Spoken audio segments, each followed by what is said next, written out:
वाहिगुरू जी का खालसा वाहिगुरू जी की फतेह। अस्सलाम वालेकुम आदाब वर्ज मैं ਤੁਹਾਡੀ ਹੋਸਟ ਨੀਲਮ ਕੌਰ ਤੇ ਮੈਂ ਟੀਵੀ ਫॉर ਦੇ ਸਾਰੇ ਦਰਸ਼ਕਾਂ ਤੇ ਸਰੋਤਿਆਂ ਨੂੰ ਜੀ ਆਇਆਂ ਕਹਿੰਦੀ ਆ ਪ੍ਰੋਗਰਾਮ ਸੱਚੋ ਸੱਚ ਵਿੱਚ ਜਿਹੜੇ ਇਸ ਪ੍ਰੋਗਰਾਮ ਨਾਲ ਦੇਸ਼ਾਂ ਵਿਦੇਸ਼ਾਂ ਤੋਂ ਜੁੜ ਚੁੱਕੇ ਨੇ। ਖਾਲਸਾ ਅਫੇਅਰ ਸੈਂਟਰ ਦੇ ਸੰਚਾਲਕ ਡਾਕਟਰ ਮਨਜੀਤ ਸਿੰਘ ਜੀ ਸਟੂਡੀਓ 'ਚ ਮੇਰੇ ਨਾਲ ਸ਼ਾਮਿਲ ਨੇ। ਉਹਨਾਂ ਨਾਲ ਗੱਲਬਾਤ ਕਰਕੇ ਅੱਜ ਦੇ ਇਸ਼ੂਜ਼ ਉੱਪਰ ਉਹਨਾਂ ਤੋਂ ਉਹਨਾਂ ਦਾ ਤਬਸਰਾ ਜਾਣਦੇ ਹਾਂ। जी डॉक्टर साहब वाहिगुरू जी का खालसा वाहिगुरू जी की फतेह।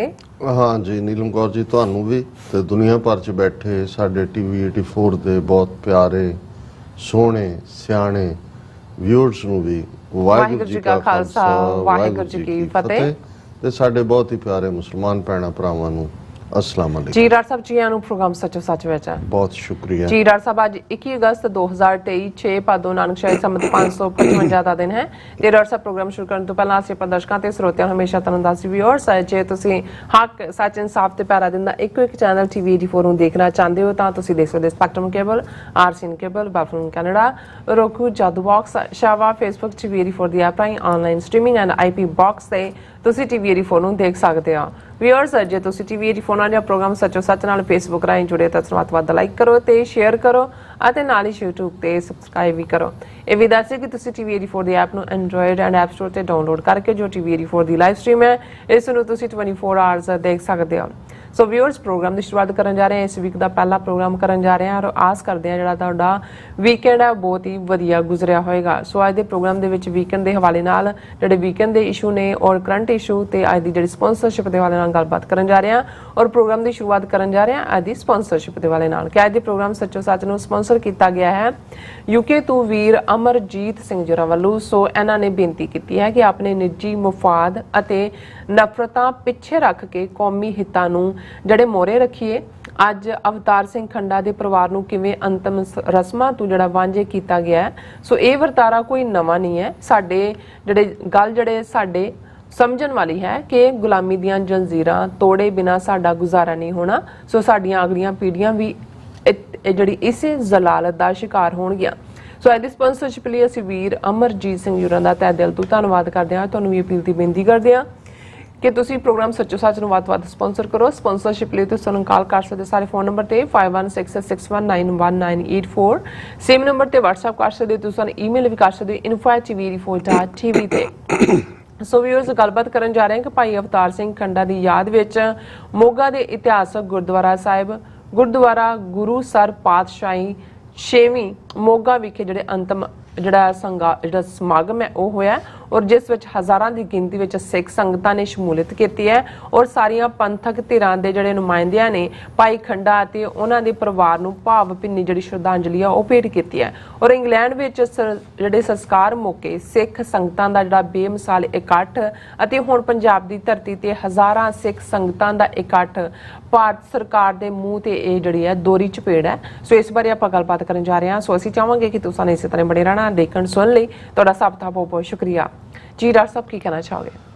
ਦੇਖੋ ਸਭ ਤੋਂ ਪਹਿਲਾਂ ਤਾਂ ਅੱਜ ਦੇ ਪ੍ਰੋਗਰਾਮ ਨੂੰ ਸਪਾਂਸਰ ਕਰਨ ਲਈ ਅਸੀਂ ਯੂਕੇ ਤੋਂ ਆਪਣੇ ਵੀਰ ਸਰ ਅਮਰਜੀਤ ਸਿੰਘ ਉਹਨਾਂ ਦਾ ਸ਼ੁਕਰੀਆ ਅਦਾ ਕਰਦੇ ਹਾਂ ਜੀ। ਉਹਨਾਂ ਦਾ ਮੈਸੇਜ ਬਿਲਕੁਲ ਉਹੀ ਹੈ ਜੋ ਹਰ ਪੰਥ ਦਰਦੀ ਸਿੱਖ ਮਹਿਸੂਸ ਕਰਦੇ। ਬਿਲਕੁਲ ਕਿਉਂਕਿ ਬਹੁਤ ਵਾਰ ਕੋਈ ਘਟਨਾ ਜਿਹੜੀ ਐਸੀ ਵਾਪਰਦੀ ਹੈ ਜਿਹੜੀ ਆਮ ਬੰਦੇ ਨੂੰ ਵੀ ਟੱਚ ਕਰਦੀ ਹੈ। ਜਿਹੜੇ ਲੋਕ ਡੇ ਟੂ ਡੇ ਮੀਡੀਆ ਨਾਲ ਜੁੜੇ ਹੁੰਦੇ ਨੇ ਉਹਨਾਂ ਨੂੰ ਤਾਂ ਹੁੰਦਾ ਹੈ ਕਿ ਵੀ ਉਹਨਾਂ ਨੂੰ ਇਸ ਗੱਲ ਦੀ ਸਮਝ ਹੁੰਦੀ ਹੈ ਕੀ ਚੱਲ ਰਿਹਾ, ਪਰ ਕਈ ਵਾਰ ਜਿਹੜੇ ਲੋਕ ਜਿਸ ਨੂੰ ਅਸੀਂ ਕਹਿੰਦੇ ਹਾਂ ਵੀ ਕਾਮਨ ਬੰਦਾ ਆਪਣੇ ਨਾਲ ਉਹਨੂੰ ਰਿਲੇਟ ਕਰ ਸਕਦਾ। ਹੁਣ ਅਸੀਂ ਸਾਰੇ ਸਮਝਦੇ ਹਾਂ ਕਿ ਖੁਸ਼ੀ ਔਰ ਗਮੀ ਇਹ ਬੇਸ਼ੱਕ ਜ਼ਿੰਦਗੀ ਦੇ ਦੋਨੋਂ ਹੀ ਨਾਲ ਨਾਲ ਚੱਲਣ ਵਾਲੇ ਪਹਿਲੂ ਨੇ, ਪਰਛਾਵੇਂ ਵਾਂਗ ਨੇ। ਜੇ ਖੁਸ਼ੀ ਮਿਲਦੀ ਹੈ ਤੇ ਗਮੀ ਦਾ ਪਰਛਾਵਾਂ ਨਾਲ ਹੀ ਹੁੰਦਾ ਹੈ। ਪਤਾ ਨਹੀਂ ਉਸ ਪਰਛਾਵੇਂ ਨੇ ਕਦੋਂ ਵਜੂਦ ਬਣ ਜਾਣਾ ਔਰ ਖੁਸ਼ੀ ਨੇ ਪਰਛਾਵਾਂ ਬਣ ਜਾਣਾ।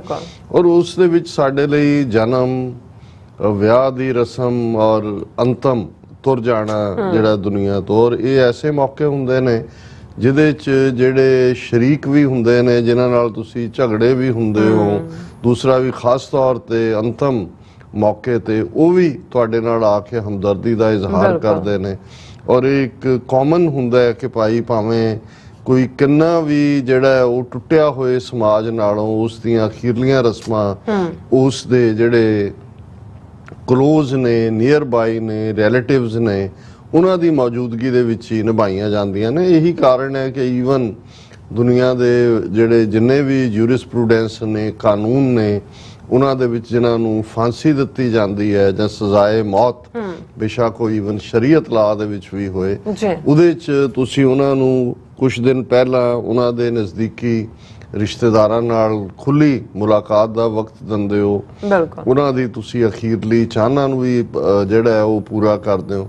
ਔਰ ਫਿਰ ਜਿਨ੍ਹਾਂ ਨੂੰ ਈਵਨ ਜਿਹੜੇ ਵੱਡੇ ਤੋਂ ਵੱਡੇ ਕ੍ਰਿਮੀਨਲ ਨੇ, ਉਹਨਾਂ ਨੂੰ ਜਦੋਂ ਜਿਨ੍ਹਾਂ ਨੂੰ ਫਾਂਸੀ ਵੀ ਦਿੱਤੀ ਜਾਂਦੀ ਹੈ, ਉਹਨਾਂ ਦੀਆਂ ਡੈਡ ਬਾਡੀਜ਼ ਤੁਸੀਂ ਉਹਨਾਂ ਦੇ ਘਰਦਿਆਂ ਦੇ ਹਵਾਲੇ ਕਰਦੇ ਹੋ, ਕਿਉਂਕਿ ਇਹ ਇੱਕ ਦੁਨੀਆ ਦੇ ਜਿਹੜਾ ਜੂਰਿਸਪ੍ਰੂਡੈਂਸ ਦਾ ਵੀ ਹਿੱਸਾ ਹੈ। ਜਿਹੜੀਆਂ ਜਨੀਵਾ ਕਨਵੈਨਸ਼ਨ ਜਾਂ ਦੂਸਰੀਆਂ ਉਹ ਤਾਂ ਜੰਗ ਦੇ ਮਾਮਲੇ 'ਚ ਨੇ, ਪਰ ਇਹ ਇੱਕ ਸਮਾਜਿਕ, ਹਰ ਸਮਾਜ, ਹਰ ਕਬੀਲੇ ਦੇ ਵਿੱਚ ਇਸ ਨੂੰ ਮੰਨਿਆ ਜਾਂਦਾ ਹੈ। ਪਰ ਅਫਸੋਸ ਇਸ ਗੱਲ ਦਾ ਹੈ ਕਿ ਅੱਜ ਜਦੋਂ ਅਸੀਂ 21ਵੀਂ ਸਦੀ ਦੇ ਵਿੱਚ ਗੱਲ ਕਰ ਰਹੇ ਹਾਂ, ਔਰ 21ਵੀਂ ਸਦੀ 'ਚ ਵੀ ਉਸ ਮੁਲਕ ਦੇ ਵਿੱਚ ਜਿਹੜਾ ਆਪਣੇ ਆਪ ਨੂੰ ਕਦੇ largest democracy on this planet, ਕਦੇ ਮਦਰ ਆਫ ਆਲ ਡੈਮੋਕ੍ਰੇਸੀਜ਼ ਕਹਿ ਕੇ ਜਿਹੜਾ ਆਪਣੀ ਦੁਨੀਆ ਦੇ ਵਿੱਚ ਆਪਣਾ ਸੌਦਾ ਵੇਚਦਾ ਹੈ, ਉਸ ਮੁਲਕ ਦੇ ਵਿੱਚ 21ਵੀਂ ਸਦੀ 'ਚ ਇਸ ਕਿਸਮ ਦਾ ਵਰਤਾਰਾ ਜਿਹੜਾ ਕਿ ਮੈਂ ਸਮਝਦਾ ਹਾਂ ਵੀ ਇਹ ਠੀਕ ਹੈ ਕਿ ਹਰ ਸਿਚੁਏਸ਼ਨ ਨੂੰ ਤੁਸੀਂ ਉਸ ਪਿਛੋਕੜ ਦੇ ਵਿੱਚ ਹੀ ਬਿਆਨਦੇ ਹੋ, ਲੇਕਿਨ ਜਿਨ੍ਹਾਂ ਨੇ ਵੀ ਮਹਾਰਾਜਾ ਦਲੀਪ ਸਿੰਘ ਔਰ ਮਹਾਰਾਣੀ ਜਿੰਦਾਂ ਦੇ ਸਿਨੈਰੀਓ ਦੇ ਨਾਲ ਭਾਈ ਅਵਤਾਰ ਸਿੰਘ ਖੰਡਾ ਔਰ ਉਹਨਾਂ ਦੀ ਮਾਤਾ ਦੇ ਇਹ ਸਾਰੇ ਕੇਸ ਨੂੰ ਬਿਆਨਿਆ, ਇਸ ਦੇ ਵਿੱਚ ਬਹੁਤ ਸਾਰੀਆਂ ਸਿਮਿਲੈਰਿਟੀਜ਼ ਨੇ। ਔਰ ਦੋਨਾਂ ਦੇ ਵਿੱਚ ਜਿਹੜੀ ਕਾਮਨ ਗੱਲ ਅਸੀਂ ਦੇਖਦੇ ਹਾਂ ਉਹ ਫਿਰ ਇਹੀ ਹੈ ਬੇਵਤਨੇ ਹੋਣ ਦੀ। ਔਰ ਉਸ ਬੇਵਤਨੇ ਹੋਣ ਚੋਂ ਸਾਰੀ ਕੌਮ ਆਪਣੇ ਆਪ ਨੂੰ ਉਹਦੇ ਨਾਲ ਰਿਲੇਟ ਕਰ ਸਕਦੀ ਹੈ। ਔਰ ਅਸੀਂ ਕਿਉਂਕਿ ਲਗਾਤਾਰਤਾ ਨਾਲ ਜਦੋਂ ਤੋਂ ਭਾਈ ਅਵਤਾਰ ਸਿੰਘ ਖੰਡਾ ਸਾਡੇ ਤੋਂ ਵਿਛੜੇ ਨੇ, ਬਹੁਤ ਸਾਰੇ ਪ੍ਰੋਗਰਾਮ ਇਸ ਮੁੱਦੇ ਦੇ ਉੱਤੇ ਕੀਤੇ। ਜਿਸ ਦਿਨ ਉਹਨਾਂ ਦਾ ਸੰਸਕਾਰ ਔਰ ਅੰਤਮ ਅਰਦਾਸ ਜਿਹੜਾ ਯੂਕੇ ਦੇ ਵਿੱਚ ਸੀ, ਉਸ ਪ੍ਰੋਗਰਾਮ ਨੂੰ ਬੇਸ਼ੱਕ ਟੀਵੀ 84 ਨੇ ਲਾਈਵ ਕਵਰ ਵੀ ਕੀਤਾ, ਪਰ ਅਸੀਂ ਉਸ ਦੇ ਉੱਤੇ ਅਗੇਨ ਆਪਣੀ ਟਿੱਪਣੀ ਦਿੱਤੀ।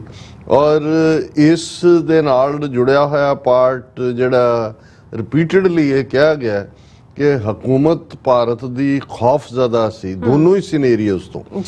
ਜਿਵੇਂ ਭਾਰਤ ਦੀ ਸਰਕਾਰ ਨੇ ਭਾਈ ਅਵਤਾਰ ਸਿੰਘ ਖੰਡਾ ਦੇ ਮ੍ਰਿਤਕ ਸਰੀਰ ਨੂੰ ਪੰਜਾਬ ਉਹਨਾਂ ਦੀ ਧਰਤੀ ਤੇ ਨਹੀਂ ਆਉਣ ਦਿੱਤਾ, ਔਰ ਅਦਾਲਤ ਦੇ ਵਿੱਚ ਪੰਜਾਬ ਹਰਿਆਣਾ ਹਾਈ ਕੋਰਟ ਦੇ ਵਿੱਚ ਇਸ ਕਿਸਮ ਦਾ ਜਵਾਬ ਦਾਇਰ ਕਰਨਾ ਕਿ ਐਸੇ ਕੋਈ ਸਬੂਤ ਨਹੀਂ ਨੇ ਕਿ ਉਹ ਭਾਰਤ ਦਾ ਸਿਟੀਜ਼ਨ ਹੋਵੇ, ਇਸ ਤੋਂ ਵੱਡਾ ਝੂਠ ਇਸ ਸਦੀ ਦਾ ਹੋਰ ਕੋਈ ਝੂਠ ਨਹੀਂ ਹੋ ਸਕਦਾ।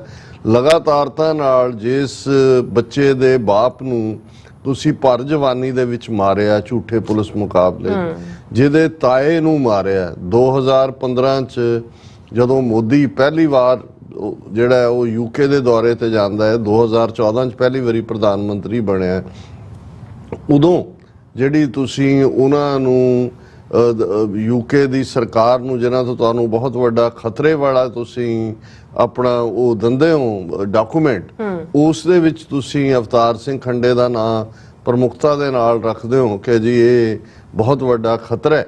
ਔਰ ਲਗਾਤਾਰਤਾ ਨਾਲ ਤੁਹਾਡਾ ਮੀਡੀਆ ਉਸ ਦਿਨ ਤੋਂ ਲੈ ਕੇ ਜਦੋਂ ਕਿ 18 ਮਾਰਚ ਨੂੰ ਭਾਈ ਅੰਮ੍ਰਿਤਪਾਲ ਸਿੰਘ ਦੀ ਗ੍ਰਿਫਤਾਰੀ ਦੀ ਨੋਟੰਕੀ ਸ਼ੁਰੂ ਹੁੰਦੀ ਹੈ, ਔਰ 19 ਤਰੀਕ ਨੂੰ ਯੂਕੇ 'ਚ ਹਾਈ ਕਮਿਸ਼ਨ ਦੇ ਬਾਹਰ ਇੱਕ ਵੱਡਾ ਪ੍ਰੋਟੈਸਟ ਹੁੰਦਾ ਹੈ, ਤਿਰੰਗਾ ਲਾ ਲਿਆ ਜਾਂਦਾ ਹੈ ਕੁਝ ਮਿੰਟਾਂ ਲਈ, ਕੇਸਰੀ ਜਿਹੜਾ ਖਾਲਿਸਤਾਨੀ ਨਿਸ਼ਾਨ ਹੈ ਉਹ ਝੂਲਦਾ ਹੈ। ਉਦੋਂ ਵੀ ਹਾਲਾਂਕਿ ਉਸ ਗੈਦਰਿੰਗ ਦੇ ਵਿੱਚ ਅਵਤਾਰ ਸਿੰਘ ਖੰਡਾ ਮੌਜੂਦ ਵੀ ਨਹੀਂ ਸਨ, ਪਰ ਜਿਸ ਤੇਜ਼ੀ ਦੇ ਨਾਲ ਤੁਹਾਡੀ NIA ਦੀ ਟੀਮ ਔਰ ਜਿਵੇਂ ਤੁਸੀਂ ਪ੍ਰਚਾਰਿਆ, ਭਾਰਤ ਭਰ 'ਚ ਉਹਨੂੰ ਹਮਲਾ ਕਰਾਰ ਦਿੱਤਾ, ਉਹਨੂੰ ਜਿਹੜਾ ਕਈ ਉਸ ਦੇ ਨਾਲ ਝੂਠ ਜੋੜੇ, ਔਰ ਇਹਦੇ ਬਾਵਜੂਦ ਜਦੋਂ ਅਲਟੀਮੇਟਲੀ ਤੁਹਾਡੀਆਂ ਏਜੰਸੀਆਂ ਉਸ ਲੈਵਲ ਤੱਕ ਪਹੁੰਚ ਗਈਆਂ ਨੇ ਜਿੱਥੇ ਕਿ ਉਹਨਾਂ ਨੇ ਡਾਇਰੈਕਟ ਟਾਰਗੇਟ ਕਿਲਿੰਗ ਸ਼ੁਰੂ ਕੀਤੀਆਂ, ਜਿਸ ਦੇ ਵਿੱਚ ਉਹ ਆਲਰੇਡੀ ਲਾਹੌਰ ਦੇ ਵਿੱਚ ਪਰਮਜੀਤ ਸਿੰਘ ਪੰਜਵੜ ਦਾ ਮਰਡਰ ਕਰ ਚੁੱਕੀਆਂ ਸੀ, ਔਰ ਜਿਵੇਂ ਕੈਮੀਕਲ ਵੈਪਨ ਦਾ ਇਸਤੇਮਾਲ ਕਰਕੇ ਭਾਈ ਅਵਤਾਰ ਸਿੰਘ ਖੰਡਾ ਨੂੰ ਸ਼ਹੀਦ ਕੀਤਾ ਗਿਆ, ਔਰ ਤੁਹਾਨੂੰ ਉਸ ਸ਼ਹੀਦ ਬੱਚੇ ਦੀ अपने माँ अपनी भैन दे कोल जिहड़ा जान देण च उस मृतक शरीर नूं भी ਤੁਸੀਂ ਇਸ ਲੈਵਲ ਦਾ ਇਨਹਿਊਮਨ ਵਰਤਾਰਾ ਕਰਦੇ ਹੋ ਔਰ ਇਹ ਡਿਨਾਈਲ ਦੇ ਵਿੱਚ ਜਾ ਕੇ ਕਿ ਜੀ ਇਹ ਤਾਂ ਭਾਰਤ ਦਾ ਸਿਟੀਜ਼ਨ ਹੀ ਨਹੀਂ ਹੈ। ਦੂਸਰੇ ਪਾਸੇ ਅਸੀਂ ਸਮਝਦੇ ਹਾਂ ਵੀ ਇਸ ਨੇ ਉਸ ਯੂਕੇ ਦੀ ਹਕੂਮਤ ਨੂੰ ਵੀ ਪੂਰੀ ਤਰ੍ਹਾਂ ਐਕਸਪੋਜ਼ ਕੀਤਾ, ਜਿਹੜੇ ਆਪਣੇ ਆਪ ਨੂੰ ਮੈਗਨਾ ਕਾਰਟਾ ਦੇਣ ਵਾਲੇ ਕਹਿੰਦੇ ਨੇ, ਜਿਹੜੇ ਮਦਰ ਆਫ ਸਿਵਲਾਈਜੇਸ਼ਨਸ ਕਹਿੰਦੇ ਨੇ ਕਿ ਜੀ ਜੇ ਅਸੀਂ ਅੱਧੀ ਦੁਨੀਆ ਜਿਹੜੀ ਹੈ ਕੋਲੋਨਾਈਜ਼ ਕੀਤੀ, ਉੱਥੇ ਜਾ ਕੇ ਉਹਨਾਂ ਨੂੰ ਬਸਤੀਆਂ ਬਣਾਇਆ ਤੇ ਅਸੀਂ ਤਾਂ ਉਹਨਾਂ ਨੂੰ ਸਿਵਲਾਈਜੇਸ਼ਨ ਦਿੱਤੀ ਹੈ, ਉਹਨਾਂ ਨੂੰ ਅਸੀਂ ਤਹਿਜ਼ੀਬ ਦਿੱਤੀ ਹੈ, ਸਭਿਅਤਾ ਦਿੱਤੀ ਹੈ। ਔਰ ਇਹ ਆਪਣੇ ਆਪ ਨੂੰ ਸੱਭਿਅਕ ਕੌਮ ਕਹਾਣ ਵਾਲੇ ਤੇ ਦੁਨੀਆ ਨੂੰ ਸਭਿਅਤਾ ਦੇਣ ਦਾ ਦਾਅਵਾ ਕਰਨ ਵਾਲਿਆਂ ਦੇ ਵੀ ਪੋਲ ਇਸ ਕੇਸ ਨੇ ਬਹੁਤ ਚੰਗੀ ਤਰ੍ਹਾਂ ਖੋਲ੍ਹਿਆ। 21ਵੀਂ ਸਦੀ 'ਚ ਅਸੀਂ ਤਾਂ 19ਵੀਂ ਸਦੀ ਦੇ ਅੱਧ ਦੀਆਂ ਗੱਲਾਂ ਕਰਦੇ ਸੀ ਕਿ ਭਾਈ ਇੱਕ ਪਾਸੇ ਕਿਵੇਂ ਜਿਹੜੀ ਕੁਈਨ ਵਿਕਟੋਰੀਆ ਸੀ ਉਹ ਗੋਡ ਮਦਰ ਵੀ ਬਣੀ ਹੋਈ ਸੀ ਦਲੀਪ ਸਿੰਘ ਦੀ। ਇਹ ਕਹਾਣੀ ਤਾਂ ਅਸੀਂ ਰਿਪੀਟ ਕਰਦੇ ਹਾਂ ਕਿ ਕਿਵੇਂ ਧੋਖੇ ਨਾਲ ਉਹ ਰਾਜ ਖੋਇਆ, ਕਿਵੇਂ ਧੋਖੇ ਨਾਲ ਦਲੀਪ ਸਿੰਘ ਨੂੰ ਮਜਬੂਰ ਕੀਤਾ ਗਿਆ ਕਿ ਉਹ ਖੁਦ ਕੋਹਿਨੂਰ ਹੀਰਾ ਜਿਹੜਾ ਡਲਹੌਜ਼ੀ ਚੁੱਕ ਕੇ ਇੱਥੋਂ ਲੈ ਗਿਆ ਸੀ ਉਹਨਾਂ ਦੇ ਤੋਸ਼ੇਖਾਨੇ 'ਚੋਂ, ਫਿਰ ਇੰਗਲੈਂਡ ਦੇ ਵਿੱਚ ਡਰਾਮਾ ਕੀਤਾ ਗਿਆ ਕਿ ਦਲੀਪ ਸਿੰਘ ਉਹ ਕੋਹਿਨੂਰ ਹੀਰਾ ਜਿਹੜਾ ਕੁਈਨ ਵਿਕਟੋਰੀਆ ਨੂੰ ਭੇਟ ਕਰੇ ਔਰ ਗੋਡ ਮਦਰ ਉਹਨਾਂ ਦੇ ਬੱਚਿਆਂ ਦੇ ਵੀ ਗੋਡ ਮਦਰ ਔਰ ਫਲਾਣਾ ਰਿਕਾਰਡਡ ਹੈ ਇਹ ਸਾਰਾ। ਲੇਕਿਨ ਜਦੋਂ ਇਹ ਗੱਲ ਆਉਂਦੀ ਹੈ ਕਿ ਭਾਈ ਉਹਦੀ ਮਾਂ ਦੀ, ਪਹਿਲਾਂ ਤਾਂ ਤੁਸੀਂ ਕਿਵੇਂ ਮਾਂ ਪੁੱਤਰ ਨੂੰ ਵਿਛੋੜਿਆ, ਔਰ ਜੇ ਅਸੀਂ ਟਾਈਮ ਸਪੈਨ ਦੇਖੀਏ ਤੇ ਫਿਰ ਲਗਭਗ 19 ਸਾਲ ਬਣਦੇ ਨੇ। ਜੇ ਈਵਨ 2010 ਦੇ ਵਿੱਚ ਅਵਤਾਰ ਸਿੰਘ ਖੰਡਾ ਯੂਕੇ 'ਚ ਆਉਂਦੇ ਨੇ ਔਰ 2023 ਦੇ ਵਿੱਚ ਉਹਨਾਂ ਨੂੰ ਸ਼ਹੀਦ ਕੀਤਾ ਜਾਂਦਾ ਹੈ ਤੇ ਇਹ ਲਗਭਗ 13 ਸਾਲ ਦਾ ਪੀਰੀਅਡ ਜਦੋਂ ਕਿ ਉਹ ਮਾਂ ਦੇ ਤੋਂ ਵਿਛੜਿਆ ਹੋਇਆ ਹੈ। ਔਰ ਉਹੀ ਕਹਾਣੀ ਕਿਸੇ ਨਾ ਕਿਸੇ ਹੋਰ, ਸਿਰਫ ਨਾਂ ਬਦਲੇ ਨੇ, ਰਜੀਮ ਬਦਲੇ ਨੇ। ਹੁਣ ਉਹ ਦੋਨੋਂ ਹੀ ਰਜੀਮ ਜਿਨ੍ਹਾਂ ਨੇ ਮਾਂ ਪੁੱਤ ਨੂੰ ਦਲੀਪ ਸਿੰਘ ਜਿੰਦਾ ਨੂੰ ਵੱਖਰਿਆਂ ਕੀਤਾ ਸੀ, ਫਿਰ ਮਿਲਣ ਨਹੀਂ ਸੀ ਦਿੱਤਾ, ਔਰ ਫਿਰ ਉਹਦੀ ਈਵਨ ਅੰਤਮ ਇੱਛਾ ਮਹਾਰਾਣੀ ਜਿੰਦਾ ਦੀ ਕਿ ਉਹਦਾ ਸੰਸਕਾਰ ਜਿਹੜਾ ਉਹ ਲਾਹੌਰ ਦੇ ਵਿੱਚ ਹੋਏ ਉਹ ਵੀ ਪੂਰੀ ਨਹੀਂ ਸੀ ਹੋਣ ਦਿੱਤੀ। ਸੋ ਇਹੀ ਕਰਤੂਤ ਜਿਹੜੀ ਹੈ ਅੱਜ ਇਹਨਾਂ ਦੋਨਾਂ ਸਰਕਾਰਾਂ ਨੇ ਮਿਲ ਕੇ ਕੀਤੀ। ਇੱਕ ਪਾਸੇ ਉਹਨਾਂ ਨੇ ਡੈਡ ਬਾਡੀ ਲੈਣ ਤੋਂ ਨਾ ਕਰ ਦਿੱਤੀ, ਇੰਡੀਅਨ ਗਵਰਨਮੈਂਟ ਨੇ ਇਹ ਕਹਿ ਕੇ ਕਿ ਸਾਡਾ ਸਿਟੀਜ਼ਨ ਨਹੀਂ ਹੈ। ਦੂਸਰੇ ਪਾਸੇ ਵਲਾਇਤ ਦੀ ਹਕੂਮਤ ਨੇ ਮਾਤਾ ਚਰਨਜੀਤ ਕੌਰ ਉਹਨਾਂ ਦੀ ਭੈਣ ਜਸਪ੍ਰੀਤ ਕੌਰ ਨੂੰ ਵੀਜ਼ਾ ਦੇਣ ਤੋਂ ਨਾ ਕਰ ਦਿੱਤੀ ਔਰ ਬਹਾਨਾ ਇਹ ਬਣਾਇਆ ਗਿਆ ਕਿ ਜੀ ਇਹ ਕਿਉਂਕਿ ਇਹਨਾਂ ਦੀ ਪੁੱਛਗਿੱਛ ਹੋਈ ਸੀ ਜਦੋਂ ਅੰਮ੍ਰਿਤਪਾਲ ਸਿੰਘ ਦੀ ਗ੍ਰਿਫਤਾਰੀ ਦਾ ਪਾਰਟ ਚੱਲ ਰਿਹਾ ਸੀ, ਇਸ ਲਈ ਜਿਹੜਾ ਉਹਨਾਂ ਨੂੰ ਵੀ ਦਹਿਸ਼ਤਗਰਦੀ ਦੇ ਖਾਤੇ 'ਚ ਪਾ ਦਿੱਤਾ ਗਿਆ। ਔਰ ਕੋਈ ਜਿਹੜਾ ਔਰ ਇਹਦੇ 'ਚ ਮੈਂ ਸਮਝਦਾ ਹਾਂ ਵੀ ਅਸੀਂ ਹੋਰ ਵੀ ਗੱਲ ਕਰਾਂਗੇ ਕਿ ਭਾਈ ਅਸੀਂ ਜਿੱਥੇ ਆਪਣੀ ਜਥੇਬੰਦੀਆਂ ਤੇ ਫਖਰ ਕਰਦੇ ਹਾਂ, ਯੂਕੇ ਦੇ ਵਿੱਚ ਆਪਣੇ ਸਿੱਖ MP ਹੋਣ ਦੀ ਗੱਲ ਕਰਦੇ ਹਾਂ ਔਰ ਸਾਈਮਲਟੇਨੀਅਸਲੀ ਅਸੀਂ ਦੇਖ ਰਹੇ ਕਿ ਇਹਦੇ ਬਾਵਜੂਦ ਕਿ ਈਵਨ ਸਿੱਖ ਯੂਕੇ ਦਾ MP ਤਨਮਨਜੀਤ ਸਿੰਘ ਢੇਸੀ 2 ਘੰਟੇ ਉਸ ਨੂੰ ਜਿਹੜਾ ਉਹ ਅੰਮ੍ਰਿਤਸਰ 에ਅਰਪੋਰਟ ਤੇ ਰੋਕ ਲਿਆ ਜਾਂਦਾ ਹੈ, ਹਰਾਸ ਕੀਤਾ ਜਾਂਦਾ ਹੈ। ਲੇਕਿਨ ਇਸ ਸਾਰੇ ਘਟਨਾਕ੍ਰਮ ਨੇ ਜਿੱਥੇ ਦੋਨਾਂ ਹਕੂਮਤਾਂ ਦੀ ਨੀਚਤਾ ਨੂੰ ਜਗਜ਼ਾਰ ਕੀਤਾ, ਉਹਨਾਂ ਦੀਆਂ ਜਿਹੜੀਆਂ ਕੈਲਸਨੈਸ ਹੈ ਉਹਨੂੰ ਐਕਸਪੋਜ਼ ਕੀਤਾ, ਉੱਥੇ ਸਾਡੀ ਬੇਬਸੀ ਵੀ ਕੌਮ ਦੀ, ਇੱਕ ਬੇਵਤਨੇ ਹੋਣ ਦੀ। ਲੇਕਿਨ ਇਸ ਦੇ ਨਾਲ ਨਾਲ ਜੋ ਸਾਡਾ ਯੂਕੇ ਦੇ ਵਿੱਚ ਦਾਇਰਾਕਾਰ, ਜਿੱਥੇ ਅਸੀਂ ਕਈ ਵਾਰ 360 ਗੁਰਦੁਆਰਿਆਂ ਦਾ ਨਾਂ ਦੇਖਾਂਗੇ ਕਿ ਜੀ ਉਹਨਾਂ ਨੇ ਬਿਆਨ ਦੇ ਦਿੱਤਾ ਹੈ, ਜਾਂ ਜਿਹੜੀ ਹੈ ਸਿੱਖ ਲੌਬੀ ਦਾ ਜ਼ਿਕਰ ਹੁੰਦਾ ਹੈ, ਖਾਸ ਲੌਬੀ ਡੇ ਹੈ, ਜਾਂ ਅਸੀਂ ਜਦੋਂ ਫਖਰ ਦੇ ਨਾਲ ਇਹ ਵੀ ਕਿਹਾ ਕਿ ਜੀ ਭਾਈ ਕਿਵੇਂ ਲੰਡਨ ਦੇ ਵਿੱਚ ਜਦੋਂ ਖਾਲਿਸਤਾਨ ਰੈਫਰੈਂਡਮ ਹੋਇਆ, ਕਿਵੇਂ ਸਿੱਖ ਸੰਗਤਾਂ ਜਿਹੜੀਆਂ ਨੇ ਉਹ ਹੁਮਾ ਕੇ ਆਈਆਂ, ਉੱਥੋਂ ਸ਼ੁਰੂਆਤ ਸੀ ਰੈਫਰੈਂਡਮ ਦੀ। ਪਰ ਇਸ ਗੱਲ ਨੇ ਜੇ ਆਪਣਿਆਂ ਦੀ ਗੱਲ ਕਰੀਏ ਤੇ ਇਹ ਵੀ ਆਇਆ ਕਿ ਵੀ ਇੰਨਾ ਵੱਡਾ ਅਨਿਆਂ ਭਾਰਤ ਦੇ ਵਿੱਚ ਤਾਂ ਜੋ ਚੱਲ ਹੀ ਰਿਹਾ ਹੈ ਉੱਥੇ ਵੀ। ਔਰ ਮੈਂ ਜਦੋਂ ਹੁਣ ਇਹ ਸਾਰੇ ਸਮਾਗਮ ਨੂੰ ਜਿਹੜਾ ਮੋਗੇ ਦੇ ਗੁਰਦੁਆਰਾ ਗੁਰੂਸਰ ਪਾਤਸ਼ਾਹੀ 6ਵੀਂ ਬੁੱਕਣਵਾਲਾ ਰੋਡ ਮੋਗਾ 'ਚ ਹੋਇਆ, ਸਿੱਖ ਸੰਗਤਾਂ ਵੱਲੋਂ ਤਾਂ ਇੰਗਲੈਂਡ 'ਚ ਵੀ ਉਹਨਾਂ ਨੇ ਆਪਣੀ ਸੋਲੀਡੈਰਿਟੀ ਦਿਖਾਈ। ਜੇ 2 ਘੰਟੇ ਜਿਹੜਾ ਉਹ ਦੇਖਣ ਦਾ ਟਾਈਮ ਸੀ ਜਾਂ ਉਹਨਾਂ ਦੇ ਦੀਦਾਰ ਦਾ ਟਾਈਮ ਸੀ ਤੇ ਉਹ ਲਾਈਨ ਟੁੱਟੀ ਨਹੀਂ, ਰਾਦਰ ਹਜ਼ਾਰਾਂ ਲੋਕ ਬਿਨਾਂ ਦੇਖੇ ਚਲੇ, ਉਹਨਾਂ ਨੂੰ ਦੀਦਾਰ ਨਸੀਬ ਨਹੀਂ ਹੋਇਆ ਕਿਉਂਕਿ ਵਕਤ ਹੋ ਗਿਆ ਸੀ। ਸੋ ਉੱਥੇ ਵੀ ਸੰਗਤ ਦਾ ਉਹੀ ਇੰਪੈਕਟ ਸੀ। ਬਿਲਕੁਲ। ਜੇ ਅਸੀਂ ਮੋਗੇ ਦੇ ਇਸੇ ਇਕੱਠ ਦੇ ਵਿੱਚ ਦੇਖੀਏ, ਕਿਉਂਕਿ ਲਾਈਵ ਚੱਲ ਰਿਹਾ ਸੀ, ਹਜ਼ਾਰਾਂ ਦੀ ਗਿਣਤੀ ਦੇ ਵਿੱਚ ਸਿੱਖ ਸੰਗਤਾਂ, ਔਰ ਮੈਨੂੰ ਲੱਗਾ ਕਿ ਭਾਈ ਗੁਰਦੁਆਰਾ ਸਾਹਿਬ ਦੇ ਬਾਹਰ ਕਿੰਨੀ ਵੱਡੀ ਗੈਦਰਿੰਗ ਹੋਈ, ਕਿਉਂਕਿ ਅੰਦਰ ਤਾਂ ਜੈਮ ਪੈਕਟ, ਜਿਹਦੇ ਲਈ ਲਫ਼ਜ਼ ਅਸੀਂ ਅੰਗਰੇਜ਼ੀ 'ਚ ਵਰਤਦੇ ਹਾਂ, ਉਹ ਸੀ। ਇਹਦੇ 'ਚ ਕੋਈ ਦੋ ਰਾਵਾਂ ਨਹੀਂ ਨੇ। ਜਦੋਂ ਅਸੀਂ ਕਹਿੰਦੇ ਹਾਂ ਕਿ ਵੀ ਭਾਰਤ ਦੀ ਹਕੂਮਤ ਦੇ ਮੂੰਹ ਦੇ ਉੱਤੇ ਦੋਹਰੀ ਚਪੇੜ ਵੱਜੀ ਦੋਨੋਂ ਪਾਸਿਓਂ, ਕਿਉਂਕਿ ਜਦੋਂ ਉਹਨਾਂ ਨੇ ਉਹਨਾਂ ਦੀ ਡੈੱਡ ਬਾਡੀ ਲੈਣ ਤੋਂ ਨਾ ਕੀਤੀ ਤਾਂ ਭਾਰਤ ਦੀ ਹਕੂਮਤ ਸਮਝਦੀ ਸੀ ਕਿ ਉਹਨਾਂ ਦੇ ਮ੍ਰਿਤਕ ਸਰੀਰ ਦੇ ਆਉਣ ਤੇ ਉਹਨਾਂ ਦੇ ਸੰਸਕਾਰ ਮੌਕੇ ਵੱਡੀ ਗਿਣਤੀ 'ਚ ਸਿੱਖ ਸੰਗਤਾਂ ਦਾ ਇਕੱਠ ਹੋਏਗਾ। ਤੇ ਇਹ ਜਿਹੜਾ ਸਾਡਾ ਬਣਾਇਆ ਹੋਇਆ ਬ੍ਰਿਤਾਂਤ ਹੈ, ਨੈਰੇਟਿਵ ਹੈ ਕਿ ਜੀ ਇੱਥੇ ਤਾਂ ਕੋਈ ਨਹੀਂ ਮੰਗਦਾ, ਕੋਈ ਨਹੀਂ ਪੁੱਛਦਾ, ਔਰ ਜੋ ਅਸੀਂ ਦਹਿਸ਼ਤਗਰਦ ਦਾ ਲੇਬਲ ਲਾ ਕੇ ਉਹਨੂੰ ਕਿਹੜੀ ਫੋਰਸ ਦਾ ਪ੍ਰੈਜ਼ੀਡੈਂਟ ਬਣਾਤਾ, ਕੀ ਕਰਕੇ ਅਸੀਂ ਐਲੀਮੀਨੇਟ ਕੀਤਾ, ਉਹ ਸਾਡਾ ਸਾਰਾ ਭਾਂਡਾ ਜਿਹੜਾ ਉਹ ਭੱਜੇਗਾ। ਜੇ ਯੂਕੇ ਦੀ ਸਰਕਾਰ ਨੇ ਇਨਕਾਰ ਕੀਤਾ ਜਾਂ ਇਹਨਾਂ ਦੇ ਦਬਾਅ ਥੱਲੇ ਇਨਕਾਰ ਕੀਤਾ ਗਿਆ, ਉਹ ਵੀ ਇਹੀ ਸੀ ਕਿ ਜੇ ਉਹਨਾਂ ਦੀ ਮਾਤਾ, ਉਹਨਾਂ ਦੀ ਭੈਣ ਆਈ, ਇੱਕ ਭਾਵਕ ਮਾਹੌਲ ਬਣੇਗਾ, ਉਹ ਇੱਕ ਸਿੰਬਲ ਬਣ ਜਾਣਗੀਆਂ ਉਹ ਸਾਰੀ ਰੈਜ਼ਿਸਟੈਂਸ ਦਾ, ਔਰ ਇਹਨਾਂ ਦੀ ਸਥਿਤੀ ਜਿਹੜੀ ਹੈ ਉਹ ਇਹ ਦੱਸੇਗੀ ਕਿ ਭਾਈ ਕਿਵੇਂ ਯੂਕੇ ਦੇ ਵਿੱਚ ਸਿੱਖ ਸੰਗਤਾਂ ਜਿਹੜੀਆਂ ਨੇ ਉਮੜ ਕੇ ਆਈਆਂ।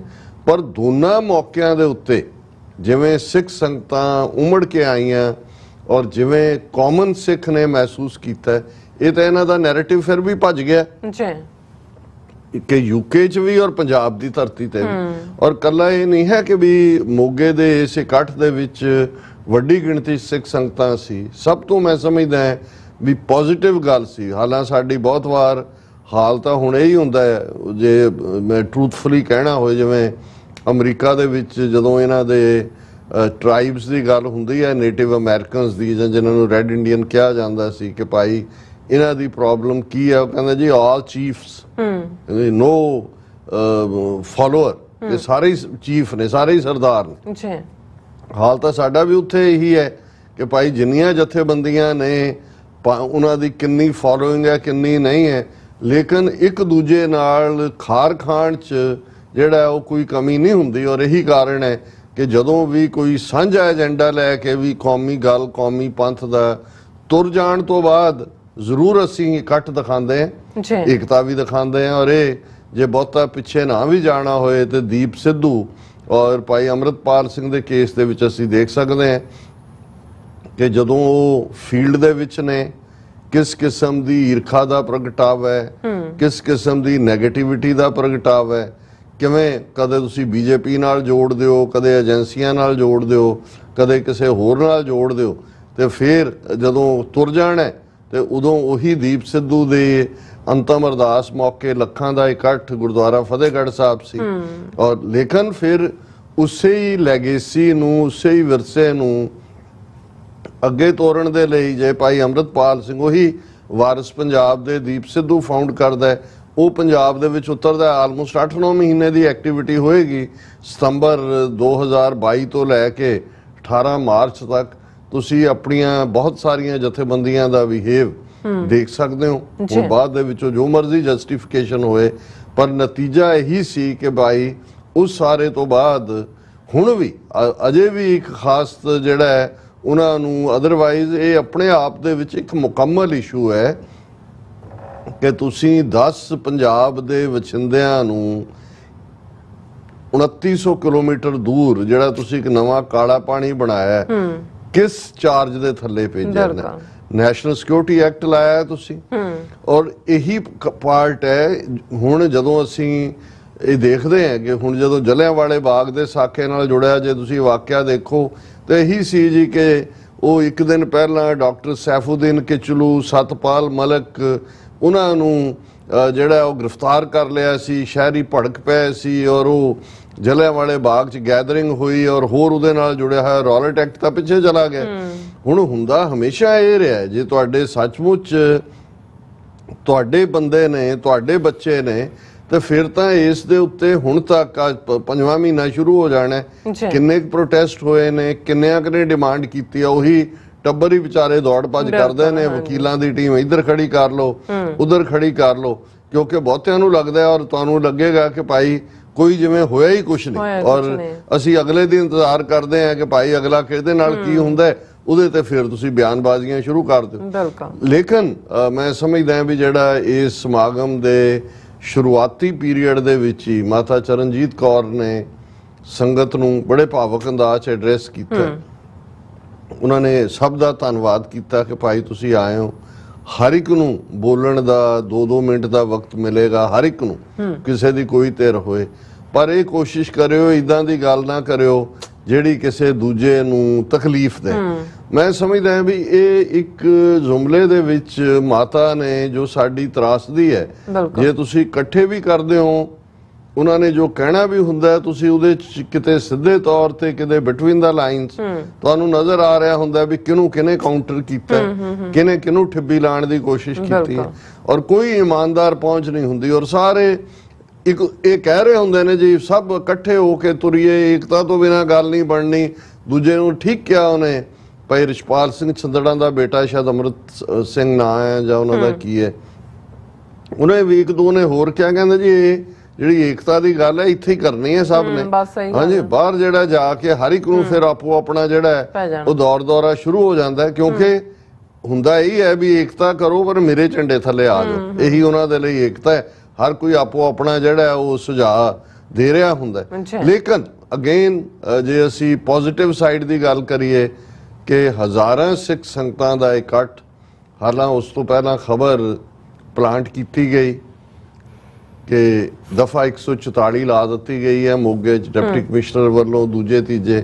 ਮਕਸਦ ਇਹ ਹੀ ਸੀ ਕਿ ਜਿਵੇਂ ਇਕੱਠ ਨਾ ਹੋਣ ਦਿੱਤਾ ਜਾਏ, ਲੇਕਿਨ ਫਿਰ ਵੀ ਇਕੱਠ ਹੋਇਆ ਔਰ ਸਾਰੀਆਂ ਹੀ ਲਗਭਗ ਜਥੇਬੰਦੀਆਂ, ਸਿਰਫ ਮੈਨੂੰ ਕੋਈ ਬਾਦਲ ਦਲ ਦਾ ਕੋਈ ਨਜ਼ਰ ਨਹੀਂ ਆਇਆ ਜਾਂ ਉਹ ਆਪ ਨਹੀਂ ਆਏ, ਜਾਂ ਹਾਲਾਂਕਿ ਇਤਿਹਾਸਕ ਗੁਰਦੁਆਰਾ ਹੋਣ ਦੇ ਨਾਤੇ ਮੋਗਾ ਅਕਾਲੀ ਦਲ ਦਾ ਇੱਕ ਚੰਗਾ ਪ੍ਰਭਾਵਸ਼ਾਲੀ ਏਰੀਆ ਵੀ ਹੈ, ਲੇਕਿਨ ਸਾਰੀਆਂ ਹੀ ਪੰਥਕ ਧਿਰਾਂ ਜਿਹੜੀਆਂ ਨੇ ਉਹਨਾਂ ਦੀ ਮੌਜੂਦਗੀ, ਔਰ ਹਰ ਇੱਕ ਨੇ ਬੜੀ ਸ਼ਾਲੀਨਤਾ ਦੇ ਨਾਲ, ਬੜੇ ਢੰਗ ਦੇ ਨਾਲ ਆਪੋ ਆਪਣੇ ਵਿਚਾਰ ਵੀ ਦਿੱਤੇ। ਸਟੇਜ ਦੀ ਕਾਰਵਾਈ ਵੀ ਬੜੇ ਪ੍ਰੋਪਰ ਢੰਗ ਦੇ ਨਾਲ ਜਿਹੜੀ ਹੈ ਰਨ ਹੋਈ। ਔਰ ਸਭ ਤੋਂ ਜ਼ਿਆਦਾ ਜਿਹੜੇ ਭਾਵਕ ਪਲ ਸਨ ਜਦੋਂ ਮਾਤਾ ਚਰਨਜੀਤ ਕੌਰ ਔਰ ਭੈਣ ਜਸਪ੍ਰੀਤ ਕੌਰ, ਉਹਨਾਂ ਨੂੰ ਆਨਰ ਕੀਤਾ ਗਿਆ ਗੋਲਡ ਮੈਡਲ। ਬਾਬਾ ਜਿਹੜਾ ਉਹਨਾਂ ਵੱਲੋਂ ਸਾਰੀਆਂ ਜਥੇਬੰਦੀਆਂ, ਸਰ ਸਿਮਰਨਜੀਤ ਸਿੰਘ ਮਾਨ, ਭਾਈ ਜਸਪੀਰ ਸਿੰਘ ਰੋਡੇ, ਸਾਰੇ ਹੀ ਮੌਜੂਦ ਸੀ, ਪਰ ਉਹ ਮੈਡਲ ਵੀ ਜਿਹੜਾ ਹੈ ਮਹਾਰਾਜਾ ਦਲੀਪ ਸਿੰਘ ਦੇ ਨਾਂ ਨੂੰ ਸਮਰਪਿਤ, ਕਿਉਂਕਿ ਇਹ ਦੋਨੋਂ ਹੀ ਜਦੋਂ ਅਸੀਂ ਕਹਾਣੀ ਜਾਂ ਫਿਊਚਰ ਦੇ ਵੀ ਜਿਹੜੇ ਹਿਸਟੋਰੀਅਨ ਨੇ ਜਾਂ ਕਹਾਣੀਕਾਰ ਨੇ ਇਸ ਨੂੰ ਬਿਆਨਣਗੇ ਤੇ ਸਥਿਤੀ ਆਲਮੋਸਟ ਇੱਕੋ ਜਿਹੀ ਤੁਹਾਨੂੰ ਨਜ਼ਰ ਆਏਗੀ। ਔਰ ਇਸ ਸਭ ਦੀ ਤਹਿ ਦੇ ਵਿੱਚ ਇਕੱਲੀ ਇੱਕ ਹਿਊਮਨ ਐਮੋਸ਼ਨ ਜਾਂ ਟ੍ਰੈਜਿਕ ਸਟੋਰੀ ਨਹੀਂ ਹੈ, ਇਹ ਖਾਲਸਾ ਪੰਥ ਦੇ ਬੇਵਤਨੇ ਹੋਣ ਦੀ ਕਹਾਣੀ ਹੈ। ਔਰ ਸ਼ਾਇਦ ਇਸ ਗੱਲ ਦੇ ਮੱਦੇਨਜ਼ਰ ਹੀ ਜਦੋਂ ਵੀ ਅਵਤਾਰ ਸਿੰਘ ਖੰਡੇ ਬਾਰੇ ਜਿੰਨਾ ਕੁ ਵੀ ਮੈਂ ਪੜ੍ਹਿਆ, ਉਹ ਸਭ ਤੋਂ ਜ਼ਿਆਦਾ ਆਪਣੇ ਪਲਾਂ 'ਚ ਵਿਜ਼ਿਟ ਕਰਦਾ ਸੀ ਮਹਾਰਾਜਾ ਦਲੀਪ ਸਿੰਘ ਦੀ ਗਰੇਵ ਦੇ ਉੱਤੇ। ਔਰ ਇਹ ਹੁਣ ਵੀ ਸ਼ਾਇਦ ਜਿਹੜੇ ਸੰਸਕਾਰ ਤੋਂ ਬਾਅਦ ਅੰਤਮ ਰਸਮਾਂ ਹੁੰਦੀਆਂ ਨੇ, ਜਿਨ੍ਹਾਂ ਨੂੰ ਜਿਹੜਾ ਐਸ਼ਿਜ਼ ਜਾਂ ਫੁੱਲ ਵੀ ਕਿਹਾ ਜਾਂਦਾ ਸਤਿਕਾਰ ਨਾਲ, ਔਰ ਇਹ ਮੇਰੇ ਸਾਹਮਣੇ ਇਹ ਨਿਊਜ਼ ਹੈ ਯੂਕੇ ਤੋਂ ਕਿ 26 ਅਗਸਤ ਨੂੰ, ਯਾਨੀ ਅੱਜ ਅਸੀਂ 21 ਅਗਸਤ ਦੀ ਗੱਲ ਕਰ ਰਹੇ ਹਾਂ, ਉਹਨਾਂ ਦੀਆਂ ਐਸ਼ਿਜ਼ ਜਿਹੜੀਆਂ ਨੇ ਭਾਈ ਅਵਤਾਰ ਸਿੰਘ ਖੰਡਾ ਦੀਆਂ, ਮਹਾਰਾਜਾ ਦਲੀਪ ਸਿੰਘ ਦੀ ਜਿੱਥੇ ਕਬਰ ਹੈ ਉਹਨਾਂ ਦੀ ਉੱਤੇ ਲਿਜਾਈਆਂ ਜਾਣਗੀਆਂ 3:30 ਵਜੇ 26 ਅਗਸਤ ਨੂੰ। ਇਹ 33 London road, Elveden, saint Andrew and saint Patrick church, ਉਸ ਵੈਨਿਊ ਦੇ ਉੱਤੇ ਹੈ, ਕਿਉਂਕਿ ਐਲਵੇਡਨ 'ਚ ਹੀ ਦਲੀਪ ਸਿੰਘ ਦੀ ਐਸਟੇਟ ਸੀ ਜਿੱਥੇ ਉਹਨੇ ਜ਼ਿੰਦਗੀ ਦਾ ਇੱਕ ਵੱਡਾ ਵਕਤ ਗੁਜ਼ਾਰਿਆ। ਮਹਾਰਾਣੀ ਜਿੰਦਾਂ ਵੀ ਉੱਥੇ ਹੀ ਭਾਵੇਂ 10-12 ਮਹੀਨੇ ਹੀ ਉਹਨਾਂ ਦੇ ਕੋਲ ਉਹ ਰਹਿ ਸਕੀ। ਬਾਅਦ ਦੇ ਵਿੱਚ ਤਾਂ ਉਹਨੂੰ ਵੀ ਜੋ ਕੁਛ ਅਵਤਾਰ ਸਿੰਘ ਖੰਡੇ ਨਾਲ ਕੀਤਾ ਹੈ ਇਹੋ ਜਿਹਾ ਹੀ ਉਹਨਾਂ ਨੂੰ ਜਿੰਦਾਂ ਨੂੰ ਵੀ ਸਲੋ ਪੋਇਜ਼ਨਿੰਗ ਹੀ ਕੀਤੀ, ਜੋ ਇਹਨਾਂ ਦੇ ਨਾਲ ਉਹ ਸਾਰੇ ਜੁੜੇ ਹੋਏ ਸੀ, ਔਰ ਉਹਦੀ ਅੰਤਮ ਇੱਛਾ ਵੀ ਪੂਰੀ ਨਹੀਂ ਹੋਣ ਦਿੱਤੀ। ਸੋ ਇੱਕ ਪਾਸਾ ਤਾਂ ਇਹ ਹੈ ਕਿ ਸੋਲੀਡੈਰਿਟੀ ਸੀ, ਔਰ ਖਾਸ ਤੌਰ ਤੇ ਜਦੋਂ ਸ਼ਹੀਦ ਭਾਈ ਕੇਹਰ ਸਿੰਘ ਉਹਨਾਂ ਦੇ ਬੇਟੇ ਨੇ ਐਡਰੈਸ ਕੀਤਾ, ਔਰ ਉਹਨੇ ਇੱਕ ਬੜੀ ਜਿਹੜੀ ਗੱਲ ਟੱਚਿੰਗ ਸੀ, ਉਹਨੇ ਕਿਹਾ ਵੀ ਉੱਥੇ ਤਾਂ यूके ਦੇ ਵਿੱਚ ਉਹਨਾਂ ਦਾ ਸੰਸਕਾਰ ਹੋਇਆ ਹੈ। ਇੱਥੇ ਅੱਜ ਅਸੀਂ ਸ਼ਰਧਾਂਜਲੀ ਲਈ ਆਏ ਹਾਂ। ਮੇਰੇ ਪਿਤਾ ਔਰ ਸਤਵੰਤ ਸਿੰਘ ਦੇ ਪਿਤਾ, ਹਾਂਜੀ, ਉਹਨਾਂ ਨੂੰ ਤਾਂ ਈਵਨ ਉਹ ਸੰਸਕਾਰ ਵੀ ਨਸੀਬ ਨਹੀਂ ਸੀ ਹੋਇਆ, ਉਹਨਾਂ ਦਾ ਦੇ ਨੇੜੇ ਵੀ ਨਹੀਂ ਸੀ ਲੱਗਣ ਦਿੱਤਾ ਗਿਆ। ਵਿਚਾਲੇ ਕੰਧ ਸੀ, ਅਸੀਂ ਕੰਧ ਦੇ ਆਰ ਪਾਰ ਨਹੀਂ ਸੀ ਜਾ ਸਕਦੇ। ਸੋ ਮੈਂ ਬਹੁਤ ਵਾਰੇ ਦੇਖਦਾ ਹਾਂ ਕਿ ਵੀ ਇਹ ਜਿਹੜਾ ਇਤਿਹਾਸ ਦਾ ਇੱਕ ਹਿੱਸਾ ਹੁੰਦਾ ਹੈ ਕਿ ਵੀ ਕਿਵੇਂ ਰਿਪੀਟਡਲੀ ਉਹੀ ਰਜੀਮ ਜਿਨ੍ਹਾਂ ਦੇ ਕੋਲ ਪਾਵਰ ਹੁੰਦੀ ਹੈ, ਉਹਨਾਂ ਨੂੰ ਇਹ ਪਤਾ ਵੀ ਹੁੰਦਾ ਹੈ ਕਿੱਥੇ ਗਈ ਬ੍ਰਿਟਿਸ਼ ਸਲਤਨਤ, ਕਿੱਥੇ ਗਈ ਅੱਧੀ ਦੁਨੀਆ ਤੇ ਜਿੱਥੇ ਉਹਨਾਂ ਦਾ ਸੂਰਜ ਨਹੀਂ ਸੀ ਡੁੱਬਦਾ, ਪਰ ਅੱਜ ਵੀ ਵਰਤਾਰਾ ਉਹਨਾਂ ਦਾ ਉਸ ਕਿਸਮ ਦਾ ਹੀ ਕੈਲਸਨੈਸ ਵਾਲਾ ਹੈ ਜੀ। ਦੂਸਰੇ ਪਾਸੇ ਭਾਰਤ ਦੀ ਹਕੂਮਤ, ਜੇ ਅਸੀਂ ਦੇਖਣਾ ਹੋਏ, ਨਹੀਂ ਹੈ ਵੀ ਇਹ ਸਾਡੇ ਯੋਧਿਆਂ ਦੀ ਕਹਾਣੀ ਹੈ। ਜੇ ਅਸੀਂ ਈਵਨ ਕਸ਼ਮੀਰੀ ਸਟਰਗਲ ਦੇ ਹਵਾਲੇ ਨਾਲ ਦੇਖੀਏ ਤੇ ਮਕਬੂਲ ਭੱਟ ਜਿਹਨੂੰ 1985 ਦੇ ਵਿੱਚ ਫਾਂਸੀ ਦਿੱਤੀ ਗਈ, ਉਹਦੀ ਡੈੱਡ ਬਾਡੀ ਕਸ਼ਮੀਰ ਨਹੀਂ ਜਾਣ ਦਿੱਤੀ ਗਈ ਕਿ ਜੀ ਲੋਕ ਭੜਕ ਜਾਣਗੇ। ਉਸੇ ਹੀ ਤਿਹਾੜ ਜੇਲ੍ਹ ਦੇ ਅਹਾਤੇ ਦੇ ਵਿੱਚ ਹੀ ਜਿੱਥੇ ਵੀ ਕਬਰਾਂ ਨੇ ਬਣਾਈਆਂ ਹੋਈਆਂ ਉੱਥੇ ਉਹਨੂੰ ਦਫਨ ਕਰ ਦਿੱਤਾ। ਇਸੇ ਤਰ੍ਹਾਂ ਹੁਣ ਉਸੇ ਹੀ ਕਸ਼ਮੀਰ ਦੀ ਧਰਤੀ ਤੋਂ ਅਫਜ਼ਲ ਗੁਰੂ, ਜਿਸ ਨੂੰ ਝੂਠੇ ਕੇਸ ਦੇ ਵਿੱਚ ਕਿ ਪਾਰਲੀਮੈਂਟ ਤੇ ਹਮਲਾ ਕੀਤਾ ਇੰਪਲੀਕੇਟ ਕੀਤਾ ਗਿਆ, ਔਰ ਉਸ ਦੀ ਡੈੱਡ ਬਾਡੀ ਵੀ ਉਸ ਦੇ ਤਾਂ ਈਵਨ ਘਰਦਿਆਂ ਨੂੰ ਵੀ ਬਾਅਦ 'ਚ ਇਨਫੋਰਮ ਕੀਤਾ ਗਿਆ, ਖੁਦ ਹੀ ਉਹਨੂੰ ਜਿਹੜਾ ਫਾਂਸੀ ਦੇ ਕੇ ਦਫਨ ਕਰ ਦਿੱਤਾ ਗਿਆ।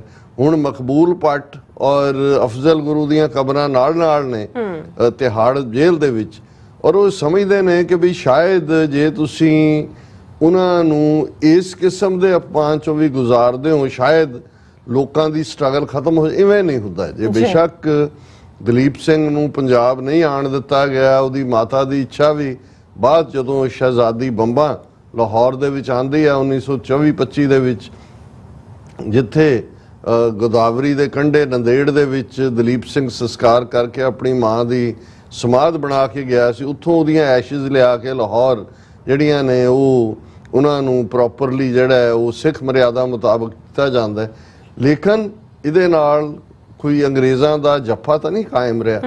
ਜੇ ਅਸੀਂ ਦੇਖਦੇ ਹਾਂ ਵੀ ਉਹੀ ਪੰਜਾਬ, ਉਹੀ ਦਲੀਪ ਸਿੰਘ ਦੀ ਧਰਤੀ, ਉਹੀ ਮਹਾਰਾਣੀ ਜਿੰਦਾਂ ਦੀ ਧਰਤੀ ਦੇ ਯੋਧੇ ਜਿਹੜੇ ਨੇ, ਉਹਨਾਂ ਨੇ 98 ਸਾਲ ਇਹਨਾਂ ਨੂੰ ਟਿਕ ਕੇ ਬਹਿਣ ਨਹੀਂ ਦਿੱਤਾ ਹੈ। ਔਰ ਅੱਜ ਜਦੋਂ ਅਸੀਂ ਇੱਕ ਵੱਖਰੀ ਕਹਾਣੀ ਹੈ ਕਿ ਅਲਟੀਮੇਟਲੀ ਅਸੀਂ ਇੱਕ ਫਰੰਗੀ ਦੀ ਗੁਲਾਮੀ ਚੋਂ ਨਿਕਲ ਕੇ ਦੂਸਰੀ ਜਿਹੜੀ ਹੈ ਬ੍ਰਾਹਮਣਵਾਦੀਆਂ ਦੀ ਗੁਲਾਮੀ 'ਚ ਆ ਗਏ।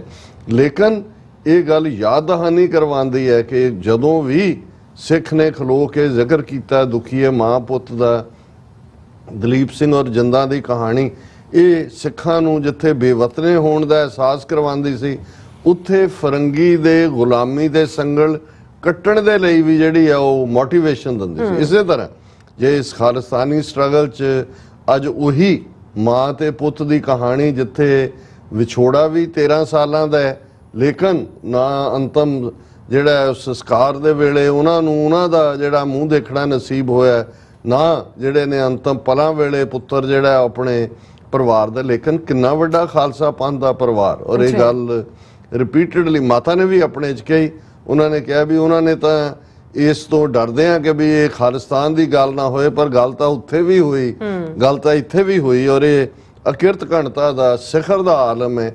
ਔਰ ਇਹ ਸਾਡੇ ਲਈ ਇੱਕ ਯਾਦ ਦਹਾਨੀ ਵੀ ਹੈ ਕਿ ਅਸੀਂ ਇਸ ਸਟਰਗਲ ਨੂੰ ਜਾਰੀ ਰੱਖਣਾ।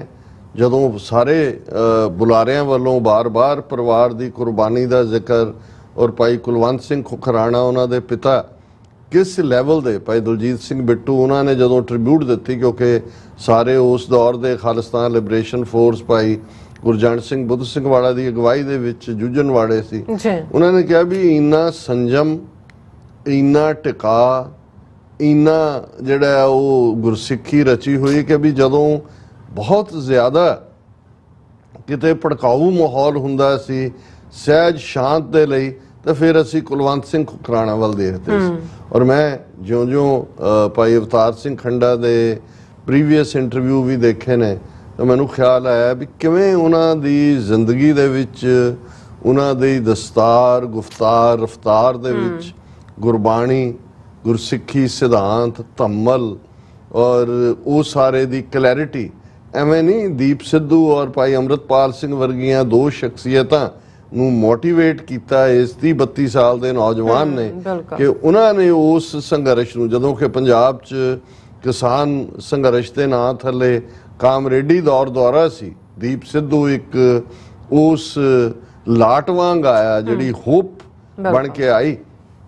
ਫਿਰ ਸਿੱਧੂ ਮੂਸੇਵਾਲਾ ਔਰ ਭਾਈ ਅੰਮ੍ਰਿਤਪਾਲ ਸਿੰਘ, ਔਰ ਅੱਜ ਵੀ ਜਦੋਂ ਹਜ਼ਾਰਾਂ ਦਾ ਇਕੱਠ ਮੋਗੇ ਦੀ ਧਰਤੀ ਤੇ ਸੀ, ਜਿਹੜੀ ਇਸ ਗੱਲ ਦੀ ਯਾਦ ਦਹਾਨੀ ਸੀ ਕਿ ਭਾਈ ਇਸ ਆਜ਼ਾਦੀ ਦੇ ਵਾਰਿਸ ਖਾਲਿਸਤਾਨ ਦੀ ਜਦੋਜਹਿਦ ਨੂੰ ਕੰਟੀਨਿਊਟੀ ਦੇ ਨਾਲ ਤੋਰਨ ਵਾਲਿਆਂ ਦੀ ਕਮੀ ਨਹੀਂ ਹੈ। ਸਟੇਜ ਤੋਂ ਵੀ ਰਿਪੀਟਡਲੀ ਕਿਹਾ ਗਿਆ ਔਰ ਹਰ ਇੱਕ ਨੇ ਇਸੇ ਹੀ ਸੁਰ ਦੇ ਵਿੱਚ, ਕੋਈ ਤੁਹਾਨੂੰ ਡਰ ਖੌਫ ਭੈ ਉਸ ਫਿਜ਼ਾ ਦੇ ਵਿੱਚ ਨਹੀਂ ਸੀ।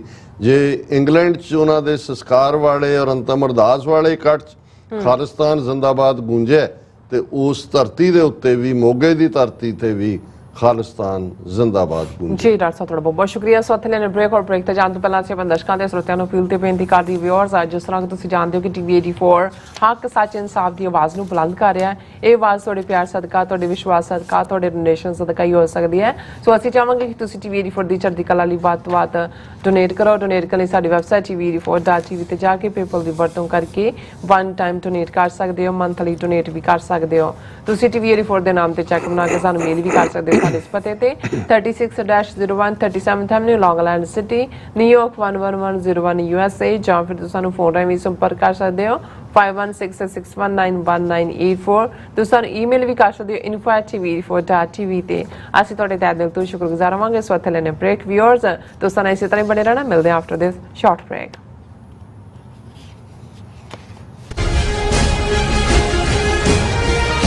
ਤੁਸੀਂ ਜਾਂ 50 ਦਿਨ ਵੇਟ ਕਰਨੀ ਪੈ ਰਹੀ ਹੈ ਤੁਹਾਡੇ ਚੈੱਕ ਲਈ, ਫਿਰ ਬ੍ਰੋਕਰਾਂ ਪਿੱਛੇ ਭੱਜਦੇ ਫਿਰਦੇ ਹੋ ਪੈਸੇ ਲਈ, ਬਹੁਤ ਜ਼ਿਆਦਾ ਟਾਈਮ ਵੇਸਟ ਹੋ ਜਾਂਦਾ ਇੱਦਾਂ ਤਾਂ।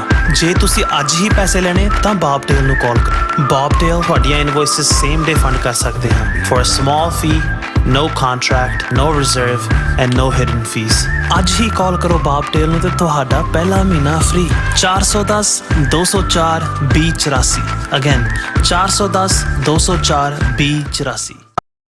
ਯੂਕੇ, ਸਵਿਟਜ਼ਰਲੈਂਡ ਅਤੇ ਇਟਲੀ ਤੋਂ ਬਾਅਦ ਖਾਲਿਸਤਾਨ ਰੈਫਰੈਂਡਮ ਦੀਆਂ ਵੋਟਾਂ ਦਾ ਅਗਲਾ ਪੜਾਅ ਕੈਨੇਡਾ ਵਿੱਚ ਖਾਲਿਸਤਾਨ ਦੀਆਂ ਵੋਟਾਂ ਦਾ ਪਹਿਲਾ ਸੈਂਟਰ ਬਰੈਂਪਟਨ ਵਿੱਚ ਲੱਗੇਗਾ। ਬਰੈਂਪਟਨ ਵਿੱਚ ਖਾਲਿਸਤਾਨ ਦੀਆਂ ਵੋਟਾਂ 18 ਸਤੰਬਰ ਦਿਨ ਐਤਵਾਰ ਨੂੰ ਗੌਰ ਰੋਡ ਤੇ ਸਥਿਤ ਗੌਰ ਮੈਡੋਜ਼ ਕਮਿਊਨਿਟੀ ਸੈਂਟਰ ਵਿੱਚ ਸਵੇਰੇ 9 ਵਜੇ ਤੋਂ ਲੈ ਕੇ ਸ਼ਾਮ ਦੇ 5 ਵਜੇ ਤੱਕ ਪੈਣਗੀਆਂ। ਹੋਰ ਜਾਣਕਾਰੀ ਲਈ ਸੰਪਰਕ ਕਰੋ 437 423 2669 ਜਾਂ 437 423 2666। ਕੀ ਤੁਹਾਨੂੰ 30, 40 ਜਾਂ 50 ਦਿਨ ਵੇਟ ਕਰਨੀ ਪੈ ਰਹੀ ਹੈ ਤੁਹਾਡੇ ਚੈੱਕ ਲਈ, ਫਿਰ ਬ੍ਰੋਕਰਾਂ ਪਿੱਛੇ ਭੱਜਦੇ ਫਿਰਦੇ ਹੋ ਪੈਸੇ ਲਈ, ਬਹੁਤ ਜ਼ਿਆਦਾ ਟਾਈਮ ਵੇਸਟ ਹੋ ਜਾਂਦਾ ਇੱਦਾਂ ਤਾਂ। ਜੇ ਤੁਸੀਂ ਅੱਜ ਹੀ ਪੈਸੇ ਲੈਣੇ ਤਾਂ ਬੌਬਟੇਲ ਨੂੰ ਕਾਲ ਕਰੋ। ਬੌਬਟੇਲ ਤੁਹਾਡੀਆਂ ਇਨਵੌਇਸਿਸ ਸੇਮ ਡੇ ਫੰਡ ਕਰ ਸਕਦੇ ਹਾਂ for a small fee, no contract, no reserve and no hidden fees। ਅੱਜ ਹੀ ਕਾਲ ਕਰੋ ਬੌਬਟੇਲ ਨੂੰ ਤੇ ਤੁਹਾਡਾ ਪਹਿਲਾ ਮਹੀਨਾ ਫ੍ਰੀ। 410 204 2084। ਅਗੇਨ 410 204 2084।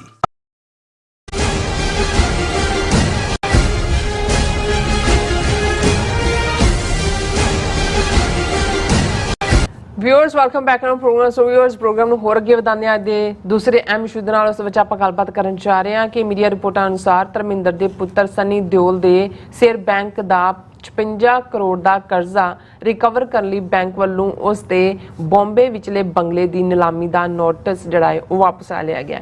ਸੋ ਧਰਮਿੰਦਰ ਟੱਬਰ ਅਕਿਰਤਕਨਾਂ ਦਾ ਟੱਬਰ ਹੈ ਜਿਨ੍ਹਾਂ ਨੇ ਦੀਪ ਸਿੱਧੂ ਦੀ ਗ੍ਰੇਸਫੁਲ ਪਰਸਨੈਲਿਟੀ ਦਾ ਫਾਇਦਾ ਚੁੱਕਿਆ ਔਰ ਵੰਗਾਰ ਪੈਣ ਤੇ ਉਸ ਕੋਲੋਂ ਪੂਰੀ ਕਿਨਾਰਾ ਕਸ਼ੀ ਜਿਹੜੀ ਕਰ ਲਈ। ਸੋ ਭਾਈ ਗੁਰਦਾਸ ਜੀ ਨੇ ਠੀਕ ਫਰਮਾਇਆ ਹੈ ਕਿ ਅਕਿਰਤਕਾਣ ਜਿਹੜੇ ਨੇ ਧਰਤੀ ਤੇ ਭਾਰ ਹੁੰਦੇ ਨੇ। ਸੋ ਇਸ ਬਾਰੇ ਆਪਾਂ ਗੱਲਬਾਤ ਕਰਨ ਜਾ ਰਹੇ ਹਾਂ। ਸੋ ਅਸੀਂ ਚਾਹਾਂਗੇ ਕਿ ਤੁਸੀਂ ਇਸੇ ਤਰ੍ਹਾਂ ਬਣੇ ਰਹਿਣਾ, ਦੇਖਣ ਸੁਣ ਲਿਆ, ਲਿਖਣ ਲਈ ਤੁਹਾਡਾ ਸਭ ਦਾ ਬਹੁਤ ਧੰਨਵਾਦ ਜੀ। ਡਾਕਟਰ ਸਾਹਿਬ ਕੀ ਵਿਚਾਰਾਂ ਨੇ? ਦੇਖੋ, ਹਾਲਾਂ ਮੇਰਾ ਇਸ ਕਿਸਮ ਦੀਆਂ ਖਬਰਾਂ ਦੇ ਵਿੱਚ ਕੋਈ ਇੰਟਰਸਟ ਤਾਂ ਨਹੀਂ ਹੁੰਦਾ, ਪਰ ਕਈ ਵਾਰ ਜਦੋਂ ਮਿਸਿੰਗ ਡਾਟ ਆਪਸ ਵਿੱਚ ਰਲ ਜਾਣ ਤਾਂ ਕੁਝ ਚੀਜ਼ਾਂ ਤੁਹਾਨੂੰ ਬੌਦਰ ਕਰਨ ਲੱਗ ਜਾਂਦੀਆਂ ਨੇ। ਅਸੀਂ ਇਸ ਸਾਰੇ ਟੱਬਰ ਦੇ ਬਾਰੇ ਅਕਸਰ ਪਹਿਲਾਂ ਵੀ ਕਿਸਾਨ ਮੋਰਚੇ ਵੇਲੇ ਵੀ, ਉਸ ਤੋਂ ਪਹਿਲਾਂ ਵੀ ਧਰਮਿੰਦਰ ਦਾ ਖੁਦ ਕੀ ਰੋਲ ਸੀ ਕਿ ਕਿਵੇਂ ਉਹਨੇ KP ਗਿੱਲ ਨੂੰ ਬੰਬੇ ਸੱਦ ਕੇ ਪੂਰੀ ਫਿਲਮੀ ਦੁਨੀਆ ਜਿਹੜਾ ਉਹਦੇ ਲਈ ਅੱਜ ਲਫ਼ਜ਼ ਸੁਪਰ ਕਾਪ ਕਿਹਾ ਜਾਂਦਾ ਹੈ, ਸੁਪਰ ਕਾਪ ਦਾ ਖਿਤਾਬ ਇਸੇ ਨੇ ਹੀ ਦਿੱਤਾ ਹੈ। ਮੈਂ ਬਹੁਤ ਵਾਰੀ ਦੇਖਦਾ ਵੀ ਜਿਨ੍ਹਾਂ ਨੂੰ ਪੰਜਾਬ ਦੇ ਪੁੱਤਰ ਤੇ ਫਲਾਣੇ ਕਹਿ ਕੇ ਆਪਣੇ ਲੋਕ ਸਿਰ ਤੇ ਚੁੱਕਦੇ ਨੇ, ਕਦੇ ਉਹ ਇਹਨਾਂ ਦੀਆਂ ਕਰਤੂਤਾਂ ਕਿ ਮੁੰਬਈ ਜਾ ਕੇ ਉਹਨਾਂ ਦਾ, ਸਾਡੇ ਪੰਜਾਬੀ ਹਿੰਦੂਆਂ ਦਾ ਤਾਂ ਮੈਂ ਜ਼ਿਕਰ ਹੀ ਨਹੀਂ ਕਰਦਾ, ਹਾਲਾਂਕਿ ਜੇ ਉਹਨਾਂ ਚੋਂ ਰਜੇਸ਼ ਖੰਨਾ ਔਰ ਫਲਾਣੇ ਟਿਮਕੇ ਜਿੰਨੇ ਨੇ, ਦੇਵਾਨੰਦ, ਕਿੰਨੇ ਤੁਸੀਂ ਕਰੈਕਟਰ ਹੁਣ ਸਾਊਥ ਦੇ ਜਾਂ ਦੂਜੇ ਆਣੇ ਸ਼ੁਰੂ ਹੋਏ ਨੇ, ਹੁੰਦਾ ਹੀ ਇਹ ਸੀ। ਪਰ ਇਹਨਾਂ ਚੋਂ ਤਾਂ ਕਦੇ ਕਿਸੇ ਨੇ ਗਿਵ ਬੈਕ ਤਾਂ ਕਰਨ ਦੀ ਦੂਰ ਦੀ ਗੱਲ, ਕਦੇ ਪੰਜਾਬ ਨਾਲ ਆਇਡੈਂਟੀਫਾਈ ਵੀ ਨਹੀਂ ਕੀਤਾ ਆਪਣੇ ਆਪ ਨੂੰ। ਸਿਰਫ ਇੱਕ ਉਸ ਜਿਹੜਾ ਨਾਨਕ ਨਾਮ ਜਹਾਜ਼ ਬਣਾਉਣ ਵਾਲਾ ਕਪੂਰ ਫੈਮਿਲੀ ਦਾ, ਉਸ ਨੂੰ ਛੱਡ ਕੇ ਬਾਅਦ 'ਚ ਅੱਗੋਂ ਉਹਦੀ ਔਲਾਦ ਵੀ ਦੂਜੀ ਰਹੀ। ਲੇਕਿਨ ਇਹ ਜਿਨ੍ਹਾਂ ਚੋਂ ਜੇ ਦੋ ਨਾਂ ਕਹਿਣੇ ਹੋਣ ਜਿਹਨੂੰ ਪੰਜਾਬ ਦਾ ਖਾਸ ਤੌਰ ਤੇ ਕਿਰਸਾਨੀ ਵਰਗ ਆਪਣੇ ਨਾਲ ਸੰਬੰਧਿਤ ਕਰਕੇ ਔਰ ਪੰਜਾਬ ਦਾ ਪੁੱਤਰ ਕਰਕੇ, ਔਰ ਦੂਜਾ ਉਹ ਧਰਮਿੰਦਰ ਔਰ ਦਾਰਾ ਸਿੰਘ। ਹੁਣ ਦਾਰਾ ਸਿੰਘ ਦਾ ਉਹ ਹਨੂਮਾਨ ਬਣ ਕੇ ਐਂਡ ਹੋਇਆ ਮਹਾਭਾਰਤ 'ਚ, ਉਹ ਵੀ ਸਮਝ ਆ ਸਕਦਾ ਹੈ ਜੀ, ਕਲਾਕਾਰ। ਲੇਕਿਨ ਬਹੁਤ ਘੱਟ ਲੋਕਾਂ ਨੂੰ ਪਤਾ ਹੈ ਵੀ ਜੂਨ 84 ਦੇ ਭਾਰਤੀ ਫੌਜੀ ਹਮਲੇ ਤੋਂ ਬਾਅਦ ਜਿਹੜੇ 4-5 ਬੰਦਿਆਂ ਨੇ ਆ ਕੇ ਟੀਵੀ ਦੇ ਉੱਤੇ ਉਸ ਵੇਲੇ ਦੇ ਦੂਰਦਰਸ਼ਨ ਤੇ ਇੰਦਰਾ ਗਾਂਧੀ ਨੂੰ ਵਧਾਈ ਦਿੱਤੀ ਸੀ, ਉਹਨਾਂ 'ਚ ਦਾਰਾ ਸਿੰਘ ਸਭ ਤੋਂ ਪਹਿਲਿਆਂ ਚੋਂ ਸੀ। ਰਜਿੰਦਰ ਸਿੰਘ ਸਪੈਰੋ ਇੱਕ ਮੇਜਰ ਜਨਰਲ ਵੀ ਸੀ, ਉਹ ਵੀ ਉਹਨਾਂ ਚੋਂ ਸੀ। ਆ ਜਿਹੜਾ ਪ੍ਰਤਾਪ ਬਾਜਵਾ, ਪ੍ਰਤਾਪ ਬਾਜਵਾ ਨੇ ਕੀ ਹੈ, ਰੰਧਾਵਾ, ਸੁੱਖੀ ਰੰਧਾਵਾ, ਇਹਦਾ ਪਿਓ ਵੀ ਸੀ ਪੰਜਾਬ ਕਾਂਗਰਸ, ਜਿਨ੍ਹਾਂ ਨੇ ਇੰਦਰਾ ਗਾਂਧੀ ਨੂੰ ਕਿ ਜੀ ਬਹੁਤ ਤੁਸੀਂ ਦਹਿਸ਼ਤਗਰਦ ਜਿਹੜੇ ਨੇ ਫਲਸ਼ ਆਊਟ ਕੀਤੇ ਨੇ ਜਾਂ ਦੂਜਾ ਕੀਤਾ। ਪਰ ਦਾਰਾ ਸਿੰਘ ਰਿਪੀਟਡਲੀ ਕਿ ਉਸ ਨੂੰ ਲਿਆ ਕੇ ਜਿਹੜਾ ਉਹ ਇੰਦਰਾ ਗਾਂਧੀ ਨੂੰ ਵਧਾਈਆਂ ਦਿੰਦਾ ਸੀ। ਸੋ ਮੈਂ ਬਹੁਤ ਵਾਰੀ ਦੇਖਦਾ ਕਿ ਵੀ ਇਸ ਸਭ ਦੇ ਬਾਵਜੂਦ ਜਦੋਂ ਇਸ ਕਿਸਮ ਦੇ ਲੋਕ ਇਹ ਹਰਕਤਾਂ ਕਰਦੇ ਨੇ, ਇੱਕ ਪਾਸੇ ਅਸੀਂ ਸ਼ਰੀਕਾਬਾਜ਼ੀ ਜਾਂ ਕਿਸੇ ਦਾ ਇੱਕ ਮਾਰਿਆ ਤਾਨਾ ਵੀ ਨਹੀਂ ਜਿਹੜਾ ਉਹਨੂੰ ਬਰਦਾਸ਼ਤ ਕਰਦੇ ਔਰ ਉਹ ਵੀ ਦਿਲ 'ਚ ਰੱਖਦੇ ਆ ਇਹਦਾ, ਇਹ ਸਾਨੂੰ ਕਿਉਂ ਭੁੱਲ ਜਾਂਦਾ ਹੈ ਵੀ ਇਹਨਾਂ ਲੋਕਾਂ ਦੀਆਂ ਕਰਤੂਤਾਂ ਕੀ ਨੇ। ਉਸੇ ਹੀ ਧਰਮਿੰਦਰ ਦੇ ਪੁੱਤਰ ਨੂੰ ਜਿਹੜਾ ਨਾ ਕਦੇ ਪਾਰਲੀਮੈਂਟ ਦੇ ਸੈਸ਼ਨ 'ਚ ਗਿਆ, ਆ ਗੁਰਦਾਸਪੁਰ ਫਲੱਡਾਂ ਦੇ ਵਿੱਚ, ਹੜ੍ਹਾਂ ਦੇ ਵਿੱਚ ਉਹਦਾ ਕੀ ਹੋਇਆ, ਉਹਨੂੰ ਉੱਥੇ ਆਉਣ ਦਾ ਵਕਤ ਨਹੀਂ। ਜੇ ਸਭ ਤੋਂ ਘੱਟ ਕਿਸੇ ਦੀ ਪ੍ਰੈਜ਼ੈਂਸ ਹੋਏਗੀ, ਬੋਲਣਾ ਬੁਲਾਣਾ ਕੀ ਹੈ ਜਾਂ ਲੋਕਾਂ ਦੇ ਹਿੱਤਾਂ ਦੀ ਕੀ ਗੱਲ ਕਰਨਾ।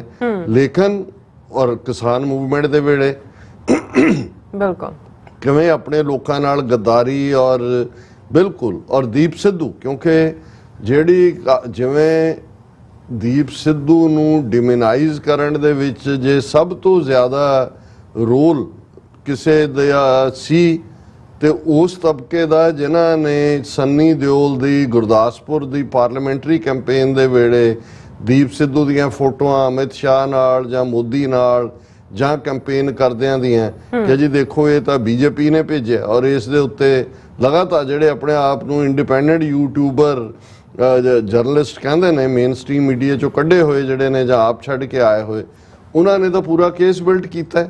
ਜੇ ਦੀਪ ਸਿੱਧੂ ਨੇ ਸਿੱਖ ਨੈਰੇਟਿਵ ਦਿੱਤਾ ਹੈ ਜਾਂ ਉਹਨੇ ਕਿਹਾ ਜੀ ਗੱਲ ਕੱਲੀ ਫਸਲਾਂ ਦੀ ਨਹੀਂ ਹੈ, ਨਸਲਾਂ ਦੀ ਵੀ ਹੈ, ਔਰ ਉਹ ਜਿਹੜਾ ਸ਼ੰਭੂ ਤੋਂ ਸਿੰਘੂ ਤੱਕ ਪਹੁੰਚਿਆ 26 ਜਨਵਰੀ ਵਾਲਾ ਪਾਰਟ ਲਾਲ ਕਿਲੇ ਦੇ ਉੱਤੇ ਖਾਲਸਾਈ ਪਰਚਮ ਲਹਿਰਾਉਣ ਦਾ ਹੋਇਆ, ਤੇ ਸਭ ਨੇ ਇਹਨੂੰ ਬੀਜੇਪੀ ਦੀ ਸ਼ਰਾਰਤ ਦੱਸਿਆ ਕਿ ਜੀ ਇਹ ਤਾਂ ਕਾਮਰੇਡਾਂ ਨੇ ਤਾਂ ਦੱਸਣਾ ਹੀ ਸੀ ਜਿਨ੍ਹਾਂ ਦੀ ਲੀਡਰਸ਼ਿਪ ਸੀ। ਲੇਕਿਨ ਦੂਸਰਿਆਂ ਨੇ ਵੀ ਆਹ ਦੇਖੋ ਜੀ ਬੀਜੇਪੀ ਤੇ ਫਲਾਣਾ ਤੇ ਸੰਨੀ ਦਿਓਲ ਜਾਂ ਦੂਜੇ, ਹਾਲਾਂ ਉਦੋਂ ਵੀ ਦੀਪ ਸਿੱਧੂ ਨੇ ਆਪਣੇ ਇੰਟਰਵਿਊਜ਼ ਦੇ ਵਿੱਚ ਇਹ ਗੱਲ ਕਲੀਅਰ ਕੀਤੀ ਸੀ ਕਿ ਭਾਈ ਦੇਖੋ ਮੈਂ ਤਾਂ ਯਾਰੀ ਨਿਭਾਈ ਹੈ, ਦੋਸਤ ਹੈ, ਮੈਂ ਜਦੋਂ ਗਿਆ ਬੰਬੇ ਮੇਰੀ ਇਹਨਾਂ ਨੇ ਟੇਕ ਕੇਅਰ ਕੀਤੀ ਸੀ ਤੇ ਮੈਂ ਤਾਂ ਉਹ ਕਰਜ਼ ਅਦਾ ਕਰ ਆਪਣੇ ਵੱਲੋਂ ਜਿਹੜਾ ਕੋਸ਼ਿਸ਼ ਕੀਤੀ ਹੈ, ਅਦਰਵਾਈਜ਼ ਮੇਰੇ ਕੋਈ ਇਹਨਾਂ ਦੀ ਆਈਡੀਓਲੋਜੀ ਨਾਲ ਬੀਜੇਪੀ ਦੀ ਸੰਬੰਧ। ਲੇਕਿਨ ਇਹੀ ਘਟਨਾ, ਉਹੀ ਫੋਟੋਆਂ, ਅਖੀਰ ਤੱਕ ਉਹਨਾਂ ਨੇ ਦੀਪ ਸਿੱਧੂ ਦਾ ਪਿੱਛਾ ਨਹੀਂ ਛੱਡਿਆ। ਲੇਕਿਨ ਏਜੰਸੀਆਂ ਨੂੰ ਤਾਂ ਪਤਾ ਸੀ ਕਿ ਬਈ ਇਹ ਜਿਹੜਾ ਇੱਕ ਨਵੀਂ ਸੋਚ ਔਰ ਨਵਾਂ ਨੈਰੇਟਿਵ ਲੈ ਕੇ ਜਿਹੜਾ ਨੌਜਵਾਨਾਂ ਨੂੰ ਕੀਲ ਰਿਹਾ ਹੈ, ਨੌਜਵਾਨ ਆਇਆ, ਇਹ ਤਾਂ ਬਹੁਤ ਵੱਡਾ ਖਤਰਾ ਹੈ। ਇਸ ਲਈ ਫਾਈਨਲੀ ਐਕਸੀਡੈਂਟ ਦੇ ਬਹਾਨੇ ਉਹਨੂੰ ਐਲੀਮੀਨੇਟ ਕਰ ਦਿੱਤਾ ਗਿਆ। ਹੁਣ ਇਹਦੀ ਆਪਣੀ ਹਾਲਤ ਕੀ ਸੀ ਜਾਂ ਕੀ ਨਹੀਂ, ਅੱਜ ਜਿਹੜੀ ਖਬਰ ਬਹੁਤ ਸਾਰੇ ਜਿਹੜੇ ਨੇ ਉਹ ਚੈਨਲਸ ਤੇ ਵੀ ਡਿਸਕਸ ਹੋ ਰਹੀ ਹੈ ਜਾਂ ਦੂਜਾ, 2 ਦਿਨ ਪਹਿਲਾਂ ਇੱਕ ਨੋਟਿਸ ਬੈਂਕ ਆਫ ਬੜੌਦਾ ਵੱਲੋਂ ਜਾਰੀ ਕੀਤਾ ਗਿਆ ਕਿ ਬੰਬੇ ਦੇ ਜੂਹੂ ਏਰੀਆ 'ਚ ਜਿੱਥੇ ਕਿ ਵੱਡੇ ਵੱਡੇ ਸਾਰੇ ਐਕਟਰਾਂ ਦੇ ਵੱਡੇ ਬੰਗਲੇ ਨੇ, ਜਿਹੜਾ ਸੰਨੀ ਦਿਓਲ ਦਾ ਬੰਗਲਾ ਜਿਹੜਾ ਹੈ ਉਹ ਨਿਲਾਮ ਕੀਤਾ ਜਾਏਗਾ, ਆਕਸ਼ਨ ਕੀਤਾ ਜਾਏਗਾ, ਕਿਉਂਕਿ 56 ਕਰੋੜ ਦਾ ਕਰਜ਼ਾ ਜਿਹੜਾ ਬੈਂਕ ਆਫ ਬੜੌਦਾ ਦਾ ਸੀ ਉਹ ਪੇ ਨਹੀਂ ਹੋਇਆ। ਔਰ ਜ਼ਾਹਰ ਹੈ ਕਿ ਵੀ ਜਦੋਂ ਤੁਸੀਂ ਕਰਜ਼ਾ ਲੈਂਦੇ ਹੋ, ਤੁਸੀਂ ਕੋਈ ਚੀਜ਼ ਜਿਹੜੀ ਹੈ ਉਹ ਗਿਰਵੀ ਰੱਖਦੇ ਹੋ, ਗਿਰਵੀ ਵਾਂਗ ਹੀ ਹੁੰਦਾ ਹੈ। ਕੋਈ ਤੁਸੀਂ ਕਈ ਵਾਰੀ ਜ਼ਮੀਨ ਹੁੰਦੀ ਹੈ, ਉਹ ਜਿਹੜਾ ਹੈ ਨਿਲਾਮ ਹੋਏਗਾ। ਵੈਸੇ ਜਦੋਂ 56 ਫਿਗਰ ਦੇਖੋ ਤੇ ਮੋਦੀ ਦੀ 56 ਇੰਚ ਦੀ ਛਾਤੀ ਵੀ ਨਜ਼ਰ ਆਉਂਦੀ ਹੈ। ਪਤਾ ਨਹੀਂ ਇਹ 56 ਫਿਗਰ ਕਿਉਂ ਨਾਲ ਜੁੜੀ ਹੋਈ ਹੈ। ਦਵਾਇਆ ਹੀ ਉਹਨੇ ਹੋਣਾ, ਉਹਨੇ ਕਿਹਾ ਹੋਣਾ ਵੀ ਮੈਂ 56 ਇੰਚ की छाती वाला दे दो इसको 56 करोड़। ਹੁਣ ਉਹ ਆ ਗਿਆ ਬਾਹਰ ਔਰ ਉਹ ਨੋਟਿਸ ਕੇ ਵੀ ਦੂਜਾ ਬੜਾ ਇਸ ਦੇ ਉੱਤੇ ਹੋ ਗਿਆ ਜੀ, ਇਹ ਹੈ ਤੇ ਉਹ ਹੈ। ਹੁਣ ਅੱਜ ਜਿਹੜੀ ਖਬਰ ਆ ਗਈ ਕਿ ਵੀ ਉਹੀ ਬੈਂਕ ਆਫ ਬੜੌਦਾ ਨੇ ਉਹ ਨੋਟਿਸ ਵਾਪਸ ਲੈਂਦੇ ਆ ਕਿਹਾ ਕਿ ਵੀ ਇਹ ਜਿਹੜਾ ਟੈਕਨੀਕਲ ਰੀਜ਼ਨਸ ਕਰਕੇ ਗਲਤੀ ਨਾਲ ਇਹ ਹੋ ਗਿਆ ਸੀ, ਅਸੀਂ ਇਸ ਨੂੰ ਵਾਪਸ ਲੈਂਦੇ ਆ। ਸਾਰੇ ਨੂੰ ਹੋ ਗਿਆ ਕਿ ਵੀ ਇਹ ਦੇਖ ਲਓ ਬੀਜੇਪੀ ਦਾ ਜਿਹੜਾ ਉਹ ਕੰਮ ਕਰਤਾ ਉਹਨਾਂ ਨੇ, ਕਿਉਂਕਿ ਉਹਨਾਂ ਨੇ 56 ਕਰੋੜ ਪਹਿਲਾਂ ਦਵਾਇਆ ਇਸ ਲਈ ਹੋਣਾ ਹੈ ਕਿ ਵੀ ਤੂੰ ਸਿੱਖਾਂ ਦੀ ਮਿੱਟੀ ਪਲੀਤ ਕਰਨੀ ਹੈ। ਜੋ ਗਦਰ 1 ਦੇ ਥੱਲੇ ਜਾਂ ਦੂਜਾ ਜੋ ਐਂਟਾਈ ਪਾਕਿਸਤਾਨ ਮਾਹੌਲ ਸਿਰਜਿਆ ਸੀ ਜੀ, ਇਹ ਸਾਰੇ ਪੀਰੀਅਡ 'ਚ ਜਦੋਂ ਉਹਨੇ ਕੋਈ ਆਪਣੀ ਕਾਰਗੁਜ਼ਾਰੀ ਨਹੀਂ ਦਿਖਾ ਸਕਿਆ ਜਾਂ ਕੋਈ ਕਿਸੇ ਨੂੰ ਵੀ ਕਾਇਲ ਨਹੀਂ ਕਰ ਸਕਿਆ, ਉਹਨਾਂ ਨੇ ਕਿਹਾ ਵੀ ਖੋ ਇਹਦਾ ਬੰਗਲਾ ਵਾਪਸ ਲਓ। ਇਨ ਦਾ ਮੀਨ ਟਾਈਮ ਜਿਹੜਾ ਉਹ ਗਦਰ 2 ਦੇ ਥੱਲੇ ਜਿਹੜੀ ਆਈ ਆ ਗਿਆ ਜੀ, ਉਹਨੇ ਤਾਂ ਪਹਿਲੇ 2 ਦਿਨਾਂ 'ਚ 300 ਕਰੋੜ ਦੀ ਬਿਜ਼ਨਸ ਕਰ ਲਈ। ਜਾਂ ਦੂਜੇ ਹੁਣ ਬੈਂਕ ਵਾਲਿਆਂ ਨੇ ਤਾਂ ਰੂਟੀਨ 'ਚ ਆਪਣਾ ਕੱਢਤਾ, ਉਹਨਾਂ ਨੇ ਕਿਹਾ ਹੋਣਾ ਵੀ ਵਸੂਲ ਕਰੋ, ਇਹ ਸਾਡੇ ਹੁਣ ਕੰਮ ਦਾ ਨਹੀਂ ਹੈ। ਜਿਵੇਂ ਕਿਸੇ ਨੂੰ ਵੀ ਵਰਤ ਕੇ ਡੰਪ ਕੀਤਾ ਜਾਂਦਾ, ਉਹ ਨਾਲ ਦੀ ਨਾਲ ਉਹਨੂੰ ਬਲੌਕ ਕਰਤਾ। ਹੁਣ ਇਸ ਸਾਰੇ ਦੇ ਨਾਲ ਕਿਰਤਕੰਡਤਾ ਦੀ ਗੱਲ ਜਾਂ ਦੂਜੀ ਤਾਂ ਮੈਂ ਇਸ ਲਈ ਵੀ ਮੇਰੀ ਸੋਚ ਆਈ ਕਿਉਂਕਿ ਅਮਰਦੀਪ ਸਿੰਘ ਗਿੱਲ ਜਿਹੜੇ ਪੰਜਾਬੀ ਫਿਲਮ ਮੇਕਰ ਨੇ, ਜਿਹੜੇ ਦੀਪ ਸਿੱਧੂ ਜਿਨ੍ਹਾਂ ਦੇ ਸੰਪਰਕ 'ਚ ਆਇਆ ਔਰ ਰਲ ਕੇ ਇਹਨਾਂ ਨੇ ਫਿਲਮ ਵੀ ਬਣਾਈ, ਬਹੁਤ ਸਾਰਾ ਜਿਹੜਾ ਉਹ ਆਪਸੀ ਦਰਦ ਔਰ ਕੌਮੀ ਸਾਂਝ ਦੀਆਂ ਗੱਲਾਂ ਵੀ ਨੇ। ਉਹਨਾਂ ਦੀ ਜਦੋਂ ਮੈਂ ਹੈਸ਼ਟੈਗ ਦੇਖਿਆ ਤੇ ਮੈਨੂੰ ਲੱਗਿਆ ਕਿ ਵੀ ਮੈਂ ਅਦਰਵਾਈਜ਼ ਮੈਂ ਇਹਦਾ ਸ਼ਾਇਦ ਇਹਨੂੰ ਮੈਂ ਡਿਸਮਿਸ ਹੀ ਕਰਦਾ, ਇਸ ਦੇ ਉੱਤੇ ਮੈਂ ਗੱਲ ਨਾ ਕਰਦਾ। ਹੁਣ ਉਹਨਾਂ ਨੇ ਕਿਹਾ ਵੀ ਦੀਪ ਸਿੱਧੂ ਕਿਸ ਹੱਦ ਤੱਕ ਯਾਰਪਾਲ ਸੀ। ਜਦੋਂ ਅਸੀਂ ਗ੍ਰੇਸਫੁਲ ਪਰਸਨੈਲਿਟੀ ਦੀ ਗੱਲ ਕਰਦੇ ਹਾਂ ਕੌਣ, ਤੇ ਅਕਿਰਤਕਣਤਾ ਦਾ ਲੈਵਲ ਕੀ ਹੁੰਦਾ ਹੈ। ਅਕਿਰਤਕਣਤਾ ਦਾ ਤਾਂ ਸਾਹਮਣੇ ਹੈ ਕਿ ਜਿਉਂ ਹੀ 26 ਜਨਵਰੀ ਵਾਲਾ ਜਾਂ ਦੂਜਾ ਹੋਇਆ ਇਹਨਾਂ ਨੇ ਪੱਲਾ ਝਾੜ ਲਿਆ ਬਿਲਕੁਲ ਹੀ। ਇਹਦਾ ਕੋਈ ਅਫਸੋਸ ਦੀਆਂ ਵੀ 2 ਲਾਈਨਾਂ ਜਦੋਂ ਤੱਕ ਉਸ ਦੀ ਡੈਥ ਵੀ ਹੁੰਦੀ ਹੈ ਦੀਪ ਸਿੱਧੂ ਦੀ, ਜਾਂ ਉੱਥੇ ਆਣਾ ਜਾਂ ਦੂਜਾ ਦਾ ਕੀ ਸੀ। ਹੁਣ ਅਮਰਦੀਪ ਸਿੰਘ ਉਹਨਾਂ ਦਾ ਇੱਕ ਆਪਣਾ ਲਿਖਣ ਦਾ ਅੰਦਾਜ਼ ਹੈ, ਕਹਿੰਦੇ ਸਨੀ ਦਿਓਲ ਦੇ ਸਿਰ ਕਰੋੜਾਂ ਦਾ ਕਰਜ਼ਾ ਹੈ, ਬੈਂਕ ਉਸ ਦਾ ਬੰਗਲਾ ਨਿਲਾਮ ਕਰ ਰਿਹਾ ਹੈ। ਇਹ ਖਬਰ ਪੜ੍ਹ ਕੇ ਮੈਨੂੰ ਸਾਡੇ ਵਾਲਾ ਸ਼ੇਰ ਯਾਦ ਆ ਗਿਆ। ਸਾਡੇ ਵਾਲਾ ਕਿਉਂਕਿ ਤੁਹਾਡੇ ਵਾਲੇ ਤੇ ਸਾਡੇ ਵਾਲੇ ਇਹ ਇੱਕ ਅੰਦਾਜ਼ ਸੀ ਗੱਲਬਾਤ ਦਾ ਉਹਨਾਂ ਦਾ। ਇਹ ਖਬਰ ਪੜ੍ਹ ਕੇ ਮੈਨੂੰ ਸਾਡੇ ਵਾਲਾ ਸ਼ੇਰ ਯਾਦ ਆ ਗਿਆ। ਉਹ ਗੱਲ ਤੇ ਕਹਿੰਦਾ ਸੀ, ਸਰ ਜੀ ਸੰਨੀ ਭਈਆ ਦੇ ਸਿਰ ਤੇ ਬਹੁਤ ਕਰਜ਼ਾ ਹੈ, ਆਪਾਂ ਨੂੰ ਕੁਝ ਕਰਨਾ ਪਵੇਗਾ। ਉਹ ਇੰਨਾ ਕਮਲਾ ਸੀ ਕਿ ਸਾਰਾ ਦਿਨ ਧਰਮਿੰਦਰ ਦੇ ਫੋਨ ਅਟੈਂਡ ਕਰਦਾ ਸੀ। ਉਹਨਾਂ ਦੀ ਸਾਰੀ ਜ਼ਮੀਨ ਜਾਇਦਾਦ ਉਸਨੇ ਬੇਨਾਮੀ ਤੋਂ ਦਿਓਲ ਪਰਿਵਾਰ ਦੇ ਇਕੱਲੇ ਜੀ ਦੇ ਨਾਂ ਕਰਵਾਈ ਸੀ ਕਿ ਕੋਈ ਕਾਨੂੰਨੀ ਪੰਗਾ ਨਾ ਪਵੇ। ਉਹ ਸਾਡਾ ਦਰਵੇਸ਼ ਜੋ ਸੰਨੀ ਦਿਓਲ ਦੀ ਮਦਦ ਘਰੋਂ ਪੈਸੇ ਦੇ ਕੇ ਵੀ ਕਰਦਾ ਸੀ। ਦੇਖੋ ਇੱਕ ਵਾਰ ਮੈਂ ਤੇ ਸਾਡੇ ਵਾਲਾ ਬੈਠੇ ਸੀ ਤੇ ਸਰਸੇ ਵਾਲੇ ਦਾ ਇੱਕ ਬੰਦਾ ਆਇਆ ਜੋ ਕਹਿ ਰਿਹਾ ਸੀ ਕਿ ਬਾਬਾ ਜੀ ਕਹਿੰਦੇ ਨੇ ਕਿ ਆਪਾਂ ਸੰਨੀ ਸੁਪਰ ਸਾਊਂਡ ਸਟੂਡੀਓ ਖਰੀਦ ਲੈਂਦੇ ਆ। ਤਾਂ ਸਾਡੇ ਵਾਲੇ ਨੇ ਮੇਰੇ ਨਾਲ ਸਲਾਹ ਕੀਤੀ ਕਿ ਸਰ, ਕਿਉਂਕਿ ਇਹ ਦੀਪ ਸਿੱਧੂ ਦਾ ਸਟਾਈਲ ਸੀ ਹਰ ਇੱਕ ਨੂੰ ਸਰ ਜੀ ਕਹਿ ਕੇ ਜਾਂ ਸਰ, ਕਿਹਾ ਸਰ ਆਪਾਂ ਅੱਧਾ ਸਟੂਡੀਓ ਵੇਚ ਦਿੰਨੇ ਆ। ਸੰਨੀ ਭਈਆ, ਸੰਨੀ ਦਿਓਲ ਨੂੰ ਬੇਬੀ ਦਿਓਲ ਤੇ ਉਸਦੇ ਨਜ਼ਦੀਕੀ ਸਾਰੇ ਛੋਟੇ ਇਹ ਨਾਂ ਨਾਲ ਬੁਲਾਉਂਦੇ ਨੇ, ਉਸ ਦਾ ਕਰਜ਼ਾ ਉਤਰ ਜਾਊ। ਮੈਂ ਕਿਹਾ ਠੀਕ ਹੈ, ਕਰਜ਼ਾ ਤਾਂ ਉਤਾਰਨਾ ਹੀ ਚਾਹੀਦਾ ਹੈ। ਅਸੀਂ ਹਾਲੇ ਇਸ ਵਿਸ਼ੇ ਤੇ ਅੰਤਮ ਫੈਸਲੇ ਤੇ ਨਹੀਂ ਸੀ ਪਹੁੰਚੇ ਕਿ ਸਰਸੇ ਵਾਲਾ ਸਾਧ ਗ੍ਰਿਫਤਾਰ ਹੋ ਗਿਆ। ਸਾਡੇ ਵਾਲਾ ਵੀ ਸਿਰੇ ਦਾ ਕਮਲਾ ਸੀ, ਉਹ ਫੇਰ ਲੱਗ ਗਿਆ ਤੇ ਮੇਰੇ ਨਾਲ ਰੋਜ਼ ਸਲਾਹ ਕਰਦਾ ਸੀ, ਸਰ ਸੰਨੀ ਭਈਆ ਜੇ ਵੋਟਾਂ 'ਚ ਖੜੇ ਹੋ ਜਾਣ ਬੀਜੇਪੀ ਦੀ ਟਿਕਟ ਤੇ ਤਾਂ ਸਰਕਾਰ ਉਹਨਾਂ ਦਾ ਸਾਰਾ ਕਰਜ਼ਾ ਉਤਾਰ ਸਕਦੀ ਹੈ। ਮੈਨੂੰ ਜਦੋਂ ਇਹ ਆਇਆ ਮੈਂ ਕਿਹਾ ਵੀ ਵਾਕਿਆ ਹੀ ਉਹ ਬਣਿਆ ਤਾਂ ਨਹੀਂ ਉਤਾਰਿਆ ਉਹਨਾਂ ਨੇ, ਪਰ ਜਦੋਂ ਉਹਨਾਂ ਨੇ ਦੇਖਿਆ ਕਿ ਵੀ ਉਹ ਐਂਟਾਈ ਪਾਕਿਸਤਾਨ ਜੋ ਗਦਰ ਕੁਝ ਵੀ ਨਹੀਂ ਹੈ, ਜਿੰਨੀਆਂ ਕਿ ਵੀ ਮੈਂ ਉਹਦੇ ਰਿਵਿਊ ਦੇਖੇ ਨੇ ਕਿ ਵੀ ਸਵਾਏ ਜਿਹੜਾ ਇੱਕ ਮਜ਼ਾਹੀਆ ਅੰਦਾਜ਼ ਜਾਂ ਦੇ, ਔਰ ਤੁਸੀਂ ਦੇਖੋ ਕਿਵੇਂ ਪ੍ਰਮੋਟ ਵੀ ਕੀਤਾ ਸਰਕਾਰ ਨੇ। ਰਿਲੀਜ਼ ਵੀ 15 ਅਗਸਤ ਦੇ ਨੇੜੇ ਕਰਵਾਈ, ਕਿਉਂਕਿ 15 ਅਗਸਤ ਸੋ ਕਾਲਡ ਆਜ਼ਾਦੀ ਦਾ ਦਿਨ ਤੇ ਦੂਜੇ ਤੀਜੇ। ਲੇਕਿਨ ਮੈਂ ਉਹਦੀ ਦੀਪ ਸਿੱਧੂ ਦੀ ਫਾਰਸਾਈਟਡਨੈਸ ਹੈਗਾ, ਉਹਨੇ ਕਿਹਾ ਜੀ ਇਹਨੂੰ ਲੜਾ ਦਿਓ, ਹੁਣ ਤਾਂ ਇਹ ਤੋਂ ਕਰਜ਼ਾ ਨਹੀਂ ਉਤਰਨਾ, ਉੱਥੋਂ ਬਣ ਜਾਏਗਾ, ਬੀਜੇਪੀ ਨੇ ਲਾ ਲੈਣਾ ਇਹਨਾਂ ਦਾ। ਉਹ ਮੈਨੂੰ ਕਹਿੰਦਾ ਹੈ ਕਿ ਵੀ ਜੇ ਬੀਜੇਪੀ ਦੀ ਟਿਕਟ ਤੇ ਖਤਰ ਸਰਕਾਰ ਉਹਨਾਂ ਦਾ ਸਾਰਾ ਕਰਜ਼ਾ ਉਤਾਰ ਸਕਦੀ ਹੈ। ਸਾਡੇ ਆਲਾ ਇਹੋ ਜਿਹਾ ਹੀ ਸੀ, ਜਿਹੜੇ ਬਾਹਰ ਬੈਠੇ ਸਾਡੇ ਆਲੇ ਨੂੰ ਦਿਓਲ ਪਰਿਵਾਰ ਦਾ ਡਰਾਈਵਰ ਦੱਸਦੇ ਹਨ।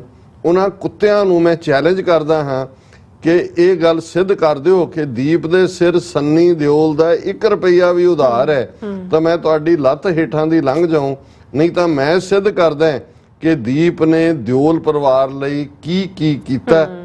ਅੱਜ ਸੰਨੀ ਦਿਓਲ ਦੇ ਬੰਗਲੇ ਦੀ ਨਿਲਾਮੀ ਦੀ ਖਬਰ ਬਣਦੀ ਹੈ ਤਾਂ ਮੈਂ ਰੋ ਕੇ ਸਾਡੇ ਆਲੇ ਭੋਲੇ ਨੂੰ ਯਾਦ ਕਰਦਾ, ਤੇ ਕਿਤੇ ਉਹ ਹੁੰਦਾ ਤਾਂ ਮਜਾਲ ਹੈ ਕਿ ਅਦਾਲਤ ਦਾ ਇਹ ਫਰਮਾਨ ਆ ਜਾਂਦਾ। ਹੁਣ ਮੈਨੂੰ ਜੇ ਮੈਂ ਇਹ ਨਾ ਪੜਦਾ ਤਾਂ ਮੈਂ ਇਹਨੂੰ ਡਿਸਕਸ ਨਹੀਂ ਸੀ ਕਰਨਾ। ਮੈਂ ਕਿਹਾ ਵੀ ਇੱਕ ਪਾਸੇ ਜਿਹੜੇ ਗ੍ਰੇਸਫੁਲ ਲੋਕ ਜਾਂ ਜਿਸ ਨੂੰ ਤੁਸੀਂ ਵਜ੍ਹਾਦਾਰ ਕਹਿੰਦੇ ਹੋ ਉਹ ਹੁੰਦੇ ਨੇ, ਤੇ ਇੱਕ ਪਾਸੇ ਇਹ ਦਿਓਲ ਟੱਬਰ ਧਰਮਿੰਦਰ ਉਹਨਾਂ ਦਾ ਇਹ ਸਾਰਾ। ਔਰ ਇਸ ਦੇ ਉੱਤੇ ਹੀ ਮੈਂ ਭਾਈ ਗੁਰਦਾਸ ਜੀ ਦੀ ਜਿਹੜੀ ਇੱਕ ਵਾਰ ਅਕਿਰਤ ਘਾਣਾ ਦੇ ਉੱਤੇ, ਹਾਲਾਂ ਉਸ ਵਾਰ ਦੀਆਂ 3-4 ਪੌੜੀਆਂ ਹੀ ਅਕਿਰਤ ਘਾਣ ਧਰਤੀ ਤੇ ਕਿੱਡਾ ਭਾਰ ਨੇ, ਲੇਕਿਨ ਮੈਨੂੰ ਲੱਗਾ ਕਿ ਵੀ ਇਹ ਸਾਰੇ ਦਿਓਲ ਟੱਬਰ ਦੇ ਉੱਤੇ ਇਹ ਢੁਕਦਾ ਕਿ ਮੱਧ ਵਿੱਚ ਰਿੱਧਾ ਪਾਏ ਕੇ ਕੁੱਤੇ ਦਾ ਮਾਸ, ਧਰਿਆ ਮਾਨਸ ਖੋਪੜੀ ਤਿਸ ਮੰਦੀ ਵਾਸ, ਰੱਤੂ ਭਰਿਆ ਕੱਪੜਾ ਕਰ ਕੱਜਣ ਤਾਸ, ਟੱਕ ਲੈ ਚੱਲੀ ਚੂੜੀ ਕਰ ਭੋਗ ਬਿਲਾਸ, ਆਖ ਸੁਣਾਏ ਪੁੱਛਿਆ ਲਾਏ ਵਿਸ਼ਵਾਸ, ਨਦਰੀ ਪਵੇ ਅਕਿਰਤ ਕਣ ਮਤ ਹੋਏ ਵਿਨਾਸ਼। ਹੁਣ ਇਹ ਉਹਨਾਂ ਨੇ ਇੰਨੇ ਕਲੰਕਾਰ ਜਿਹੜੇ ਉਸ ਵੇਲੇ ਦੇ ਸਮਾਜ 'ਚ ਵੀ, ਉਹਨਾਂ 'ਚੋਂ ਅੱਜ ਵੀ ਕੁਝ ਚੀਜ਼ਾਂ ਨੂੰ ਜੇ ਅਸੀਂ ਦੇਖੀਏ ਤੇ ਉਹ ਉਵੇਂ ਹੀ ਜਿਹੜੀਆਂ ਨੇ, ਜਿਸ ਨੂੰ ਅਸੀਂ ਬਿਲਕੁਲ ਜਿਹੜਾ ਜਿਨ੍ਹਾਂ ਤੋਂ ਪਰਹੇਜ਼ਗਾਰ ਹੁੰਦੇ ਆ। ਹੁਣ ਕੋਈ ਕੁੱਤੇ ਦਾ ਮਾਸ ਤਾਂ ਖਾਂਦਾ ਨਹੀਂ ਹੈ, ਤੇ ਉਹ ਵੀ ਸ਼ਰਾਬ ਵੀ ਮਾੜੀ ਹੈ, ਕੁੱਤੇ ਦਾ ਮਾਸ ਵੀ ਮਾੜਾ ਹੈ। ਹੁਣ ਭਾਈ ਗੁਰਦਾਸ ਕਿ ਅਕਿਰਤ ਕਣ ਕਿੰਨਾ ਮਾੜਾ ਹੈ, ਉਸ ਦੇ ਲਈ ਇਹ ਸਾਰੀ ਕਹਾਣੀ ਨੂੰ ਬਿਆਨਦੇ ਨੇ ਕਿ ਮੱਧ ਵਿੱਚ ਰਿੱਧਾ ਪਾਏ ਕੇ ਕੁੱਤੇ ਦਾ ਮਾਸ, ਧਰਿਆ ਮਾਨਸ ਖੋਪਰੀ ਤਿਸ ਮੰਦੀ ਵਾਸ। ਕਿ ਸ਼ਰਾਬ ਦੇ ਵਿੱਚ ਕੁੱਤੇ ਦੇ ਮਾਸ ਨੂੰ ਰਿੰਨਿਆ ਗਿਆ, ਮੱਧ ਵਿੱਚ ਰਿੱਧਾ ਪਾਏ ਕੇ ਕੁੱਤੇ ਦਾ ਮਾਸ, ਤੇ ਉਹਨੂੰ ਹੁਣ ਜਦੋਂ ਤੁਸੀਂ ਕੋਈ ਚੀਜ਼ ਰਿੰਨਦੇ ਹੋ, ਪਤੀਲੇ 'ਚ ਰੱਖਦੇ ਹੋ, ਇਹ ਇਨਸਾਨ ਦੀ ਖੋਪੜੀ ਦੇ ਵਿੱਚ ਰੱਖਿਆ ਜੀ, ਧਰਿਆ ਮਾਨਸ ਖੋਪਰੀ ਤਿਸ ਮੰਦੀ ਵਾਸ, ਕਿ ਉਸ ਚੋਂ ਮਾੜੀ ਵਾਸ਼ਨਾ ਨਿਕਲ ਰਹੀ ਹੈ ਔਰ ਇਹ ਮਾਨਸ ਦੀ ਖੋਪੜੀ 'ਚ ਰੱਖਿਆ ਗਿਆ। ਰੱਤੂ ਭਰਿਆ ਕੱਪੜਾ ਕਰ ਕੱਜਣ ਤਾਸ। ਹੁਣ ਕੁੱਤੇ ਦਾ ਮਾਸ ਜਿਹੜਾ ਸ਼ਰਾਬ 'ਚ ਰਿੰਨਿਆ, ਇਨਸਾਨੀ ਖੋਪੜੀ 'ਚ ਰੱਖਿਆ, ਉਹਨੂੰ ਖੂਨ ਨਾਲ ਲਿਬੜੇ ਕੱਪੜੇ ਦੇ ਨਾਲ ਢੱਕਿਆ ਗਿਆ, ਢੱਕ ਕੇ ਟੱਕ ਲੈ ਚੱਲੀ ਚੂੜੀ ਕਰ ਭੋਗ ਬਿਲਾਸ। ਕਿ ਇੱਕ ਮਾੜੀ ਔਰਤ ਜਿਹੜੀ ਵਾਸਨਾ 'ਚੋਂ ਨਿਕਲ ਕੇ ਆਪਣੇ ਕਰਮ 'ਚੋਂ ਉਹਨੂੰ ਢੱਕ ਕੇ ਉਹ ਲੈ ਕੇ ਤੁਰੀ ਜਾ ਰਹੀ ਹੈ। ਹੁਣ ਇਹ ਵੀ ਮਾੜੀਆਂ ਸਾਰੀਆਂ ਚੀਜ਼ਾਂ ਨੇ। ਆਖ ਸੁਣਾਏ ਪੁੱਛਿਆ ਲਾਹੇ ਵਿਸ਼ਵਾਸ। ਹੁਣ ਉਹਨੂੰ ਪੁੱਛਦਾ ਕੋਈ ਕਿ ਭਾਈ ਇਹ ਦੱਸ ਕਿ ਵੀ ਤੂੰ ਇਹ ਕੀ ਐਸੀ ਜਿਹੜੀ ਹੈ ਚੀਜ਼ ਹੈ ਜਿਹਨੂੰ ਤੂੰ ਇਵੇਂ ਢੱਕ ਕੇ ਲਿਜਾ ਰਹੀ ਹੈ। ਤੇ ਉਹਨੇ ਕਿਹਾ ਨਦਰੀ ਪਵੇ ਅਕਿਰਤ ਕਣ ਮਤ ਹੋਏ ਵਿਨਾਸ਼। ਉਹਨੇ ਕਿਹਾ ਕਿ ਮੈਂ ਤਾਂ ਇਸ ਲਈ ਇਹਨੂੰ ਢੱਕ ਕੇ ਲਿਜਾ ਰਹੀ ਹਾਂ ਕਿ ਕਿਸੇ ਅਕਿਰਤ ਕਣ ਦੀ ਨਜ਼ਰ ਨਾ ਪੈ ਜਾਏ ਔਰ ਇਹ ਪਿੱਟ ਨਾ ਜਾਏ।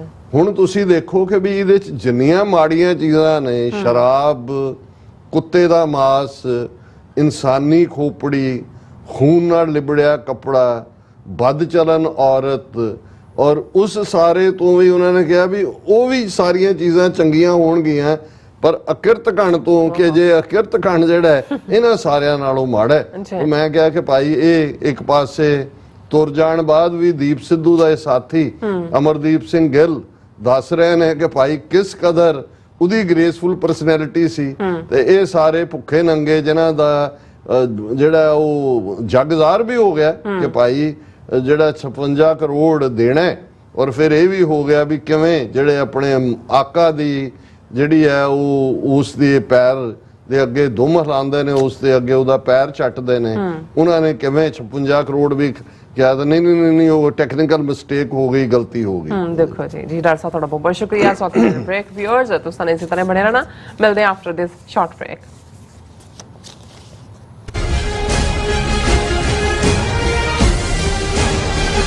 ਕੀ ਤੁਸੀਂ ਆਪਣੇ ਟੈਕਸਿਸ ਨੂੰ ਲੈ ਕੇ ਚਿੰਤਤ ਹੋ? ਤੁਸੀਂ ਆਪਣੀ ਕਮਾਈ ਲਈ ਮਿਹਨਤ ਕਰਦੇ ਹੋ, ਭਾਵੇਂ ਤੁਸੀਂ ਨੌਕਰੀ ਵਿੱਚ ਹੋਵੋ ਜਾਂ ਆਪਣਾ ਬਿਜ਼ਨਸ ਚਲਾਉਂਦੇ ਹੋ। ਜਦੋਂ ਟੈਕਸ ਭਰਨ ਦਾ ਸਮਾਂ ਆਉਂਦਾ ਤਾਂ ਤੁਹਾਨੂੰ ਇੱਕ ਭਰੋਸੇਯੋਗ ਟੈਕਸ ਅਕਾਊਂਟੈਂਟ ਦੀ ਲੋੜ ਹੈ ਜੋ ਟੈਕਸ ਬੈਲੈਂਸ ਦਾ ਤੁਹਾਡੇ ਪੱਖ ਵਿੱਚ ਜਾਣਾ ਯਕੀਨੀ ਬਣਾਵੇ।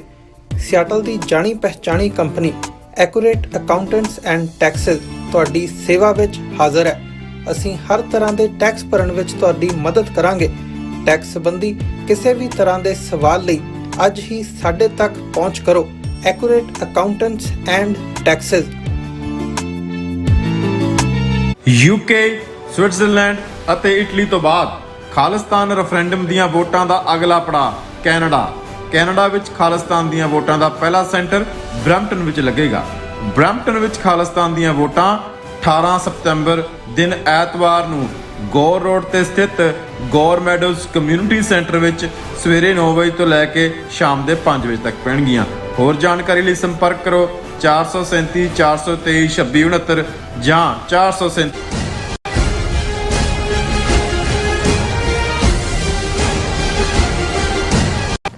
Viewers welcome back to programme. So viewers ਗੱਲਬਾਤ ਕਰਨ ਜਾਣਗੇ ਭਾਰਤ ਦਾ ਪ੍ਰਧਾਨ ਮੰਤਰੀ ਮੋਦੀ ਸਾਊਥ ਅਫਰੀਕਾ ਵਿੱਚ ਬ੍ਰਿਕਸ ਮੁਲਕਾਂ ਦੀ ਮੀਟਿੰਗ ਵਿੱਚ ਜਿਹੜਾ ਸ਼ਾਮਲ ਹੋਣ ਲਈ ਸਾਊਥ ਅਫਰੀਕਾ ਜਿਹੜਾ ਪਹੁੰਚ ਗਿਆ ਹੈ ਔਰ ਜਿੱਥੇ ਉਸ ਦੀ ਚੀਨ ਦੇ ਪ੍ਰੈਜ਼ੀਡੈਂਟ ਸ਼ੀ ਜਿਨਪਿੰਗ ਨਾਲ 1-to-1 ਮੀਟਿੰਗ ਹੋਣੀ ਵੀ ਤੈਅ ਹੈ। ਸੋ ਇਸ ਦਾ ਕਾਰਨ ਮੋਦੀ ਸਰਕਾਰ ਵੱਲੋਂ ਭਾਰਤ ਦੀ 2000 ਕਿਲੋਮੀਟਰ ਦੀ ਜਿਹੜੀ ਧਰਤੀ ਨੂੰ ਚੀਨ ਸਾਹਮਣੇ ਸਰੈਂਡਰ ਕਰਨਾ ਹੈ। ਸੋ ਭਾਰਤੀ ਲੋਕਾਂ ਸਾਹਮਣੇ ਬਿਆਨਬਾਜ਼ੀਆਂ ਵਿੱਚ ਇਹ ਸ਼ੇਰ ਹਨ, ਪਰ ਚੀਨ ਦੇ ਸਾਹਮਣੇ ਜਿਹੜੇ ਇਹ ਭਿੱਜੀ ਬਿੱਲੀ ਬਣ ਜਾਂਦੇ ਨੇ। ਸੋ ਇਸ ਬਾਰੇ ਆਪਾਂ ਗੱਲਬਾਤ ਕਰਨ ਜਾ ਰਹੇ ਹਾਂ। ਸੋ ਅਸੀਂ ਚਾਹਾਂਗੇ ਕਿ ਤੁਸੀਂ ਇਸ ਤਰ੍ਹਾਂ ਬਣੇ ਰਹਿਣਾ, ਦੇਖਣ ਸੁਣਨ ਲਈ ਲਿਖਣ ਲਈ ਤੁਹਾਡਾ ਸਭ ਦਾ ਬਹੁਤ ਬਹੁਤ ਸ਼ੁਕਰੀਆ ਜੀ। ਡਾਕਟਰ ਸਾਹਿਬ ਕੀ ਵਿਚਾਰਾਂ ਨੇ? ਦੇਖੋ ਬ੍ਰਿਕਸ ਜਦੋਂ ਇਹ ਲਫ਼ਜ਼ ਕਿਹਾ ਜਾਂਦਾ ਹੈ ਤੇ 5 ਲਫ਼ਜ਼ਾਂ ਦਾ ਮੇਲ ਹੈ, ਕਿਉਂਕਿ ਇਸ ਦੇ ਵਿੱਚ 5 ਮੁਲਕ ਸ਼ਾਮਲ ਨੇ ਜਿਨ੍ਹਾਂ ਦੇ ਵਿੱਚ ਬ੍ਰਾਜ਼ੀਲ ਹੈ, ਰਸ਼ੀਆ ਹੈ, ਇੰਡੀਆ ਹੈ, ਚਾਈਨਾ ਹੈ ਔਰ ਸਾਊਥ ਅਫਰੀਕਾ। ਅੱਛਾ, ਜਦੋਂ ਦੁਨੀਆ ਦੇ ਵਿੱਚ ਮਲਟੀਪੋਲਰ ਵਰਲਡ ਦੀ ਗੱਲ ਸ਼ੁਰੂ ਹੋਈ ਕਿ ਜੀ ਹੁਣ ਇੱਕ ਜ਼ਮਾਨਾ ਸੀ ਕਿ ਬਾਈਪੋਲਰ ਕਿਹਾ ਜਾਂਦਾ ਸੀ, ਸੋਵੀਅਤ ਯੂਨੀਅਨ ਇੱਕ ਪਾਵਰ ਹੈ, ਅਮਰੀਕਾ ਇੱਕ ਪਾਵਰ ਹੈ, ਉਹਨਾਂ ਦੇ ਵਿਚਾਲੇ ਜਿਹੜੇ ਦੋਨਾਂ ਦੇ ਤੋਂ ਹੀ ਫਾਇਦਾ ਚੱਕਣਾ ਚਾਹੁੰਦੇ ਸੀ ਉਹਨਾਂ ਨੂੰ ਨਾਨ ਅਲਾਈਨਡ ਕਿਹਾ ਜਾਂਦਾ ਸੀ, ਨਾਨ ਅਲਾਈਨ ਮੂਵਮੈਂਟ। ਜੀ। ਔਰ ਫਿਰ ਜਦੋਂ ਸੋਵੀਅਤ ਯੂਨੀਅਨ ਦਾ ਕਲੈਪਸ ਹੁੰਦਾ ਹੈ 1989-90 ਤੱਕ ਪਹੁੰਚਦੇ ਆ, ਉਸ ਦੇ 15 ਹਿੱਸੇ ਹੁੰਦੇ ਨੇ, 15 ਮੁਲਕ ਬਣਦੇ ਨੇ ਤੇ ਜਿਹੜੇ ਉਹਦੇ ਸਪੋਰਟਰ ਮੁਲਕ ਸੀ ਉਹ ਵੀ ਖਿੰਡ ਜਾਂਦੇ ਨੇ। ਇੰਡੀਆ ਵਰਗੇ ਆ ਕੇ ਅਮਰੀਕਾ ਦੇ ਚਰਨੀ ਲੱਗ ਜਾਂਦੇ ਔਰ ਹੋਰ ਵੀ ਖੱਬੇ ਸੱਜੇ ਜਿਹੜੇ ਨੇ ਕੁਛ ਚੀਨ ਵੱਲ ਮੁੜਦੇ ਨੇ। ਲੇਕਿਨ ਇਹ ਹੁੰਦਾ ਹੈ ਕਿ ਜੀ ਹੁਣ ਇੱਕੋ ਸੁਪਰ ਪਾਵਰ ਅਮਰੀਕਾ ਹੈ ਤੇ ਇਹ ਹੈ। ਲੇਕਿਨ over A period of time ਇਹ ਸਾਰੇ ਜਦੋਂ ਚਾਈਨਾ ਦਾ ਉਭਾਰ ਹੁੰਦਾ ਹੈ ਔਰ ਇਕਨੋਮਿਕਲ ਵੀ ਔਰ ਮਿਲਟਰੀ ਪਾਵਰ ਦੇ ਤੌਰ ਤੇ ਵੀ ਔਰ ਖਾਸ ਤੌਰ ਤੇ ਜਦੋਂ one belt one road initiative $380 billion ਦੀ ਫੰਡਿੰਗ ਔਰ ਉਸ ਦੇ ਵਿੱਚ ਓਲਡ ਸਿਲਕ ਰਾਊਟ ਦੀ ਰਿਵਾਈਵਲ ਔਰ ਚਾਈਨਾ ਦਾ ਅਫਰੀਕਨ ਕੰਟੀਨੈਂਟ, ਸਾਊਥ ਅਮਰੀਕਾ ਔਰ ਦੂਸਰੇ ਮੁਲਕਾਂ ਯੂਰਪ ਤੱਕ ਵਾਲਿਆਂ ਦੇ ਨਾਲ ਆਪਣੇ ਤੌਰ ਦੇ ਉੱਤੇ ਉਸ ਦਾ ਉਭਾਰ ਉਹ ਜਿਹੜਾ ਇਹਨਾਂ ਸਾਰਿਆਂ ਦੇ ਨਾਲ ਅਲਾਈਨ ਕਰਦਾ 140 ਦੇ ਕਰੀਬ ਮੁਲਕ one belt one road initiative ਨੂੰ ਜਿਹੜਾ ਉਹ ਮੰਨਦੇ ਨੇ। ਫਿਰ ਚੀਨ ਵੱਲ ਵੀ ਦੇਖਣ ਲੱਗ ਗਏ ਕਿ ਭਾਈ ਇਹ ਪਾਵਰ ਹੈ ਔਰ ਇਸ ਪੀਰੀਅਡ ਦੇ ਵਿੱਚ ਕਾਨਸੈਪਟ ਇਹ ਆ ਗਿਆ ਕਿ ਜੀ ਹੁਣ ਜਿਹੜਾ ਵਰਲਡ ਹੈ ਉਹ ਬਾਈਪੋਲਰ ਵੀ ਨਹੀਂ ਹੈ ਔਰ ਮਲਟੀਪੋਲਰ। ਮਤਲਬ ਇਹ ਹੈ ਕਿ ਜੀ ਇੰਡੀਆ ਇੱਕ ਰਾਈਜ਼ਿੰਗ ਇਕਨੋਮੀ ਹੈ, ਚਾਈਨਾ ਤਾਂ ਆਫ ਕੋਰਸ ਹੈ ਹੀ ਹੈ, ਉਹ ਤਾਂ ਹੁਣ ਸੈਕੰਡ ਲਾਰਜੈਸਟ ਇਕਨੋਮੀ ਆਲਮੋਸਟ ਜੇ $22-23 ਟ੍ਰਿਲੀਅਨ US ਦੀ ਹੈ ਤੇ ਚਾਈਨਾ ਵੀ 2021 ਤੱਕ ਪਹੁੰਚਿਆ ਹੋਇਆ ਔਰ ਇਹ ਉਹ ਪੀਰੀਅਡ ਸੀ। ਹੁਣ ਅੱਜ ਦਾ ਬ੍ਰਾਜ਼ੀਲ ਜਾਂ ਅੱਜ ਦਾ ਸਾਊਥ ਅਫਰੀਕਾ ਅਗੇਨ ਅਸੀਂ ਗੱਲ ਕਰ ਰਹੇ ਹਾਂ ਕਈ ਆਲਮੋਸਟ ਜਿਹੜਾ 2 ਦਹਾਕੇ ਪਹਿਲਾਂ ਦੀ ਜਾਂ 15 ਸਾਲ ਪਹਿਲਾਂ ਜਦੋਂ ਇਹ ਸਾਰਾ ਪਾਰਟ ਸ਼ੁਰੂ ਹੁੰਦਾ ਔਰ ਉਦੋਂ ਕੱਲਾ ਇਹੀ ਨਹੀਂ ਸੀ ਕਿ ਵੀ ਇਹ ਆਪਣੇ ਆਪ ਨੂੰ ਮਲਟੀਪੋਲਰ ਵਰਲਡ ਕਹਿੰਦੇ ਸੀ। ਬ੍ਰਿਕਸ ਦੇ ਪਿੱਛੇ ਹੁਣ ਬ੍ਰਿਕਸ ਦੇ ਵਿਚਲੇ ਜਿਹੜੇ 2 ਮੈਂਬਰ ਨੇ ਚਾਈਨਾ ਔਰ ਰਸ਼ੀਆ, ਉਹ ਤਾਂ ਆਲਰੇਡੀ UN ਸਿਕਿਉਰਿਟੀ ਕਾਉਂਸਲ ਦੇ ਵਿੱਚ ਨੇ ਔਰ ਇਹ 3 ਮੁਲਕ ਇੰਡੀਆ, ਬ੍ਰਾਜ਼ੀਲ ਔਰ ਸਾਊਥ ਅਫਰੀਕਾ ਇਹ ਇਸ ਗੱਲ ਦੇ ਇੱਛਾਮੰਦ ਸੀ, ਡਿਜ਼ਾਇਰਸ ਸੀ ਕਿ ਜੀ ਅਸੀਂ ਆਪਣੇ ਕੰਟੀਨੈਂਟਸ ਨੂੰ UN ਸਿਕਿਉਰਿਟੀ ਕਾਉਂਸਲ ਦੇ ਵਿੱਚ ਰਿਪਰੈਜ਼ੈਂਟ ਕਰੀਏ। ਔਰ ਇਕਨੋਮੀ ਵੀ ਗਰੋ ਹੋ ਰਹੀ ਸੀ। South Africa, Nelson Mandela 2 term president ਰਿਹਾ ਔਰ ਬੜੀ ਇੱਕਦਮ ਇਕਨੋਮੀ 'ਚ ਗਰੋਥ ਹੋਈ। ਵੱਖਰੀ ਕਹਾਣੀ ਹੈ ਕਿ ਸਾਊਥ ਅਫਰੀਕਾ ਜਾਂ ਬ੍ਰਾਜ਼ੀਲ ਅਲਟੀਮੇਟਲੀ ਉਹੀ ਕਰਪਸ਼ਨ ਔਰ ਉਹੀ ਉਸ ਕਿਸਮ ਦੀ ਚੀਜ਼ਾਂ ਨੇ ਉਹਨੂੰ ਫਿਰ ਥੱਲੇ ਸੁੱਟਿਆ। ਬ੍ਰਾਜ਼ੀਲ 'ਚ ਪੋਟੈਂਸ਼ੀਅਲ ਬਹੁਤ ਜ਼ਿਆਦਾ ਹੈ, ਲੇਕਿਨ ਉਹਨਾਂ ਦੀਆਂ ਵੀ ਉਹੀ ਪ੍ਰੋਬਲਮਸ ਨੇ ਜਿਹੜੀਆਂ ਅਫਰੀਕਨ ਕੰਟੀਨੈਂਟ ਦੇ ਮੁਲਕਾਂ ਦੀਆਂ ਨੇ। ਅੱਜ ਵੀ ਜੋ ਨਾਈਜਰ ਔਰ ਨਾਈਜੀਰੀਆ ਦੇ ਵਿਚਾਲੇ ਹੋ ਰਿਹਾ ਹੈ, ਇਧਰ ਨਾਈਜਰ ਨੇ ਆਪਣੇ ਬਾਰਡਰ ਬੰਦ ਕੀਤੇ ਨੇ, ਜਿਹੜੇ ਨਿਕਲ ਰਹੇ ਨੇ ਸਾਊਦੀ ਅਰੇਬੀਆ ਦੇ ਬਾਰਡਰ ਤੱਕ ਪਹੁੰਚਦੇ ਆ ਕਿੰਨਿਆਂ ਦੀ। ਔਰ ਇਹਦੇ ਤੇ UN ਨੇ ਫਿਕਰ ਦਿਖਾਇਆ ਕਿ ਕਿੰਨੇ ਜਿਹੜੇ ਵਿਚਾਰੇ ਹਿਜਰਤ ਕਰਕੇ ਜਾ ਰਹੇ ਨੇ, ਮਰ ਰਹੇ ਨੇ, ਉਹਨਾਂ ਨੂੰ ਬਾਰਡਰ ਦੇ ਉੱਤੇ ਮਾਰਿਆ ਜਾ ਰਿਹਾ। ਸੋ ਕੋਈ ਨਾ ਕੋਈ ਕਾਰਨਰ ਜਿਹੜਾ ਉਹ ਚੱਲ ਹੀ ਰਿਹਾ ਹੁੰਦਾ ਹੈ ਦੁਨੀਆ 'ਚ। ਬੇਸ਼ੱਕ ਸੋਵੀਅਤ ਯੂਨੀਅਨ ਦੀ ਲੈਗੇਸੀ ਦਾ ਵਾਰਸ ਰਸ਼ੀਆ ਬਣਿਆ ਔਰ ਰਸ਼ੀਆ ਕਿਸ ਲੈਵਲ ਤੱਕ ਪਹੁੰਚ ਗਿਆ ਸੀ, ਲੇਕਿਨ ਹੁਣ ਜੇ ਰਸ਼ੀਆ ਨੂੰ ਇੱਕ ਛੋਟਾ ਜਿਹਾ ਉਹਦਾ ਹੀ ਜਿਹੜਾ ਸਦੀਆਂ ਤੋਂ ਉਹਦਾ ਹਿੱਸਾ ਰਿਹਾ 23-24 ਸਾਲ ਪਹਿਲਾਂ ਆਜ਼ਾਦ ਹੋਈ ਯੂਕਰੇਨ, ਉਹਨੇ ਉਹਨੂੰ ਹੋਲਡ ਕੀਤਾ ਹੋਇਆ ਜਾਂ ਉਹਦੀ ਪਾਵਰ ਨੂੰ ਕੀਤਾ। ਹੁਣ ਜ਼ੈਲੈਂਸਕੀ ਜਿਹੜਾ ਹੈ ਉਹ ਯੂਕਰੇਨ ਵਾਲਾ ਡੈਨਮਾਰਕ ਔਰ ਦੂਸਰੇ ਮੁਲਕਾਂ 'ਚ ਘੁੰਮ ਰਿਹਾ। ਆਲਰੇਡੀ ਉਹਨਾਂ ਨੇ F-16 ਦੇਣ ਦਾ ਵਾਅਦਾ ਕੀਤਾ ਔਰ ਰਸ਼ੀਆ ਦਾ ਆਪਣਾ ਜਲੂਸ ਨਿਕਲ ਰਿਹਾ ਜਿਹੜਾ ਉਹਨੇ ਲਿਊਨਾ ਮਿਸ਼ਨ ਆਪਣਾ ਭੇਜਿਆ ਸੀ ਸੈਟੇਲਾਈਟ ਆਫਟਰ ਮੈਨੀ ਈਅਰਸ, ਮੇਰੇ ਖਿਆਲ ਹੈ 35-40 ਸਾਲ ਬਾਅਦ ਉਹ ਜਿਹੜਾ ਲੈਂਡ ਕਰਨ ਤੋਂ ਪਹਿਲਾਂ ਹੀ ਕਲੈਪਸ ਹੋ ਗਿਆ। ਸੋ ਇੱਕ ਪਾਸੇ ਇਹ ਚੱਲ ਰਿਹਾ ਹੈ, ਦੂਸਰੇ ਪਾਸੇ ਜਦੋਂ ਬ੍ਰਿਕਸ ਬਣਿਆ ਇਹਦਾ ਮਕਸਦ ਇਹ ਸੀ ਕਿ ਵੀ ਇਹ ਤਿੰਨੋਂ ਹੀ ਮੁਲਕ ਜਿਹੜੇ ਨੇ ਖਾਸ ਤੌਰ ਤੇ ਬ੍ਰਾਜ਼ੀਲ ਔਰ ਸਾਊਥ ਅਫਰੀਕਾ ਇਹ ਆਪਣਾ ਔਰ ਇੰਡੀਆ UN ਸਿਕਿਉਰਿਟੀ ਕਾਉਂਸਲ 'ਚ ਆਪਣੀ ਮੈਂਬਰਸ਼ਿਪ ਚਾਹੁੰਦੇ ਸੀ।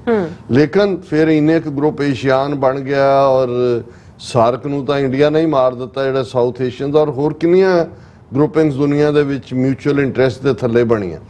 ਹੁਣ ਇਸ ਸਾਰੇ ਪੀਰੀਅਡ ਦੇ ਵਿੱਚ ਇਹਦੇ 'ਚ ਕੋਈ ਸ਼ੱਕ ਨਹੀਂ ਹੈ ਕਿ ਯੂਕਰੇਨ ਕ੍ਰਾਈਸਿਸ ਤੋਂ ਬਾਅਦ ਰਸ਼ੀਆ ਔਰ ਚਾਈਨਾ ਇੱਕ ਦੂਸਰੇ ਦੇ ਬਹੁਤ ਕਰੀਬ ਆਏ ਔਰ ਇਸ ਸਾਰੇ ਦੇ ਵਿੱਚ ਇੰਡੀਆ ਦੀ ਪੋਜੀਸ਼ਨ ਜਿਹੜੀ ਹੈ ਉਹ ਕਾਫੀ ਜਿਹੜੀ ਹੈ ਉਹ ਵਲਨਰੇਬਲ ਹੋ ਗਈ, ਕਿਉਂਕਿ ਇੱਕ ਪਾਸੇ ਤਾਂ ਇੰਡੀਆ ਬ੍ਰਿਕਸ ਦੇ ਵਿੱਚ ਚਾਈਨਾ ਦੇ ਨਾਲ ਭਾਗੀਦਾਰ ਹੋਣ ਦੇ ਨਾਤੇ ਆਪਣੀ ਇਕਨੋਮੀ ਹੁਣ 5ਵੇਂ ਤੇ ਆ ਗਏ, ਹੁਣ 4ਥੇ ਤੇ ਆ ਜਾਾਂਗੇ, ਫਲਾਣੇ 2045 ਤੱਕ ਅਸੀਂ ਦੂਸਰੀ ਵੱਡੀ ਇਕਨੋਮੀ ਹੋ ਜਿਸ ਕਿਸਮ ਦੇ ਗਪੌੜ ਇਹ ਛੱਡ ਰਹੇ ਨੇ। ਪਰ ਇਸ ਦੇ ਨਾਲ ਕਿਉਂਕਿ ਰਸ਼ੀਆ ਦੇ ਉੱਤੇ ਭਾਰਤ ਦੀ ਡਿਪੈਂਡੈਂਸ ਵੈਪਨਰੀ ਦੂਜੇ ਤੀਜੇ ਲਈ ਰਹੀ ਹੈ, ਅੱਜ ਵੀ ਹੈ ਵੱਡੇ, ਪਰ ਇਧਰ ਉਹਨੇ ਅਮਰੀਕਾ ਦੇ ਵੀ ਚੌਂਕੀ ਭਰਨੀ ਸ਼ੁਰੂ ਕਰ ਦਿੱਤੀ। ਨਤੀਜੇ ਦੇ ਤੌਰ ਤੇ ਜਦੋਂ ਯੂਕਰੇਨ ਕ੍ਰਾਈਸਿਸ ਆਇਆ ਤੇ ਭਾਰਤ ਜਿਹੜਾ ਹੈ ਉਹ ਜਿਹਨੂੰ ਅੰਗਰੇਜ਼ੀ 'ਚ ਕਹਿੰਦੇ ਨੇ ਉਹਦਾ ਹਾਰਨਸ ਆਫ ਅ ਡਿਲੇਮਾ ਕਿ ਵੀ ਉਹ ਕਿੱਧਰ ਜਾਏ। ਔਰ ਇਹੀ ਕਾਰਨ ਹੈ ਕਿ ਭਾਰਤ ਦੀ ਸਾਖ ਡਿੱਗੀ ਇੰਟਰਨੈਸ਼ਨਲੀ, ਕਿਉਂਕਿ ਉਹਨੇ ਨਾ ਤਾਂ ਖੁੱਲ੍ਹ ਕੇ ਕੰਡੈਮ ਕੀਤਾ ਰਸ਼ੀਆ ਦਾ ਯੂਕਰੇਨ ਦੇ ਉੱਤੇ ਹਮਲਾ, ਔਰ ਜਿਵੇਂ ਉਹਨੇ ਇਸ ਪੀਰੀਅਡ 'ਚ ਰਸ਼ੀਅਨ ਕਰੂਡ ਆਇਲ ਖਰੀਦ ਕੇ ਫਿਰ ਉਹਦੇ ਫਾਈਨਲ ਪ੍ਰੋਡਕਟ ਬਣਾ ਕੇ ਯੂਰਪ ਦੀ ਮਾਰਕੀਟ 'ਚ ਹੀ ਵਾਪਸ ਸੁੱਟੇ। ਠੀਕ ਹੈ, ਉਹਨੇ ਆਪਣੀ ਇਕਨੋਮੀ ਨੂੰ ਤਾਂ ਸਟੇਬਲ ਥੋੜਾ ਬਹੁਤ ਕਰ ਲਿਆ ਇਹਦੇ ਨਾਲ, ਪਰ ਇਹਦੇ ਥੱਲੇ ਉਸ ਦਾ ਜਿਹੜੀ ਮੋਰਲ ਹਾਈ ਗਰਾਊਂਡ ਹੁੰਦੀ ਹੈ ਕਿ ਜੀ ਤੁਸੀਂ ਇੱਕ ਦੀ ਸੋਵਰਨਿਟੀ ਦੇ ਉੱਤੇ ਦੂਸਰਾ ਮੁਲਕ ਹਮਲਾਵਰ ਹੁੰਦਾ ਹੈ ਤੇ ਤੁਸੀਂ ਕਹਿੰਦੇ ਹੋ ਕਿ ਵੀ ਸਾਡੇ ਨਾਲ ਜਿਹੜਾ ਹੈ ਉਹ ਇਵੇਂ ਕਿਉਂ ਹੋ, ਉਹਦੇ ਥੱਲੇ ਐਕਸਪੋਜ਼ ਹੋਇਆ। ਹੁਣ ਇਹ ਸਾਰੀ ਬੈਕਗਰਾਊਂਡ ਮੈਂ ਇਸ ਲਈ ਦਿੱਤੀ ਹੈ ਕਿ ਬ੍ਰਿਕਸ ਦੀ ਮੀਟਿੰਗ ਜਿਹੜੀ ਹੈ ਉਹ ਸਾਊਥ ਅਫਰੀਕਾ ਦੇ ਵਿੱਚ ਹੋ ਰਹੀ ਹੈ। ਆਲਰੇਡੀ ਜਦੋਂ ਅਸੀਂ ਗੱਲ ਕਰ ਰਹੇ ਹਾਂ ਮੋਦੀ ਉੱਥੇ ਪਹੁੰਚ ਚੁੱਕਿਆ ਹੋਏਗਾ, ਪਹਿਲਾਂ ਤਾਂ ਸੀ ਕਿ ਜੀ ਉਹ ਜਾਏਗਾ ਨਹੀਂ ਜਾਏਗਾ। ਹੁਣ ਇਸ ਸਾਰੇ ਪੀਰੀਅਡ 'ਚ ਕਿਉਂਕਿ ਬ੍ਰਿਕਸ ਦੇ ਵਿੱਚ ਵੀ ਜਿਹੜੇ ਵੱਡਾ ਪਲੇਅਰ ਹੈ ਉਹ ਤੇ ਚਾਈਨਾ ਹੀ ਹੈ ਜੀ। ਰਸ਼ੀਆ ਕਿਉਂਕਿ ਯੂਕਰੇਨ ਵਾਰ ਨੇ ਰਸ਼ੀਆ ਤੇ ਚਾਈਨਾ ਨੂੰ ਹੋਰ ਕਲੋਜ਼ ਲੈ ਆਂਦਾ ਹੈ। ਸਾਊਥ ਅਫਰੀਕਾ ਔਰ ਬ੍ਰਾਜ਼ੀਲ ਦੀ ਪੋਜੀਸ਼ਨ ਕਾਫੀ ਥੱਲੇ ਗਈ ਹੈ। ਹਾਲਾਂਕਿ ਬ੍ਰਾਜ਼ੀਲ ਜਿਹੜਾ ਚਾਈਨਾ ਦਾ ਪੱਖੀ ਝੁਕਾਅ ਰੱਖਦਾ ਹੈ, ਸਾਊਥ ਅਫਰੀਕਾ ਹਰ ਪਾਸੇ ਘੁੰਮ ਜਾਂਦਾ ਹੈ। ਹੁਣ ਇਸ ਸਾਰੇ ਦੇ ਵਿੱਚ ਜਿਹੜੀ ਡਿਵੈਲਪਮੈਂਟ ਇਹਨਾਂ 2-3 ਸਾਲਾਂ 'ਚ ਹੋਈ, ਖਾਸ ਤੌਰ ਤੇ ਜੂਨ ਦੇ ਮਹੀਨੇ 'ਚ 2020 'ਚ ਜਿਵੇਂ ਚਾਈਨਾ ਨੇ ਗਲਵਾਨ ਵੈਲੀ ਦੇ ਵਿੱਚ ਫਿਰ ਅਸੀਂ ਕਿਉਂਕਿ ਅਕਸਰ ਅਸੀਂ ਜ਼ਿਕਰ ਕਰਦੇ ਹਾਂ ਕਿ ਉਹ ਪੈਂਗਸੌਂਗ ਲੇਕ ਹੋਏ, ਡੈਪਚੌਂਗ ਹੋਏ, ਔਰ ਉਸ ਤੋਂ ਪਹਿਲਾਂ 2017 ਦੇ ਵਿੱਚ ਡੋਕਲਾਮ ਕ੍ਰਾਈਸਿਸ ਹੋਇਆ ਜਦੋਂ ਕਿ ਭੂਟਾਨ ਦੇ ਨਾਲ ਲੱਗਦੀ ਸਰਹੱਦ ਤੇ ਇੰਡੀਆ ਨੇ ਜਾ ਕੇ ਉੱਥੇ ਆਪਣੀ ਫੌਜ ਵਾੜੀ। ਹੁਣ ਇਹਦੇ 'ਚ ਕੋਈ ਦੋ ਰਾਵਾਂ ਨਹੀਂ ਨੇ, ਉਹਨਾਂ ਦੇ ਐਕਸਪਰਟ ਹੋਣ, ਉਹਨਾਂ ਦਾ ਈਵਨ ਕਾਮਨ ਮੀਡੀਆ ਵੀ, ਹਾਲਾਂ ਜਿਹੜਾ ਮਿਸਟਰ ਪ੍ਰਵੀਨ ਸਾਹਨੀ ਜਿਹੜਾ ਇੱਕ ਮਿਲਟਰੀ ਐਕਸਪਰਟ ਹੈ, ਉਹ ਸ਼ੁਰੂ ਤੋਂ ਹੀ ਇਹ ਸਾਰੇ ਨੂੰ ਬਿਆਨਦਾ ਰਿਹਾ ਕਿ ਬਈ ਕਿਵੇਂ ਗਲਵਾਨ ਹੋਏ, ਡੈਪਸੋਂਗ ਹੋਏ ਜਾਂ ਡੈਪਚੌਂਗ ਹੋਏ ਕਿ 2000 ਕਿਲੋਮੀਟਰ ਤੋਂ ਜ਼ਿਆਦਾ ਟੈਰੀਟਰੀ ਚਾਈਨਾ ਨੇ ਆਪਣੇ ਇਹਨਾਂ ਐਕਸ਼ਨਸ ਦੇ ਵਿੱਚ ਭਾਰਤ ਦੀ ਖੋਈ ਹੈ।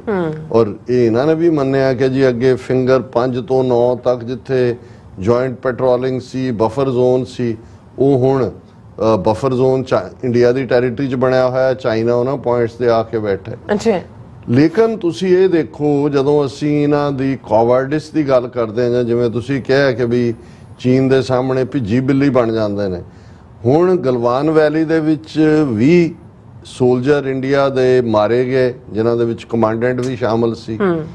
10 ਦੇ ਕਰੀਬ ਜਿਨ੍ਹਾਂ ਦੇ ਵਿੱਚ 2-3 ਮੇਜਰ ਕਮਿਸ਼ਨਡ ਆਫੀਸਰ ਸੀ, ਉਹਨਾਂ ਨੇ ਪ੍ਰਿਜ਼ਨਰ ਵੀ ਲਏ, ਜਿਹੜੇ ਕੁਝ ਦਿਨਾਂ ਬਾਅਦ ਵਾਪਸ ਕੀਤੇ।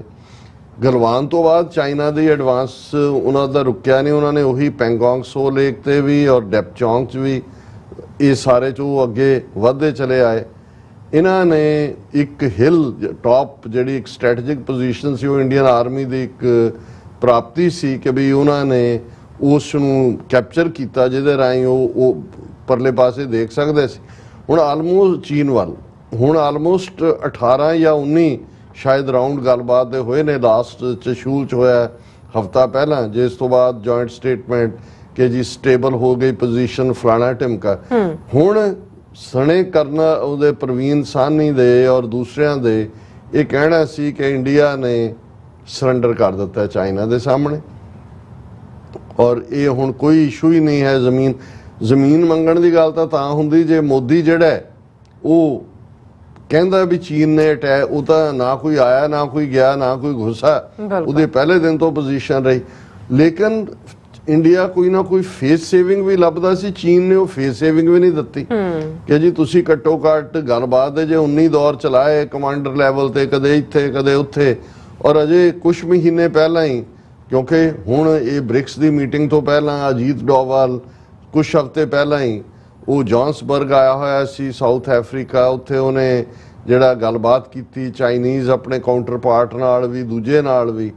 ਹੁਣ ਕਿਉਂਕਿ G20 ਮੁਲਕਾਂ ਦੀ ਮੀਟਿੰਗ ਸਪਟੈਂਬਰ ਦੇ ਵਿੱਚ ਹੋਣ ਜਾ ਰਹੀ ਹੈ ਦਿੱਲੀ 'ਚ, ਜਿਹੜਾ G20 ਦੇ ਵਿੱਚ ਜ਼ਾਹਰ ਹੈ ਭਾਰਤ ਦਾ ਹੋਸਟ ਹੈ, ਉਹ through rotation wise presidency. China ਵੱਡਾ ਪਾਵਰ ਹੈ, ਰਸ਼ੀਆ ਬਾਰੇ ਕਲੀਅਰ ਨਹੀਂ ਹੈ ਕਿ ਵੀ ਉਹਦੇ 'ਚ ਉਹ ਪਰਸਨਲੀ ਆਏਗਾ ਜਾਂ ਨਹੀਂ, ਕਿਉਂਕਿ ਆਲਰੇਡੀ ਪੁਤਿਨ ਦੇ ਉੱਤੇ ਇੰਟਰਨੈਸ਼ਨਲ ਕ੍ਰਿਮੀਨਲ ਕੋਰਟ ਦੇ ਵਿੱਚ ਉਹਨੂੰ ਭਗੌੜਾ ਕਰਾਰ ਦਿੱਤਾ ਹੋਇਆ, ਔਰ ਭਾਰਤ ਮੰਨਦਾ ਹੈ ICC ਨੂੰ। ਔਰ ਇਸੇ ਤਰ੍ਹਾਂ ਅਜੇ ਸਾਊਥ ਅਫਰੀਕਾ ਬਾਰੇ ਵੀ ਕਲੀਅਰ ਨਹੀਂ ਹੈ ਕਿ ਪੁਤਿਨ ਆਏਗਾ ਕਿ ਨਹੀਂ ਆਏਗਾ।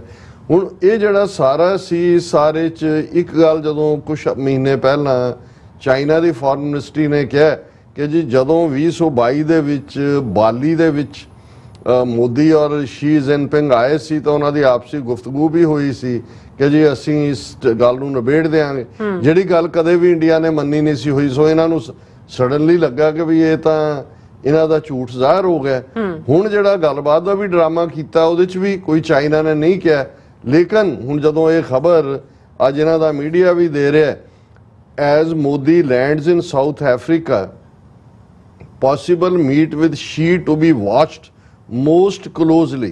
Speculation grows as Prime Minister and Chinese President have many occasions to spend time together at BRICS events this week. ਹੁਣ ਜ਼ਾਹਰ ਹੈ ਕਿ ਆਪਣੇ ਲੋਕਾਂ ਦੇ ਸਾਹਮਣੇ ਕੀ ਮੂੰਹ ਦਿਖਾਣਾ ਹੈ, ਬਿਲਕੁਲ, ਪਰ ਉਹ ਲੋਕ ਵੀ ਉਸ ਕਿਸਮ ਦੇ, ਉਹਨਾਂ ਦੇ ਲਈ ਜਿਹੜਾ ਉਹਨਾਂ ਨੂੰ ਕੋਈ ਫਰਕ ਨਹੀਂ ਪੈਂਦਾ। ਹੁਣ ਉਹੀ ਕਿ ਵੀ ਜਿਹੜੀ ਕਹਾਣੀ ਕਿਸਾਨ ਔਰ ਬਾਣੀਏ ਦੀ ਹੁੰਦੀ ਹੈ ਕਿ ਵੀ ਚਪੇੜਾਂ ਖਾ ਖਾ ਕੇ ਕਿ ਉਹ ਫਿਰ ਆ ਰਿਹਾ ਅੱਗੇ, ਇਬਕੀ ਵਾਰ ਮਾਰ ਤੋਂ ਦੇਖੋ, ਇਬਕੀ ਵਾਰ ਮਾਰ ਤੋਂ ਦੇਖੋ। 1 ਇੰਚ ਜ਼ਮੀਨ ਵੀ ਚੀਨ ਤੋਂ ਵਾਪਸ ਲੈ ਬਿਨਾ ਉਹ ਉਹੀ ਗੱਲ ਜਿਹੜੀ ਉਹ ਮਾਲਕ ਨੌਕਰ ਦੀ ਹੈ ਕਿ ਜੀ ਨੌਕਰ ਕਹਿੰਦਾ ਜੀ ਮੇਰੀ ਤਨਖਾਹ ਵਧਾ ਦਿਓ, ਨਹੀਂ ਤੇ ਉਹ ਨਹੀਂ ਤੇ ਕੀ ਬਈ, ਨਹੀਂ ਤਾਂ ਮੈਂ ਉਸੇ ਤਨਖਾਹ ਤੇ ਕੰਮ ਕਰਦਾ ਰਵਾਂਗਾ। ਔਰ ਇਹੀ ਕਹਾਣੀ 19 ਗੱਲਬਾਤ ਦੇ ਰਾਉਂਡ ਤੋਂ ਬਾਅਦ ਵੀ ਉੱਥੇ। ਔਰ ਹੁਣ ਇਹ ਸਪੈਕੂਲੇਸ਼ਨ ਨਹੀਂ ਹੈ, ਇਹਨੇ ਮਿਲਣਾ ਹੀ ਮਿਲਣਾ ਹੈ ਮੋਦੀ ਨੇ ਉਹਨੂੰ। ਔਰ ਫਾਈਨਲੀ ਇਹ ਹੋਣਾ ਕਿ ਜੀ ਹੁਣ ਘੱਟੋ ਘੱਟ 2024 ਦਾ ਜੇ ਲੋਕਾਂ ਨੂੰ ਫੇਸ ਕਰਨਾ ਹੈ ਕਿ ਤੁਸੀਂ ਘੱਟੋ ਘੱਟ ਹੁਣ ਇਹਨਾਂ ਅਗਲੇ 9 ਮਹੀਨਿਆਂ 'ਚ ਕੁਛ ਹੋਰ ਨਾ ਖੋਇਓ ਤੇ ਬਾਕੀ ਫੇਰ ਸਹੀ ਹਜ਼ੂਰ ਸਾਡੇ ਮਾਈ ਬਾਪ ਔਰ ਇਸ ਦੇ ਥੱਲੇ ਜਿਹੜਾ ਗੁੰਗਲੂਆਂ ਤੋਂ ਮਿੱਟੀ ਲਾ ਦੇਣਗੇ और फिर दिल्ली वाले कट च भी रास्ता साफ हो जाएगा जी। मोदी जी मिले शी जिनपिंग से बहुत गर्म जोशी के माहौल में, पहला भी झूला चलाता रहा उन्होंने बिठा के, गर्म जोशी कड़ी है in the end of the day कि एक पासे पाकिस्तान के मामले च किवें ये हर रोज़ उन्होंने कल्ले होस्ट ही नहीं आ राजनाथ सिंह पिछले दिन जो कारगिल वाला हमले का दिन से जाके उत्थे लद्दाख कहता जी असी पहला भी जड़ा वो घुस के मारिया असी फिर जे होया we will again go and this that. ते इस मामले च ये मूँह खोलण नूं तैयार नहीं, लेकिन जिहड़ी जनता 43 लाख डैड बॉडीज़ जिन्हां दे सामने जिहड़ियां बेकफन गईयां और ਉਹਦੇ ਤੋਂ ਬਾਅਦ भी जे वो खलो के कहता कि जी देखो योगी जी ने कितना ज़बरदस्त काम किया यूपी में, तो लोग वाह वाह वाह वाह करते रहे जी मोदी है तो मुमकिन है।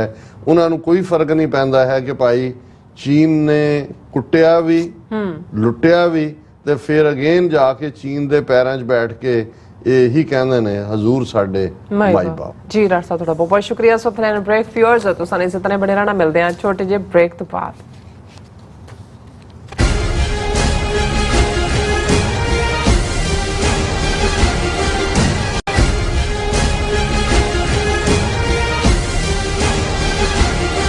ਯੂਕੇ, ਸਵਿਟਜ਼ਰਲੈਂਡ ਅਤੇ ਇਟਲੀ ਤੋਂ ਬਾਅਦ ਖਾਲਿਸਤਾਨ ਰੈਫਰੈਂਡਮ ਦੀਆਂ ਵੋਟਾਂ ਦਾ ਅਗਲਾ ਪੜਾਅ ਕੈਨੇਡਾ। ਕੈਨੇਡਾ ਵਿੱਚ ਖਾਲਿਸਤਾਨ ਦੀਆਂ ਵੋਟਾਂ ਦਾ ਪਹਿਲਾ ਸੈਂਟਰ ਬਰੈਂਪਟਨ ਵਿੱਚ ਲੱਗੇਗਾ। ਬਰੈਂਪਟਨ ਵਿੱਚ ਖਾਲਿਸਤਾਨ ਦੀਆਂ ਵੋਟਾਂ 18 ਸਤੰਬਰ ਦਿਨ ਐਤਵਾਰ ਨੂੰ ਗੌਰ ਰੋਡ ਤੇ ਸਥਿਤ ਗੌਰ ਮੈਡੋਜ਼ ਕਮਿਊਨਿਟੀ ਸੈਂਟਰ ਵਿੱਚ ਸਵੇਰੇ 9 ਵਜੇ ਤੋਂ ਲੈ ਕੇ ਸ਼ਾਮ ਦੇ 5 ਵਜੇ ਤੱਕ ਪੈਣਗੀਆਂ। ਹੋਰ ਜਾਣਕਾਰੀ ਲਈ ਸੰਪਰਕ ਕਰੋ 437 423 2669 ਜਾਂ 437 423 2666। ਕੀ ਤੁਹਾਨੂੰ 30, 40 ਜਾਂ 50 ਦਿਨ ਵੇਟ ਕਰਨੀ ਪੈ ਰਹੀ ਹੈ ਤੁਹਾਡੇ ਚੈੱਕ ਲਈ? ਫਿਰ ਬ੍ਰੋਕਰਾਂ ਪਿੱਛੇ ਭੱਜਦੇ ਫਿਰਦੇ ਹੋ ਪੈਸੇ ਲਈ, ਬਹੁਤ ਜ਼ਿਆਦਾ ਟਾਈਮ ਵੇਸਟ ਹੋ ਜਾਂਦਾ ਇੱਦਾਂ ਤਾਂ। ਜੇ ਤੁਸੀਂ ਅੱਜ ਹੀ ਪੈਸੇ ਲੈਣੇ ਤਾਂ ਬਾਬਟੇਲ ਨੂੰ ਕਾਲ ਕਰੋ। ਬਾਬਟੇਲ ਤੁਹਾਡੀਆਂ ਇਨਵੋਇਸਿਸ ਸੇਮ ਡੇ ਫੰਡ ਕਰ ਸਕਦੇ ਹਨ for a small fee, no contract, no reserve and no hidden fees। ਅੱਜ ਹੀ ਕਾਲ ਕਰੋ ਬਾਬਟੇਲ ਨੂੰ ਤੇ ਤੁਹਾਡਾ ਪਹਿਲਾ ਮਹੀਨਾ ਫ੍ਰੀ। 410 204 2084 ਅਗੇਨ 410 204 2084। ਯੂਕੇ, ਸਵਿਟਜ਼ਰਲੈਂਡ ਅਤੇ ਇਟਲੀ ਤੋਂ ਬਾਅਦ ਖਾਲਿਸਤਾਨ ਰੈਫਰੈਂਡਮ ਦੀਆਂ ਵੋਟਾਂ ਦਾ ਅਗਲਾ ਪੜਾਅ ਕੈਨੇਡਾ। ਕੈਨੇਡਾ ਵਿੱਚ ਖਾਲਿਸਤਾਨ ਦੀਆਂ ਵੋਟਾਂ ਦਾ ਪਹਿਲਾ ਸੈਂਟਰ ਬਰੈਂਪਟਨ ਵਿੱਚ ਲੱਗੇਗਾ। ਬਰੈਂਪਟਨ ਵਿੱਚ ਖਾਲਿਸਤਾਨ ਦੀਆਂ ਵੋਟਾਂ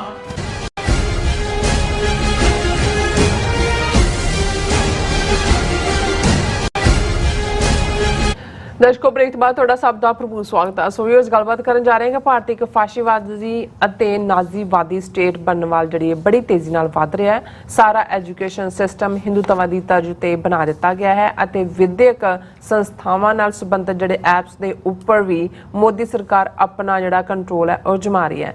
ਸੋ ਇਸ ਸੰਬੰਧੀ ਸਾਨੂੰ ਭੈਣ ਅਮਨਜੋਤ ਕੌਰ ਜੀ ਦੀ ਜਿਹੜੀ ਹੈ ਲਿਖਤ ਹੈ ਉਹ ਵਸੂਲ ਹੋਈ ਹੈ। ਸੋ ਆਪਾਂ ਤੁਹਾਡੇ ਨਾਲ ਸਾਂਝੀ ਕਰਨ ਦੀ ਖੁਸ਼ੀ ਲੈ ਰਹੇ ਹਾਂ। ਸੋ ਅਸੀਂ ਚਾਹਾਂਗੇ ਕਿ ਤੁਸੀਂ ਇਸੇ ਤਰ੍ਹਾਂ ਬਣੇ ਰਹਿਣਾ, ਦੇਖਣ ਸੁਣਨ ਲਿਖਣ ਲਈ ਤੁਹਾਡਾ ਸਭ ਦਾ ਬਹੁਤ ਬਹੁਤ ਧੰਨਵਾਦ ਜੀ। ਡਾਕਟਰ ਸਾਹਿਬ ਕੀ ਕਹਿਣਾ ਚਾਹੋਗੇ?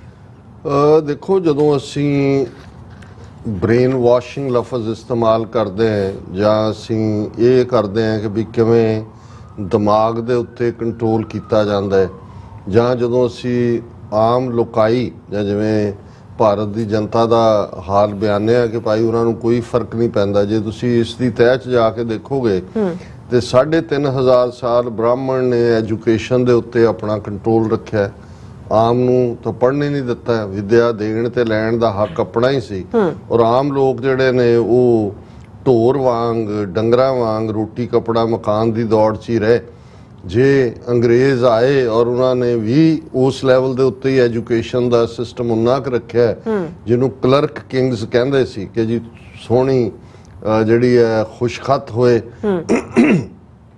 ਖੂਬਸੂਰਤ ਲਿਖਣਾ ਹੋਏ ਔਰ ਉਹਨਾਂ ਕੀ ਤਾਂ ਕਿ ਚੰਗੇ ਕਲਰਕ ਪੈਦਾ ਹੋਣ, ਉਹਨਾਂ 'ਚ ਬੇਸਿਕ ਇਨੋਵੇਟਿਵ ਸਕਿੱਲਸ ਜਾਂ ਦੂਸਰੀਆਂ ਉਹਨਾਂ ਲਈ ਕੋਈ ਥਾਂ ਨਹੀਂ ਰੱਖੀ। ਸਿਰਫ ਤੇ ਸਿਰਫ ਗੁੱਡ ਕਲਰਕਸ, ਔਰ ਕਲਰਕ ਨੂੰ ਇੰਨਾ ਕੁ ਐਮਪਾਵਰ ਕਰਤਾ ਕਿ ਬਾਬੂ ਜੀ ਕਰਕੇ ਉਹਨਾਂ ਦੇ ਗੋਡੇ ਫੜੇ ਹੁੰਦੇ ਸੀ ਕਿ ਜੀ ਸਾਹਿਬ ਤੱਕ ਫਾਈਲ ਉਹਨਾਂ ਨੇ ਪਹੁੰਚਾਣੀ ਹੈ। ਉਹੀ ਜਿਹੜਾ ਸਾਰਾ ਉਹਨਾਂ ਦਾ ਸਿਸਟਮ ਸੀ ਮੈਕਾਲੇ ਦਾ ਐਜੂਕੇਸ਼ਨ ਦਾ, ਇਹੀ ਸੀ ਮਾਈਂਡ ਕੰਟਰੋਲ। ਜੀ ਅੱਜ ਹਿੰਦੂ ਤਵੀਆਂ ਦਾ ਜੇ ਅਸੀਂ ਦੇਖੀਏ ਵੀ ਕੱਲਾ ਇਹੀ ਨਹੀਂ ਹੈ ਕਿ ਵੀ ਉਹਨਾਂ ਨੇ ਡਾਈਸੈਂਟ ਦੀ ਆਵਾਜ਼ ਨੂੰ ਦਬਾਇਆ, ਮੀਡੀਆ, ਟੀਵੀ, ਦੂਜੇ ਤੀਜੇ ਫੇਕ ਮਾਈਥੋਲੋਜੀਕਲ ਕਹਾਣੀਆਂ ਵਾਲੇ ਚੈਨਲ ਚਲਾਏ ਹੋਏ ਨੇ। ਤੁਸੀਂ ਕਦੇ ਅਦਰਵਾਈਜ਼ ਵੀ ਦੇਖੋ ਇੰਨੇ ਚੈਨਲ ਉਹਨਾਂ ਦੇ ਜਿਹੜੇ ਨੇ YouTube ਦੇ ਉੱਤੇ ਵੀ ਜਿਹੜੇ ਹਿੰਦੂ ਮਿਥਿਹਾਸ ਨੂੰ ਕਿਹਨਾਂ ਰੰਗਾਂ 'ਚ ਪੇਸ਼ ਕਰ ਰਹੇ ਨੇ।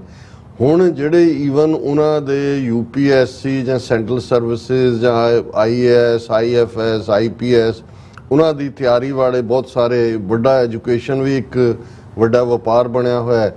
ਉਹਨਾਂ ਦੀਆਂ ਜਿਹੜੇ ਕੋਚਿੰਗ ਅਕੈਡਮੀਜ਼ ਨੇ ਉਹਨਾਂ ਦਾ ਤੁਸੀਂ ਦੇਖੋ ਤਾਂ ਮੈਂ ਹੈਰਾਨ ਹੁੰਦਾ ਕਈ ਵਾਰੀ ਜਸਟ ਫੇਸਬੁੱਕ ਤੇ ਜਾਂ YouTube ਤੇ ਸਾਹਮਣੇ ਕੋਈ ਆ ਜਾਂਦਾ ਹੈ ਲਿੰਕ, ਕਿਵੇਂ ਬਿਲਕੁਲ ਹਿਸਟਰੀ ਨੂੰ ਪੁੱਠਾ ਗੇੜਾ ਦਿੱਤਾ ਹੋਇਆ, ਜਿਨ੍ਹਾਂ ਦੇ ਕਦੇ ਨਾਂ ਨਹੀਂ ਸੁਣੇ ਤੁਸੀਂ, ਉਹਨਾਂ ਨੂੰ ਹਿੰਦੂਤਵਾ ਦੇ ਹੀਰੋ ਔਰ ਫਲਾਣੇ ਤੇ ਮੁਗਲਾਂ ਨਾਲ ਲੜਨ ਵਾਲੇ ਤੇ ਅੰਗਰੇਜ਼ਾਂ ਨਾਲ, ਤੁਹਾਨੂੰ ਆਪਣਾ ਕੋਈ ਹੀਰੋ ਹੀ ਨਹੀਂ ਨਜ਼ਰ ਆਉਂਦਾ। ਤੁਹਾਨੂੰ ਲੱਗਦਾ ਕਿ ਵੀ ਅੱਛਾ ਇੰਨੇ ਹੀ ਜੇ ਲੜਨ ਵਾਲੇ ਸੀ ਤਾਂ 1000 ਸਾਲ ਜੁੱਤੀਆਂ ਕਿਉਂ ਖਾਂਦੇ ਰਹੇ। ਲੇਕਿਨ ਜਿਹੜੀ ਹੁਣ ਜਨਰੇਸ਼ਨ ਹੈ ਜਿਨ੍ਹਾਂ ਦੀ ਤਿਆਰੀ ਇਹ ਹੋ ਰਹੀ ਹੈ, ਔਰ ਇਸ ਨਾਲ ਜੁੜੀਆਂ ਹੋਈਆਂ ਜਿਹੜੀਆਂ ਐਪਸ ਨੇ ਉਹਨਾਂ ਦੇ ਉੱਤੇ ਵੀ ਪੂਰਾ ਕੰਟਰੋਲ ਉਹਨਾਂ ਨੇ ਜਮਾਇਆ। ਬ੍ਰੇਨ ਵਾਸ਼ਿੰਗ, ਕਿਉਂਕਿ ਜਿਵੇਂ ਨਾਜ਼ੀਆਂ ਨੇ ਫੁੱਟ ਸੋਲਜਰ ਕ੍ਰੀਏਟ ਕੀਤੇ ਜਾਂ ਮੁਸੋਲਿਨੀ ਨੇ ਇਟਲੀ ਦੇ ਵਿੱਚ, ਤੁਸੀਂ ਲੋਕਾਂ ਨੂੰ ਉਹੀ ਲਿਮਿਟਿਡ ਜਾਣਕਾਰੀ ਦਿੰਦੇ ਹੋ, ਉਹੀ ਵਰਜਨ ਜਿਹੜਾ ਤੁਸੀਂ ਦੁਹਰਾਉਂਦੇ ਹੋ, ਉਹੀ ਨੈਰੇਟਿਵ ਦਿੰਦੇ ਹੋ।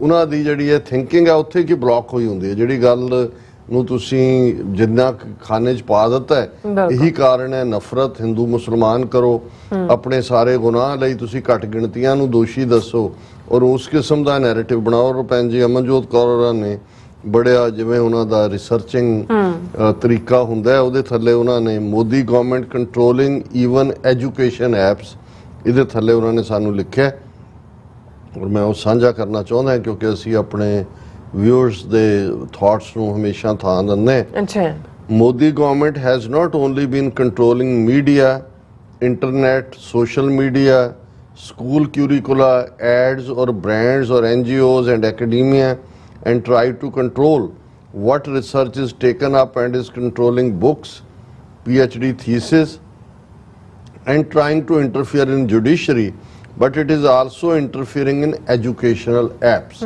ਇਹ ਸਾਰੇ ਕਿ ਵੀ ਇਕੱਲਾ ਇਹੀ ਨਹੀਂ, ਉਹ ਤਾਂ ਪਤਾ ਹੀ ਹੈ ਈਵਨ ਜਿਹੜੀਆਂ ਐਜੂਕੇਸ਼ਨਲ ਐਪਸ ਨੇ ਉਹਨਾਂ ਦੇ ਵਿੱਚ ਵੀ ਉਹ ਇੰਟਰਫੇਅਰ ਕਰ ਰਹੇ ਨੇ। ਅੱਛਾ, India has plenty of educational apps like UN Academy, Vedantu, etc., which offer classes, courses to students of all ages to prepare for exams or get online degrees and certifications. ਬਹੁਤ ਸਾਰੇ ਜਿਹੜੇ ਨੇ ਉਹਨਾਂ ਨੂੰ ਮਦਦ ਕਰਦੇ ਨੇ। Recently, a faculty from UN Academy has been fired for simply telling students to vote for educated leaders during an online class. ਇਹ ਬਹੁਤ ਵੱਡਾ ਇਸ਼ੂ ਬਣਿਆ ਪਿਛਲੇ ਦਿਨਾਂ 'ਚ ਕਿ ਉਸ ਦੇ ਵਿੱਚ ਕਹਿ ਰਿਹਾ ਟੀਚਰ ਕਿ ਵੀ ਜਦੋਂ ਤੁਸੀਂ ਵੋਟ ਕਰ ਰਹੇ ਹੈ ਪੜ੍ਹੇ ਲਿਖੇ ਨੂੰ ਵੋਟ ਕਰੋ। ਤਾਂ ਉਹਨਾਂ ਨੂੰ ਕਿਹਾ ਜੀ ਇਹ ਤਾਂ ਜਿਹੜਾ ਉਹ BJP ਦੇ ਖਿਲਾਫ ਪਹਿਲਾਂ ਟ੍ਰੋਲਿੰਗ, ਫਿਰ ਜਿਹੜਾ ਉਸ ਨੂੰ ਉੱਥੋਂ ਉਹਨਾਂ ਨੇ ਕੱਢਿਆ। He did not name anyone or any party, but still BJP IT cell trended hashtag on Twitter to boycott and uninstall UN Academy app and accused it of interfering in elections or influencing students.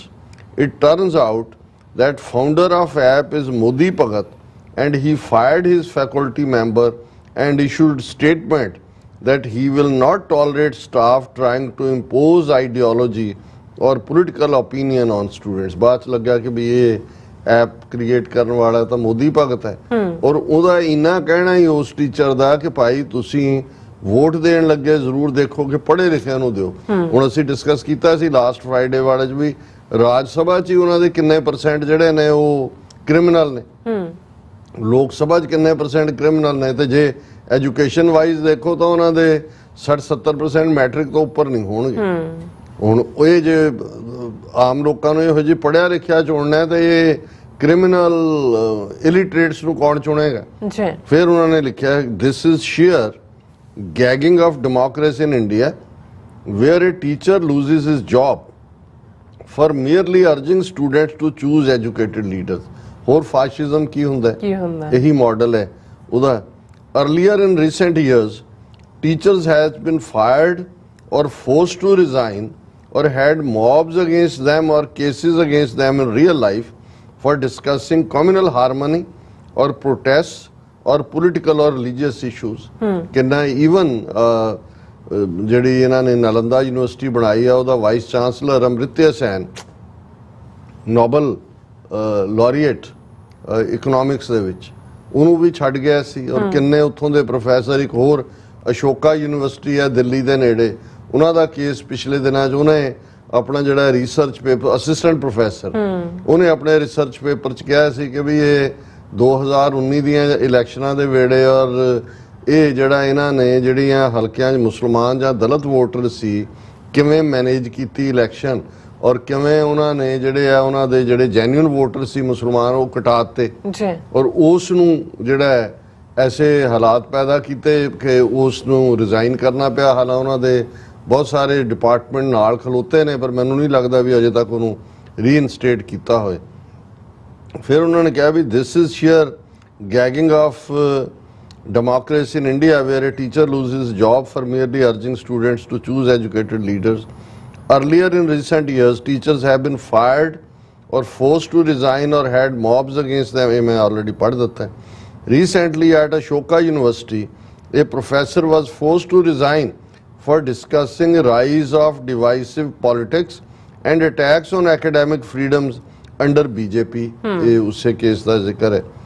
Actor Kajol या काजोल उदा ना है जो भी है, was trolled and cyberbullied by BJP for an interview where she said we are ruled by uneducated leaders. ਇਹ ਉਹਨੇ ਕਿਸੇ ਇੰਟਰਵਿਊ 'ਚ ਕਿਹਾ ਹੋਣਾ ਵੀ ਸਾਨੂੰ ਅਨਪੜ੍ਹ ਨੇਤਾ ਜਿਹੜੇ ਨੇ ਲੀਡ ਕਰ ਰਹੇ ਨੇ, ਉਹਦੀ ਵੀ ਟ੍ਰੋਲਿੰਗ ਹੋਈ. She had only responded in context of corruption, crimes and why laws were not implemented well in India. She was not wrong, nor did she name any leader. Still, she was shamed and abused online by Modi Bhagat. कि उन्हें तो कुछ किसी का नाम ही नहीं सी लिया, उन्हें simply कहा सी कि भाई ये है, फिर भी उन्हें बुली किया गया. If this is not fascism, then what it is? What is? कि भी ये नहीं है, फिर किन्हों कहोगे fascism? Modi seems to have a lot of complex about his lack of formal education, which is why he and his minions attack anyone or take it as personal attack if someone says we need educated leaders. उन्हें क्या कि भाई क्योंकि उदे अपने पल्ले कुछ नहीं, झूठी degree और झूठा कि भाई जदों उन्हें क्या कि जी मैं पढ़िया सी उदों सब्जैक्ट ही नहीं सी हुंदा, और जिस कंप्यूटर 'ਚ ਉਹਦੀ डिग्री कड्डी हुई उदों कंप्यूटर ही नहीं सी हुंदा. लेकिन जदों तुसीं झूठ ही बोल, इसलिए ਅਨਪੜ੍ਹ ਨੂੰ ਜੇ ਕੋਈ ਪੜ੍ਹਿਆ ਲਿਖੇ ਦੀ ਗੱਲ ਨੇੜੇ ਕਰੇ ਤਾਂ ਉਹਨੂੰ ਲੱਗਦਾ ਵੀ ਨਹੀਂ ਨਹੀਂ ਇਹ ਮੈਨੂੰ ਅਨਪੜ੍ਹ ਕਹਿ ਰਿਹਾ, ਮੈਂ ਤਾਂ ਝੂਠੀ ਡਿਗਰੀ ਲਈ ਹੋਈ ਹੈ. They have unleashed their Bhagats on YouTube channels also, who do propaganda and spend and spread pro-government ideology in guise of educational channels for aspirants of competitive exams. मैं already ਗੱਲ ਕੀਤੀ ਵੀ ਇੰਨੇ YouTube ਚੈਨਲ ਨੇ, ਦਿਲਚਸਪੀ ਵੀ ਹੁੰਦੀ ਹੈ ਦਾ ਵੇ ਦੇ ਗੋ very, ਉਹਨਾਂ ਦਾ ਨੈਰੇਟਿਵ ਹਿੰਦੂ ਤੋਂ ਵੀ ਹੁੰਦਾ ਹੈ, ਪਰ ਉਹ ਤੁਹਾਨੂੰ ਸਾਕਨ ਕਰਦੇ ਨੇ, ਪਰ ਤੁਹਾਨੂੰ ਅਲਟੀਮੇਟਲੀ ਆਦਤ ਜਾ ਕੇ ਸਮਝ ਆ ਜਾਂਦੀ ਹੈ ਕਿ ਵੀ ਇਹ ਤੁਹਾਨੂੰ ਕਿੱਧਰ ਨੂੰ ਲਿਜਾ ਰਹੇ ਨੇ. ਬਿਲਕੁਲ. ਔਰ ਦੂਸਰੇ ਪਾਸੇ ਸਾਡਿਆਂ ਦਾ ਹਾਲ ਇਹ ਹੈ, ਅੱਜ ਕਿਸੇ ਦੇ ਨੂੰ ਕੋਟ ਕਰਕੇ ਇੱਕ ਵੀਰ ਨੂੰ ਕਿਹਾ ਗਿਆ ਕਿ ਜੀ ਡਾਕਟਰ ਸਾਹਿਬ ਔਰ TV 84 ਇੰਨਾ ਵੱਡਾ ਬਜਟ ਹੈ, ਕਿੰਨੇ ਕੁ ਲੋਕ ਦੇਖਦੇ ਨੇ, ਜੇ ਨਹੀਂ ਵੀ ਹੁੰਦਾ ਤੇ ਬਹੁਤ ਪੈਸਾ ਖਰਚ ਹੋ ਰਿਹਾ ਜਾਂ ਦੂਜਾ. ਯਾਨੀ ਆਪਣਿਆਂ ਨੂੰ ਇਸ ਗੱਲ ਦੀ ਸਮਝ ਜਾਂ ਪਤਾ ਨਹੀਂ ਕੀ ਬਿਮਾਰੀ ਲੱਗੀ ਹੋਈ ਹੈ ਕਿਸੇ ਨੂੰ ਕਿ ਵੀ ਉਹਨਾਂ ਨੂੰ ਇਹ ਨਜ਼ਰ ਨਹੀਂ ਆਉਂਦਾ ਵੀ ਉਹਨਾਂ ਨੇ ਕਿੰਨੀ ਇਨਵੈਸਟਮੈਂਟ ਇਸ ਫੀਲਡ 'ਚ ਕੀਤੀ ਹੋਈ ਹੈ, ਕਿਉਂਕਿ ਉਹ ਸਮਝਦੇ ਨੇ ਵੀ ਅਲਟੀਮੇਟਲੀ ਗੇਮ ਮਾਈਂਡ ਕੰਟਰੋਲ ਦੀ ਹੈ. ਜੇ ਤੁਸੀਂ ਲੋਕਾਂ ਦੇ ਵਿੱਚ ਉਨਾ ਕੀ ਪਾਰਟ ਤੁਸੀਂ ਰੱਖਦੇ ਹੋ, ਉਹਨਾਂ ਦਾ ਤੁਸੀਂ ਉਹਨਾਂ ਨੂੰ ਉਹਦੇ ਸੋਚ ਤੋਂ ਹੀ ਮਹਿਰੂਮ ਕਰ ਦਿੰਦੇ ਹੋ, ਤੇ ਫਿਰ ਤੁਹਾਡਾ ਸੌਦਾ ਵਿਕਦਾ ਹੈ. ਤੇ ਸਾਨੂੰ ਇਸ ਗੱਲ ਦੀ ਅਹਿਮੀਅਤ ਦਾ ਅਹਿਸਾਸ ਨਹੀਂ ਹੈ ਕਿ ਭਾਈ ਜੇ ਇੱਕ ਨੈਰੇਟਿਵ, ਅਸੀਂ ਇਹ ਨਹੀਂ ਦਾਵਾ ਕਰਦੇ ਕਿ we are the only one, ਜਿਹੜੇ ਵੀ ਵਿਚਾਰੇ ਲੱਗੇ ਹੋਏ ਨੇ ਤੁਹਾਨੂੰ ਇਹ ਵੀ ਲੱਗਦਾ ਕਿ ਵੀ ਹੋਰ ਫਿਰ ਬਣਾ ਲਓ, ਤੁਸੀਂ ਸੋਨੇ ਦੇ ਕਲਸ਼ ਲਾ ਲਓ ਜਾਂ ਆਪਣੇ ਕੋਠੀਆਂ ਬਣਾ ਲਓ, ਇਹੀ ਤੁਹਾਡੇ ਕੋਲ ਰਹਿ ਗਿਆ। ਜੁੱਤੀਆਂ ਪਹਿਲਾਂ ਵੀ ਅਸੀਂ ਖਾ ਰਹੇ ਹਾਂ, 75 ਸਾਲ ਹੋ ਗਏ, ਔਰ ਮੈਨੂੰ ਲੱਗਦਾ ਹੈ ਵੀ ਇਸ ਕਿਸਮ ਦੇ ਲੋਕ ਔਰ ਇਹ ਪੜ੍ਹੇ ਲਿਖਿਆਂ ਦੀ ਗੱਲ ਹੈ, ਜਿਹੜੇ ਆਮ ਨੇ ਉਹਨਾਂ ਚੋਂ ਤੁਹਾਨੂੰ ਮੁਹੱਬਤ ਪਿਆਰ ਨਜ਼ਰ ਆਉਂਦਾ। ਜਿਹੜੇ ਦੂਜੇ ਨੇ ਪਤਾ ਨਹੀਂ ਈਰਖਾਵਸ ਹੁੰਦਾ ਇਹਨਾਂ ਦੇ ਅੰਦਰ, ਜਾਂ ਵੈਸੇ ਹੀ ਇਹਨਾਂ ਨੂੰ ਕੋਈ ਗੱਲ ਕਹਿਣ ਦਾ ਹੁੰਦਾ ਹੈ ਕਿ ਜੀ ਅਸੀਂ ਆਪਣਾ ਵਨ ਅਪਮੈਨਸ਼ਿਪ ਰੱਖੀਏ। ਪਰ ਮੈਂ ਇਹ ਕਹਿ ਰਿਹਾ ਕਿ ਵੀ ਉੱਥੇ ਉਹਨਾਂ ਨੇ ਇੰਨੇ ਫੀਲਡ ਦੇ ਵਿੱਚ ਅਨਲੀਸ਼ ਕੀਤੇ ਹੋਏ ਨੇ ਲੋਕ, ਲੇਕਿਨ ਸਾਨੂੰ ਇਸ ਗੱਲ ਦਾ ਅਹਿਸਾਸ ਹੀ ਨਹੀਂ ਹੈ ਵੀ ਨੈਰੇਟਿਵ ਕੀ ਹੁੰਦਾ ਹੈ, ਦੁਸ਼ਮਣ ਦੀ ਤਾਕਤ ਨੂੰ ਭੰਨਣਾ ਕੀ ਹੁੰਦਾ ਹੈ, ਔਰ ਇੱਕ ਗੱਲ ਦੇ ਨਾਲ ਤੁਸੀਂ ਕਿਵੇਂ ਸਭ ਕੁਝ ਬਦਲ ਦਿੰਦੇ ਹੋ। ਬਿਲਕੁਲ। ਔਰ ਇੱਕ ਨਵਾਂ ਜਿਹੜਾ ਉਹ ਨੈਰੇਟਿਵ ਸ਼ੁਰੂ ਹੋ ਜਾਂਦਾ ਹੈ। ਫਿਰ ਉਹਨਾਂ ਨੇ ਟੁਵਰਡਸ ਦਾ ਐਂਡ ਇਹ ਕਿਹਾ ਕਿ ਇਹ ਜਿਹੜਾ they have unleashed their puppets on YouTube channels also who do propaganda and spread pro government ideology in guise of educational channels for aspirants of competitive exams. This level of gagging of citizens, even if they do not take name of your party, and total control over narrative in every form of media is scary, undemocratic, and India has been reduced to one large echo chamber where only what BJP, RSS and their minions say is allowed to reverberate. जो one chamber है, echo वही है, reverberate वही कर रहे हैं, जो वो कहते ने everything else is censored. सिर्फ ਉਹਨਾਂ ਦਾ ਨੈਰੇਟਿਵ ਜਾ ਰਿਹਾ, ਉਹਨਾਂ ਦੀ ਕਹਾਣੀ ਜਾ ਰਹੀ ਹੈ। With this level of propaganda, I am not surprised if they will manufacture and extract a victory in elections in 2024 also. No doubt about it. ਜੋ ਮਰਜ਼ੀ ਕੋਈ ਇੰਡੀਆ ਮੁਹਾਜ਼ ਬਣ ਗਿਆ, ਕੋਈ ਹੋਰ ਜਿਹੜੇ ਨੇ ਜੀ ਅੱਜ ਜੇ ਵੋਟਾਂ ਪੈ ਜਾਣ ਤੇ ਲੋਕ ਖਿਲਾਫ ਨੇ, ਇਹਨਾਂ ਨੇ ਬਾਈ ਹੁੱਕ ਔਰ ਬਾਈ ਕਰੁੱਕ ਇਲੈਕਸ਼ਨਸ ਲਿਜਾਣੀਆਂ ਨੇ। ਨੈਰੇਟਿਵ ਜਿਉਂ-ਜਿਉਂ ਨੇੜੇ ਆ ਰਿਹਾ, ਕੁਛ ਨਾ ਕੁਛ ਸ਼ਰਾਰਤ ਵੀ ਕਰਨਗੇ। ਅਸੀਂ ਡਿਸਕਸ ਕਰਾਂਗੇ ਕਿ ਭਾਈ ਇਸ ਵੇਲੇ ਉਹਨਾਂ ਦਾ ਕੀ ਚੱਲ ਰਿਹਾ। ਔਰ ਇਹਦੇ 'ਚ ਭੈਣ ਜੀ ਅਮਨਜੋਤ ਕੌਰ ਨੇ ਬਿਲਕੁਲ ਠੀਕ ਕਿਹਾ ਕਿ ਭਾਈ ਉਹਨਾਂ ਨੇ ਬਾਕੀ ਸਭ ਬਲੌਕ ਕਰ ਦਿੱਤਾ ਹੈ। ਉਹ ਐਕੋ ਚੈਂਬਰ ਕ੍ਰੀਏਟ ਕੀਤਾ ਜਿੱਥੇ ਤੁਹਾਡੀ ਆਵਾਜ਼ ਹੀ ਰੈਵਰਬੈਰੇਟ ਹੋ ਕੇ ਵਾਪਸ ਤੁਹਾਨੂੰ ਆਉਂਦੀ ਹੈ। ਲੋਕ ਜਿਹੜੇ ਨੇ ਉਹ ਬਿਲਕੁਲ ਸ਼ੂਨਿਆਂ ਦੇ ਵਿੱਚ ਤੋਰੇ ਹੋਏ ਨੇ। ਜਦੋਂ ਤੁਸੀਂ ਦਿਮਾਗ ਬਲੌਕ ਕਰ ਦਿੰਦੇ ਹੋ ਜਾਂ ਇੱਕੋ ਕਿਸਮ ਦੀ ਜਾਣਕਾਰੀ ਫੀਡ ਕਰਦੇ ਰਹਿੰਦੇ ਹੋ, ਫਿਰ ਅਲਟੀਮੇਟਲੀ ਜਿਹੜਾ ਹੈ ਉਹੀ ਕੁਛ ਨਿਕਲਦਾ। ਹੁਣ ਜਿਹਨੂੰ ਇਹ ਆਰਟੀਫਿਸ਼ੀਅਲ ਇੰਟੈਲੀਜੈਂਸ ਵੀ ਕਹਿੰਦੇ ਨੇ, ਜਾਂ ਜਿਸ ਤੋਂ ਕਈ ਖੌਫਜ਼ਦਾ ਵੀ ਨੇ ਕਿ ਜੀ ਇਹ ਜੌਬ ਖਤਮ ਹੋ ਜਾਣਗੇ, ਦੂਜੇ ਵੀ ਹੈ ਤਾਂ ਉਹੀ ਹੈ ਕਿ ਉਹੀ ਇਨਫੋਰਮੇਸ਼ਨ ਤੁਸੀਂ ਫੀਡ ਕੀਤੀ ਹੋਈ ਹੈ, ਇਵੈਂਚੁਅਲੀ ਉਹੀ ਚਰਨ ਆਊਟ ਹੋ ਰਹੀ ਹੁੰਦੀ ਹੈ। ਤੇ ਜਦੋਂ ਇਨਫੋਰਮੇਸ਼ਨ ਹੀ ਵਨ ਸਾਈਡਡ ਫੀਡ ਹੋ ਰਹੀ ਹੈ ਤੇ ਦੂਸਰਾ ਕੋਈ ਰਸਤਾ ਹੀ ਨਹੀਂ ਬਚਦਾ। ਤੇ ਜੇ ਇਹ ਫਾਸ਼ਿਜ਼ਮ ਨਹੀਂ ਹੈ ਤੇ ਇਹਦੇ ਖਿਲਾਫ ਸਾਨੂੰ ਆਪਣਾ ਸਿੱਖ ਨੈਰੇਟਿਵ ਜੇ ਦੇਣ ਦੀ ਲੋੜ ਨਹੀਂ ਹੈ, ਤੇ ਫਿਰ ਮੈਂ ਸਮਝਦਾ ਵੀ ਅਸੀਂ ਵੀ ਆਲਰੇਡੀ, ਸਾਡਾ ਉਹ ਤਬਕਾ ਜਿਹੜੇ ਆਪਣੇ ਆਪ ਨੂੰ ਪੜ੍ਹੇ ਲਿਖੇ ਕਹਿੰਦੇ ਨੇ, ਉਹ ਵੀ ਆਲਰੇਡੀ ਜਿਹੜੇ ਉਸ ਬਹਾ ਦੇ ਵਿੱਚ ਹੀ ਰੁੜੇ ਹੋਏ ਨੇ ਜਿਹਦੇ ਚ ਕਿ ਉਹ ਤੁਹਾਨੂੰ ਰੋੜਨਾ ਚਾਹੁੰਦੇ ਨੇ। ਜੀ ਡਾਕਟਰ ਸਾਹਿਬ ਤੁਹਾਡਾ ਬਹੁਤ ਬਹੁਤ ਸ਼ੁਕਰੀਆ। ਸਾਥ ਲੈਣ ਬ੍ਰੇਕ ਫਿਓਰਸ, ਤੁਸੀਂ ਕਿਤੇ ਨਹੀਂ ਜਾਣਾ, ਮਿਲਦੇ after this short break.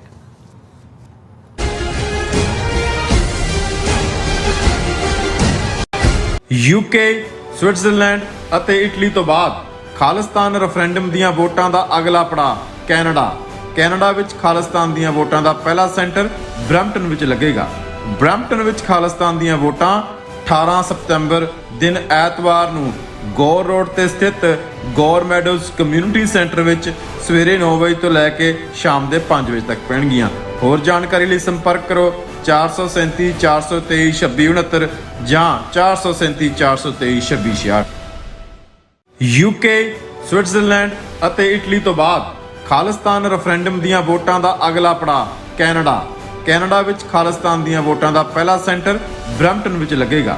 Brampton ਵਿੱਚ ਖਾਲਿਸਤਾਨ ਦੀਆਂ ਵੋਟਾਂ 18 ਸਤੰਬਰ ਦਿਨ ਐਤਵਾਰ ਨੂੰ ਗੌਰ ਰੋਡ ਤੇ ਸਥਿਤ ਗੌਰ ਮੈਡੋਜ਼ ਕਮਿਊਨਿਟੀ ਸੈਂਟਰ ਵਿੱਚ ਸਵੇਰੇ 9 ਵਜੇ ਤੋਂ ਲੈ ਕੇ ਸ਼ਾਮ ਦੇ 5 ਵਜੇ ਤੱਕ ਪੈਣਗੀਆਂ। ਹੋਰ ਜਾਣਕਾਰੀ ਲਈ ਸੰਪਰਕ ਕਰੋ 437 423 2669 ਜਾਂ 437 423 2666। UK, ਸਵਿਟਜ਼ਰਲੈਂਡ ਅਤੇ ਇਟਲੀ ਤੋਂ ਬਾਅਦ ਖਾਲਿਸਤਾਨ ਰੈਫਰੈਂਡਮ ਦੀਆਂ ਵੋਟਾਂ ਦਾ ਅਗਲਾ ਪੜਾਅ ਕੈਨੇਡਾ ਵਿੱਚ ਖਾਲਿਸਤਾਨ ਦੀਆਂ ਵੋਟਾਂ ਦਾ ਪਹਿਲਾ ਸੈਂਟਰ ਬਰੈਂਪਟਨ ਵਿੱਚ ਲੱਗੇਗਾ।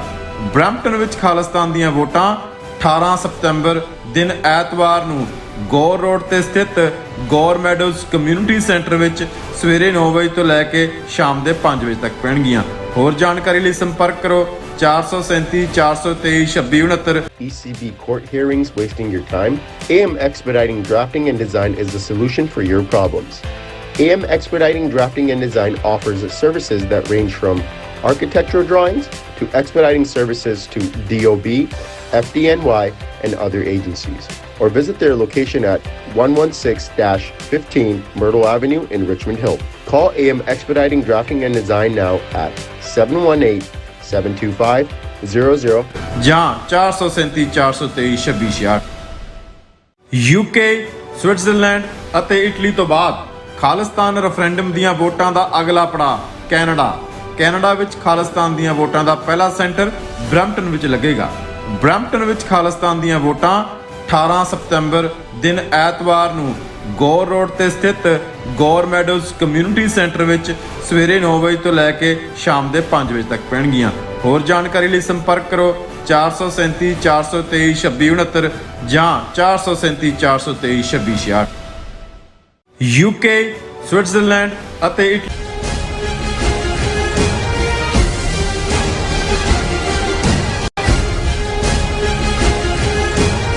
Viewers welcome back to programme. So viewers ਗੱਲਬਾਤ ਕਰਨ ਜਾ ਰਹੇ ਹਾਂ ਪਾਕਿਸਤਾਨ ਦੇ ਹਵਾਲੇ ਨਾਲ ਕਿ ਪਾਕਿਸਤਾਨ ਇੱਕ ਜਿਹੜਾ ਗੰਭੀਰ ਕ੍ਰਾਈਸਿਸ ਦਾ ਸ਼ਿਕਾਰ ਹੈ। ਸੋ ਪਾਕਿਸਤਾਨ ਦੀ ਜਿਹੜੀ ਆਵਾਮ ਅਤੇ ਫੌਜੀ ਕਿਆਦਤ ਨੂੰ ਸੰਭਾਲਣ ਦੀ ਲੋੜ ਹੈ। ਭਾਰਤ ਇਸ ਸਥਿਤੀ ਦਾ ਫਾਇਦਾ ਜਿਹੜਾ ਚੁੱਕਦਿਆਂ ਜਿਹੜਾ ਆਜ਼ਾਦ ਕਸ਼ਮੀਰ ਵਿੱਚ ਕੋਈ ਵੱਡੀ ਸ਼ਰਾਰਤ ਵੀ ਕਰ ਸਕਦਾ ਹੈ। ਸੋ ਇਸ ਬਾਰੇ ਆਪਾਂ ਗੱਲਬਾਤ ਕਰਨ ਜਾ ਰਹੇ ਹਾਂ। ਨਾਲ ਜਿਹੜੇ ਤੁਹਾਡੇ ਮੈਸੇਜ ਨੇ ਉਹ ਵੀ ਆਪਾਂ ਲੈਣ ਜਾ ਰਹੇ ਹਾਂ। ਸੋ ਅਸੀਂ ਚਾਹਾਂਗੇ ਕਿ ਤੁਸੀਂ ਇਸੇ ਤਰ੍ਹਾਂ ਬਣੇ ਰਹਿਣਾ ਦੇਖਣ ਸੁਣਨ ਲਈ। ਲੇਕਿਨ ਤੁਹਾਡਾ ਸਭ ਦਾ ਬਹੁਤ ਬਹੁਤ ਧੰਨਵਾਦ ਜੀ। ਰਾਜ ਸਾਹਿਬ ਕੀ ਕਹਿਣਾ ਚਾਹੋਗੇ?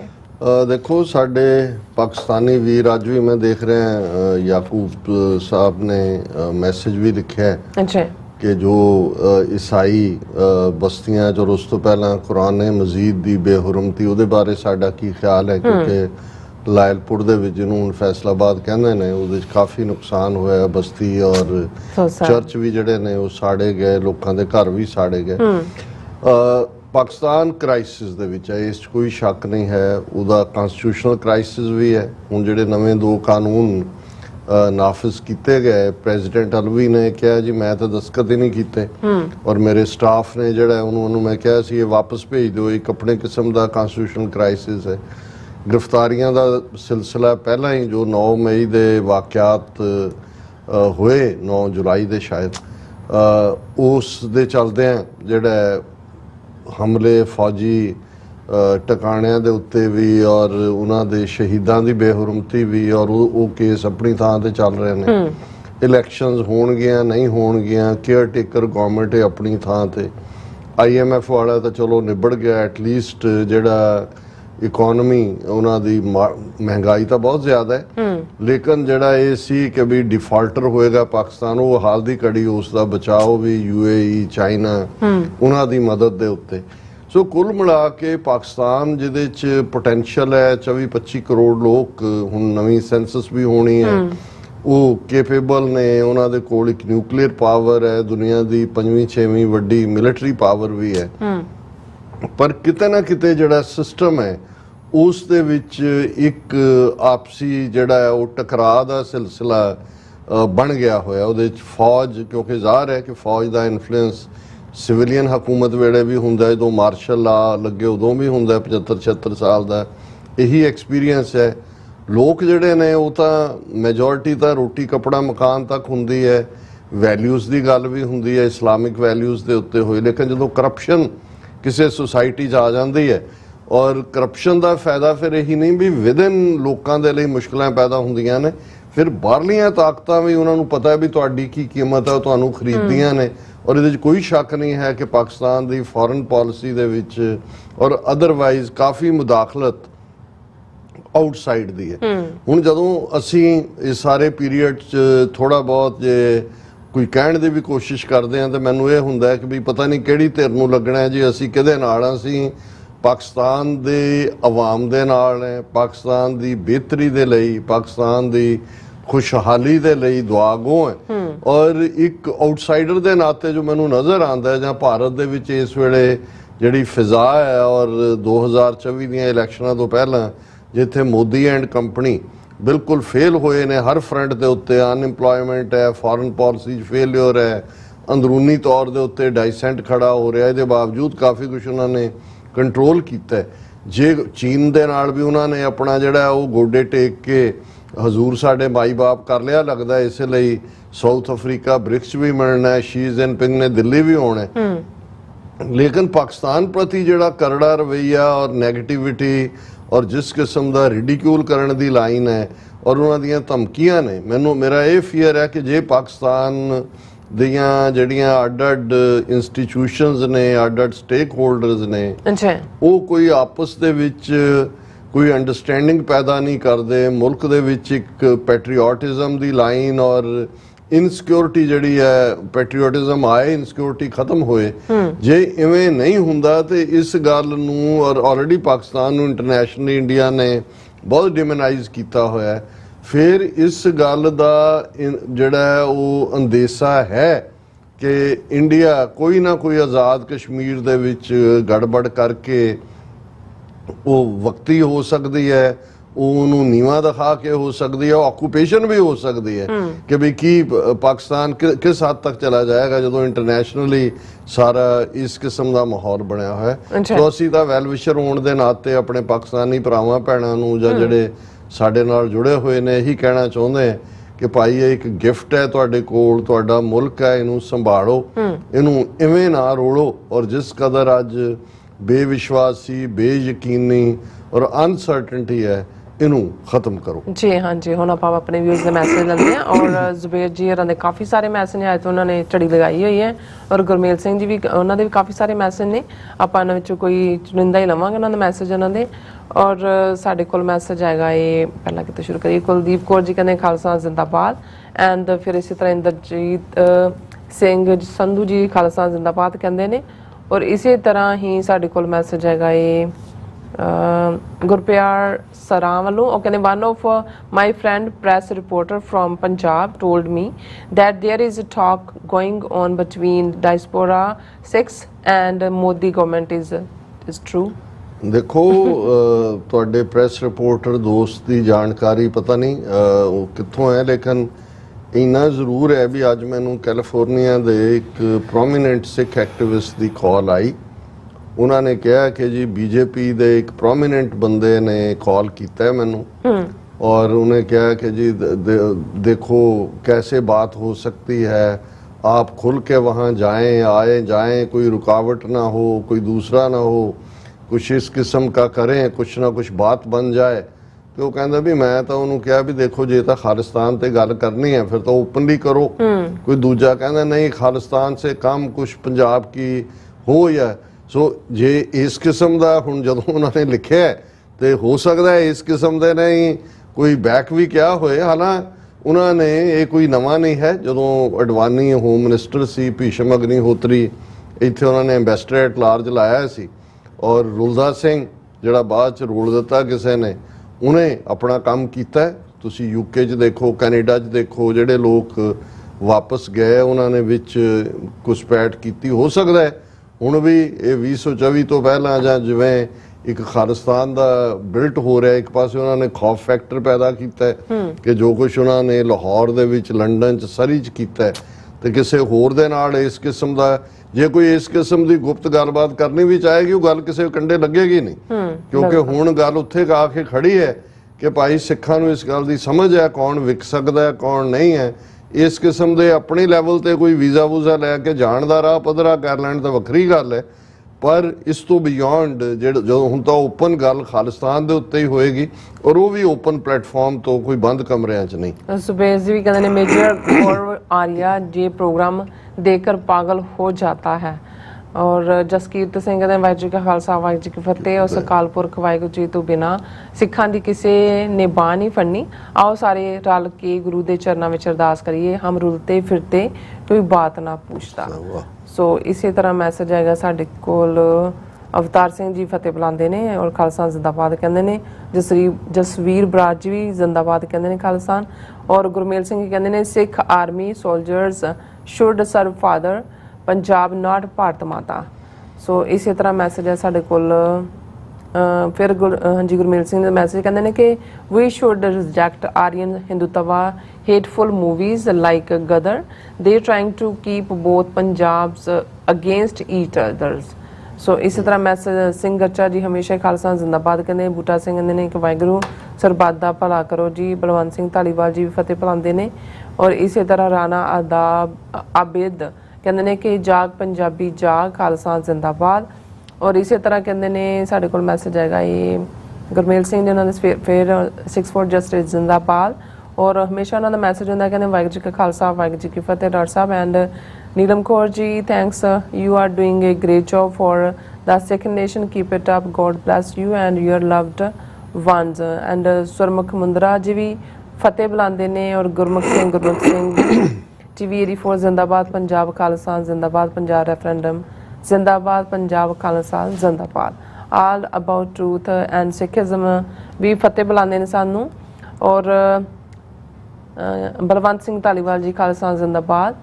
और फिर इसी तरह काफ़ी सारे मैसेज ने मैं पढ़ना चाहती भी सी इन्हां दे। जुबेर जी रहा कहते हैं कि हाँ जी फिल्म गदर 2 में ये बताने की कोशिश की गई है कि दरअसल सिख भी हिंदू हैं, इसलिए खालसा जी खालसा बहुत ज़रूरी है, लव खालसान उन्होंने किया है। और राणा अबिद कहते हैं कि love to watch your show love from Pakistan उन्होंने किया है सानू।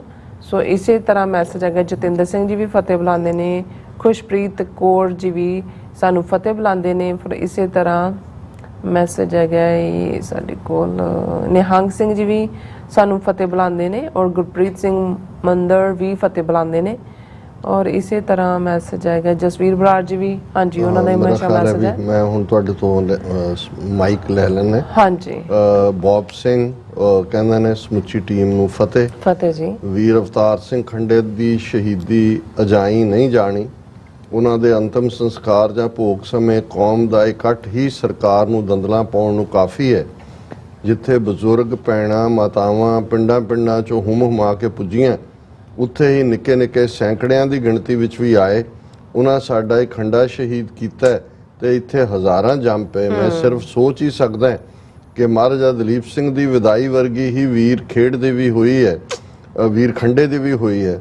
ਮਾਤਾ ਜੀ ਤੇ ਭੈਣ ਜੀ ਨੂੰ ਸਤ ਪ੍ਰਣਾਮ। ਸ਼ਹੀਦਾਂ ਦੀ ਮਾਵਾਂ ਦੇ ਕਈ ਹੋਰ ਆਪਣੇ ਹੋ ਜਾਂਦੇ ਨੇ, ਇੱਕ ਜ਼ਰੂਰ ਗਿਆ ਪਰ ਕਈ ਕਰੋੜਾਂ ਨਾਲ ਜੁੜ ਗਏ। ਖਾਲਿਸਤਾਨ ਜ਼ਿੰਦਾਬਾਦ।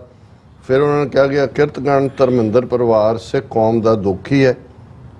ਬੁੱਚੜ KP ਗਿੱਲ ਦਾ ਭਾਈਵਾਲ ਵੀ ਸੀ, ਨਾਲ ਹੀ ਦਾਰਾ ਸਿਉ ਜੋ ਆਪਣੇ ਇੱਕ ਇੰਟਰਵਿਊ 'ਚ ਕਹਿ ਰਿਹਾ ਸੀ ਕਿ ਮੈਂ 6ਵੇਂ ਪਾਤਸ਼ਾਹ ਨੂੰ ਧਿਆ ਕੇ ਆਪਣੀ ਹਰ ਕੁਸ਼ਤੀ ਲੜਦਾ ਸੀ। ਕਹਿੰਦਾ ਮੈਂ ਗੁਰੂ ਹਰਗੋਬਿੰਦ ਸਾਹਿਬ ਦਾ ਉਪਾਸ਼ਕ ਹੈ ਤੇ ਮੇਰਾ ਦ੍ਰਿੜ ਵਿਸ਼ਵਾਸ ਰਿਹਾ ਕਿ ਮੈਂ ਉਹਨਾਂ ਨੂੰ ਧਿਆ ਕੇ ਫਤਿਹ ਪਾਉਂਦਾ ਰਿਹਾ। ਪਰ ਦੂਜੇ ਪਾਸੇ ਉਸੇ ਗੁਰੂ ਦਾ ਬਣਾਇਆ ਅਕਾਲ ਤਖਤ ਜਦੋਂ ਇੰਦਰਾ ਨੇ ਢਾਹ-ਢੇਰੀ ਕੀਤਾ ਤੇ ਉਚੇਚੇ ਤੌਰ ਤੇ ਵਧਾਈਆਂ ਦਿੰਦਾ ਨਹੀਂ ਥੱਕਿਆ। ਇੱਥੋਂ ਪਤਾ ਲੱਗਦਾ ਹੈ ਕਿ ਇਹ ਸੋ ਕਾਲਡ ਪੰਜਾਬ ਦੇ ਪੁੱਤ ਕਦੇ ਪੰਜਾਬ ਦੇ ਹੋਏ ਹੀ ਨਹੀਂ। ਇਹ ਤਿਰੰਗੀ ਲੀਰ ਦੇ ਵਫਾਦਾਰ ਕੁੱਤੇ ਹੀ ਰਹੇ। ਹਾਲ ਇਹਨਾਂ ਦਾ ਵੀ ਬੁਰਾ ਹੀ ਹੋਣਾ ਕਿਉਂਕਿ ਇਹਨਾਂ ਗੁਰੂ ਅਤੇ ਕੌਮ ਨਾਲ ਧਰੋਹ ਕਮਾਇਆ।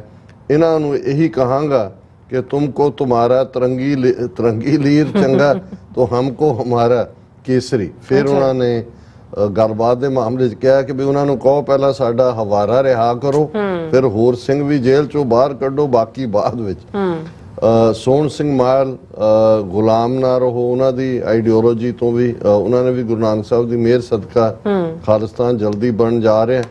ਕਮਲ ਸਿੰਘ ਕਹਿੰਦੇ ਨੇ ਖਬਰ ਹੈ ਪਰਵਿੰਦਰ ਸਿੰਘ ਝੋਟੇ ਦੀ ਜੇਲ੍ਹ ਤਬਦੀਲ ਕਰਕੇ ਨਸ਼ਾ ਖਾਣ ਤੇ ਨਸ਼ਾ ਵੇਚਣ ਵਾਲਿਆਂ ਨਾਲ ਬੰਦ ਕਰਕੇ ਜਾਨਲੇਵਾ ਹਮਲਾ ਕਰਵਾਉਣ ਦੀ ਕੋਸ਼ਿਸ਼ ਕੀਤੀ, ਜੋ ਕਿ ਉੱਥੇ ਹੀ ਬੰਦ ਕੁਝ ਸਿੰਘਾਂ ਨੂੰ ਪਹਿਲਾਂ ਪਤਾ ਲੱਗਣ ਕਰਕੇ ਕਾਮਯਾਬ ਨਹੀਂ ਹੋ ਸਕੀ। ਇਹ ਤਾਂ ਮੁਗਲਾਂ ਤੇ ਅੰਗਰੇਜ਼ਾਂ ਤੋਂ ਵੀ ਜ਼ਿਆਦਾ ਕਮੀਨਗੀ ਤੇ ਉਤਰੇ ਹੋਏ ਨੇ। ਪਾਕਿਸਤਾਨ ਵਿੱਚ ਵੀ ਜੋ ਸਮੱਸਿਆ ਸਿੱਖਾਂ ਨੂੰ ਆਉਂਦੀ ਹੈ ਉਹ ਸਮਾਜਿਕ ਹੈ ਤੇ ਗੈਰ ਪੰਜਾਬੀ ਮੁਸਲਮਾਨਾਂ ਵੱਲੋਂ ਹੈ, ਨਾ ਕਿ ਸਰਕਾਰ ਵੱਲੋਂ। ਪਰ ਇੱਥੇ ਸਾਰਾ ਸਰਕਾਰੀ ਤੌਰ ਤੇ ਹੀ ਹੈ। ਔਰ ਬਹੁਤ ਬਹੁਤ ਸ਼ੁਕਰੀਆ ਕਮਲ ਸਿੰਘ ਜੀ। ਔਰ ਹਰਵਿੰਦਰ ਸਿੰਘ ਗਿੱਲ ਕਹਿੰਦੇ ਨੇ ਅਗਸਤ 2022 ਤੋਂ ਮਾਰਚ 2023 ਤੱਕ ਭਾਈ ਅੰਮ੍ਰਿਤਪਾਲ ਸਿੰਘ ਨੂੰ ਪ੍ਰਚਾਰ ਕਰਨ ਦਾ ਮੌਕਾ ਮਿਲਿਆ ਅਗਸਤ ਤੋਂ ਲੈ ਕੇ। ਮੈਂ ਫਿਰ ਗੁਲਾਮ ਨਾਰੋ ਦੀ ਆਈਡੀਓ ਤੋਂ ਕਿ ਮੂਤ ਪੀਣਿਓ ਜਲਦੀ ਖਾਲਿਸਤਾਨ ਸਿੱਖਸਤਾਨ ਬਣਨ ਜਾ ਰਿਹਾ ਹੈ, ਕਿੰਨਾ ਕੁ ਚਿਰ ਰੋਕਾਂ ਲਾਓਗੇ? ਸਿੰਘ ਹਰਮਿੰਦਰ। ਫਿਰ ਵਰਿੰਦਰ ਸਿੰਘ ਲਿਖਦੇ ਨੇ ਵਾਹਿਗੁਰੂ ਜੀ ਕਾ ਖਾਲਸਾ ਵਾਹਿਗੁਰੂ ਜੀ ਕੀ ਫਤਿਹ। ਡਾਕਟਰ ਸਾਹਿਬ ਨੀਲਮ ਪੈਨ ਜੀ, ਕੁਝ ਦਿਨਾਂ ਤੋਂ ਪ੍ਰੋਗਰਾਮ ਖਬਰ ਦੀ ਖਬਰ ਨਹੀਂ ਅਪਲੋਡ ਹੋ ਰਿਹਾ। ਸਰਬਜੀਤ ਸਿੰਘ ਘੁਮਾਣ ਜੀ ਦਾ any update on it?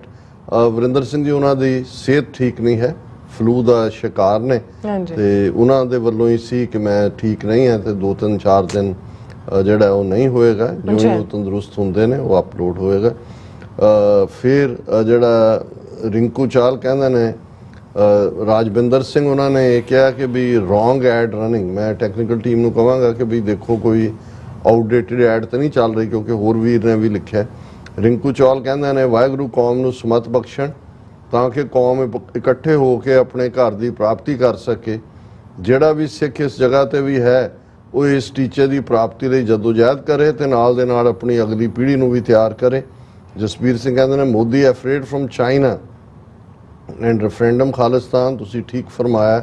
Avtar Singh, Rinku ਚਾਲ, ਦੀਪ ਸਿੰਘ ਕਹਿੰਦੇ ਨੇ ਕਿ ਵੀਅਤਨਾਮ ਤੇ ਚੀਨ ਵਿੱਚ ਕੁੱਤੇ ਦਾ ਮਾਸ ਵੀ ਖਾਂਦੇ ਹਨ। ਉਹ ਠੀਕ ਹੈ, ਉਹਨਾਂ ਨੇ ਭਾਈ ਗੁਰਦਾਸ ਜੀ ਨੇ ਆਪਣੇ ਕੰਟੈਕਸਟ 'ਚ ਗੱਲ ਕੀਤੀ ਹੈ। ਔਰ ਫਿਰ ਸ਼ਿੰਦਾ ਗਿੱਲ ਔਰ ਰਾਜਵਿੰਦਰ ਸਿੰਘ ਹੋਰਾਂ ਨੇ ਫਿਰ ਅਗੇਨ ਕਿਹਾ ਕਿ old ad please pay attention. ਔਰ ਇਹ ਦੇਖੋ ਵੀ ਕਿਹੜੀ ਐਡ ਤੁਸੀਂ ਰਨ ਕੀਤੀ ਹੈ ਗਲਤ।